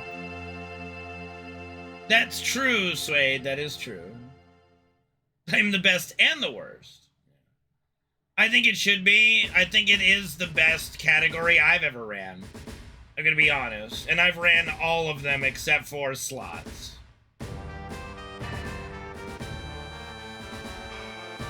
All right, we're gonna go down the list and thank everybody for watching today. So thank you to Disenchantment, Zeno, Exit, Holy, Bright as Reno, Sneaks, Sam, Elusive, Suede, Sexual Penguin, Epion, Adapt, A-Bomb, Agi, Anti-Flash, Arathon, Hanzo, Astro Hippo, Bageltooth, Barely Awake. Bro, Barely Awake has barely chatted in my channel, but he has been watching my streams, I think, since year one, maybe even day one. So big shout out to Barely Awake. Bobo the Clown, similar story. Frank McDonald, thank you for subbing to the YouTube channel. Appreciate it. Let's see. Where was I? Bozus Bunny, Bunin Krautsaft, another longtime viewer. Bruce Vane, man. It's good to see so many of these names. It really is. Captain Schmidt, chat member .jpeg, Cheese, Sedant, Crazy Gimmo TV, Cross NF, Dave GT, Disguyer Sick, Don Voody, Duke of Rockingham, Iko Carroll, Expanse, Fanad, Freedom Fire, another one there, Frightfoo, Gabe, Gary Johansson, Godfather Movie Fan, Greedy Geniuses, Hogard, Huggy Supreme, JDX, Jeff Goldabo, that's another longtime viewer, Johnny Dan JD, Kebab Robin, Kudo, Kimikali. God, man, it's so great to see you guys are still tuning in. It's really humbling for me. I appreciate it. Lovey Bumpkin, Maoni, MacGyver, Mantra, Masa Masa, MBG, McSpielberg, Mina Hari, Mind of Gemini, Minky, Abu. I tried. I probably fucked that up. Mountain Mike, Murph and Turf, Narmo, Next Gen, Nimsmo, OGC Citizen, OG Crimson, Oodles of Moogles, Pinecone T, Priscilla the Corgi, Random Average NPC, Random to Rage, Riffy, Raya Bead, Ryu Power, Sap, Seth Lewis, Silly Chew, Sizor, Superman, Cal L, Super Pinaldo, T3, Thanos, The Manly Way, the Patco, the Timber Owl, the Executrix, Tubby Canadian, User One, Yasha Youngin, and Zend MGP. Thank you for watching, guys. Do I need to? No, I choose to.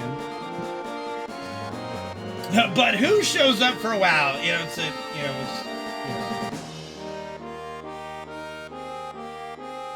Thank you so much, guys. He's barely awake, true.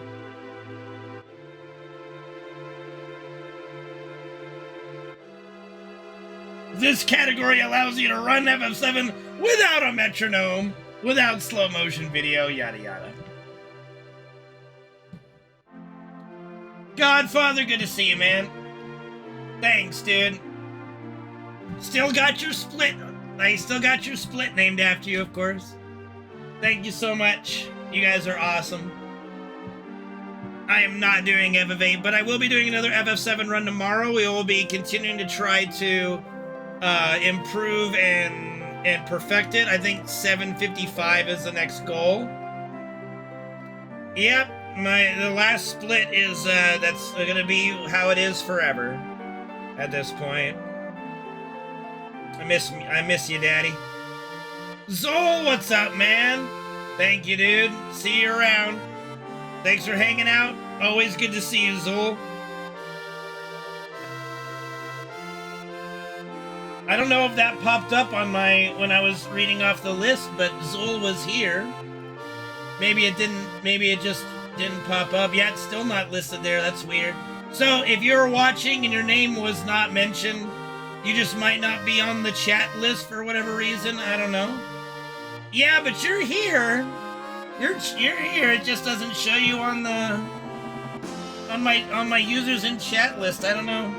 So again, if your name was not mentioned, I appreciate you all. We already do have a split for Fred. He is in the Cosmo Canyon split. Yeah, no shit. Let me go pull that up. Yeah, he's the goodest of boys Cosmo Canyon split for when Nanaki is with his dad. So yeah, we got Fred, and we've got my dad in my splits, you know.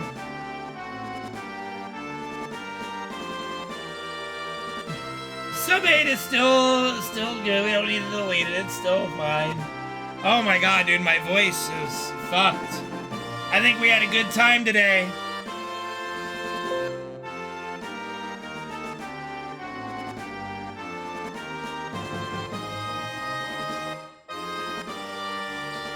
Yeah, I saved the splits. We're all saved.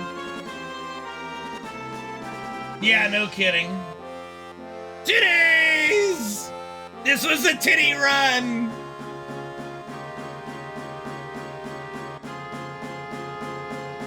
Well, see, my plan is to do another run tomorrow.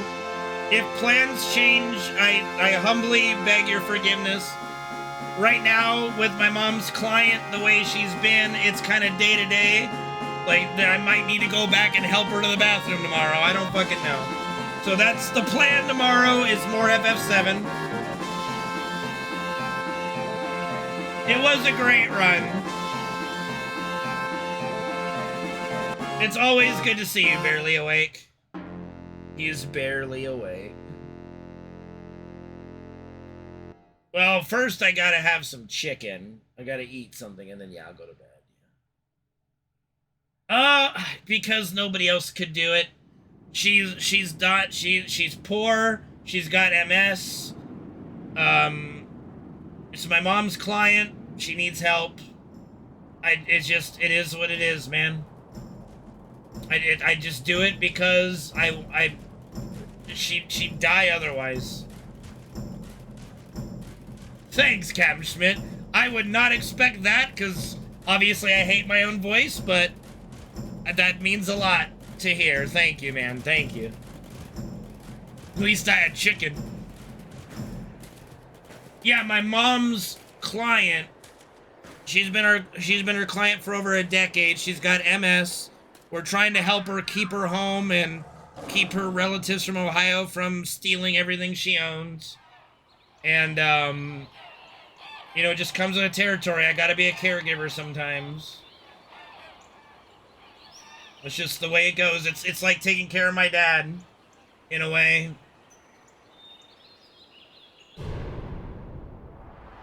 So, and sometimes it interferes with my ability to stream, and I do apologize for that.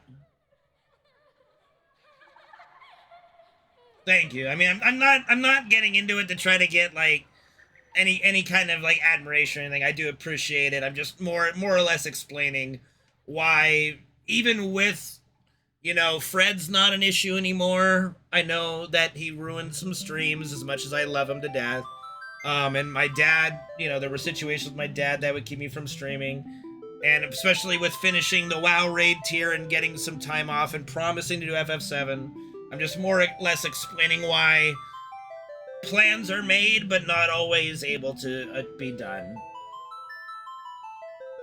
I mean, it's that, Penguin, but there really is no choice other than let her suffer and die, basically. Yeah. I hope so, Captain Schmidt, but you know, it's always something that would nag at the back of your mind, like the amount of FF7 runs I had to stop because of Fred, or just couldn't even stream because of Fred. It is what it is, you know?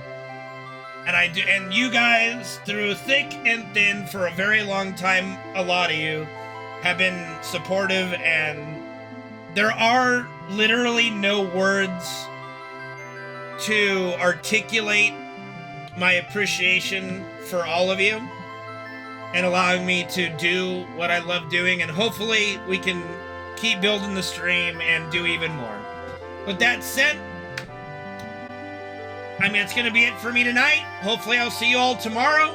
If not, good afternoon, good evening, and good night.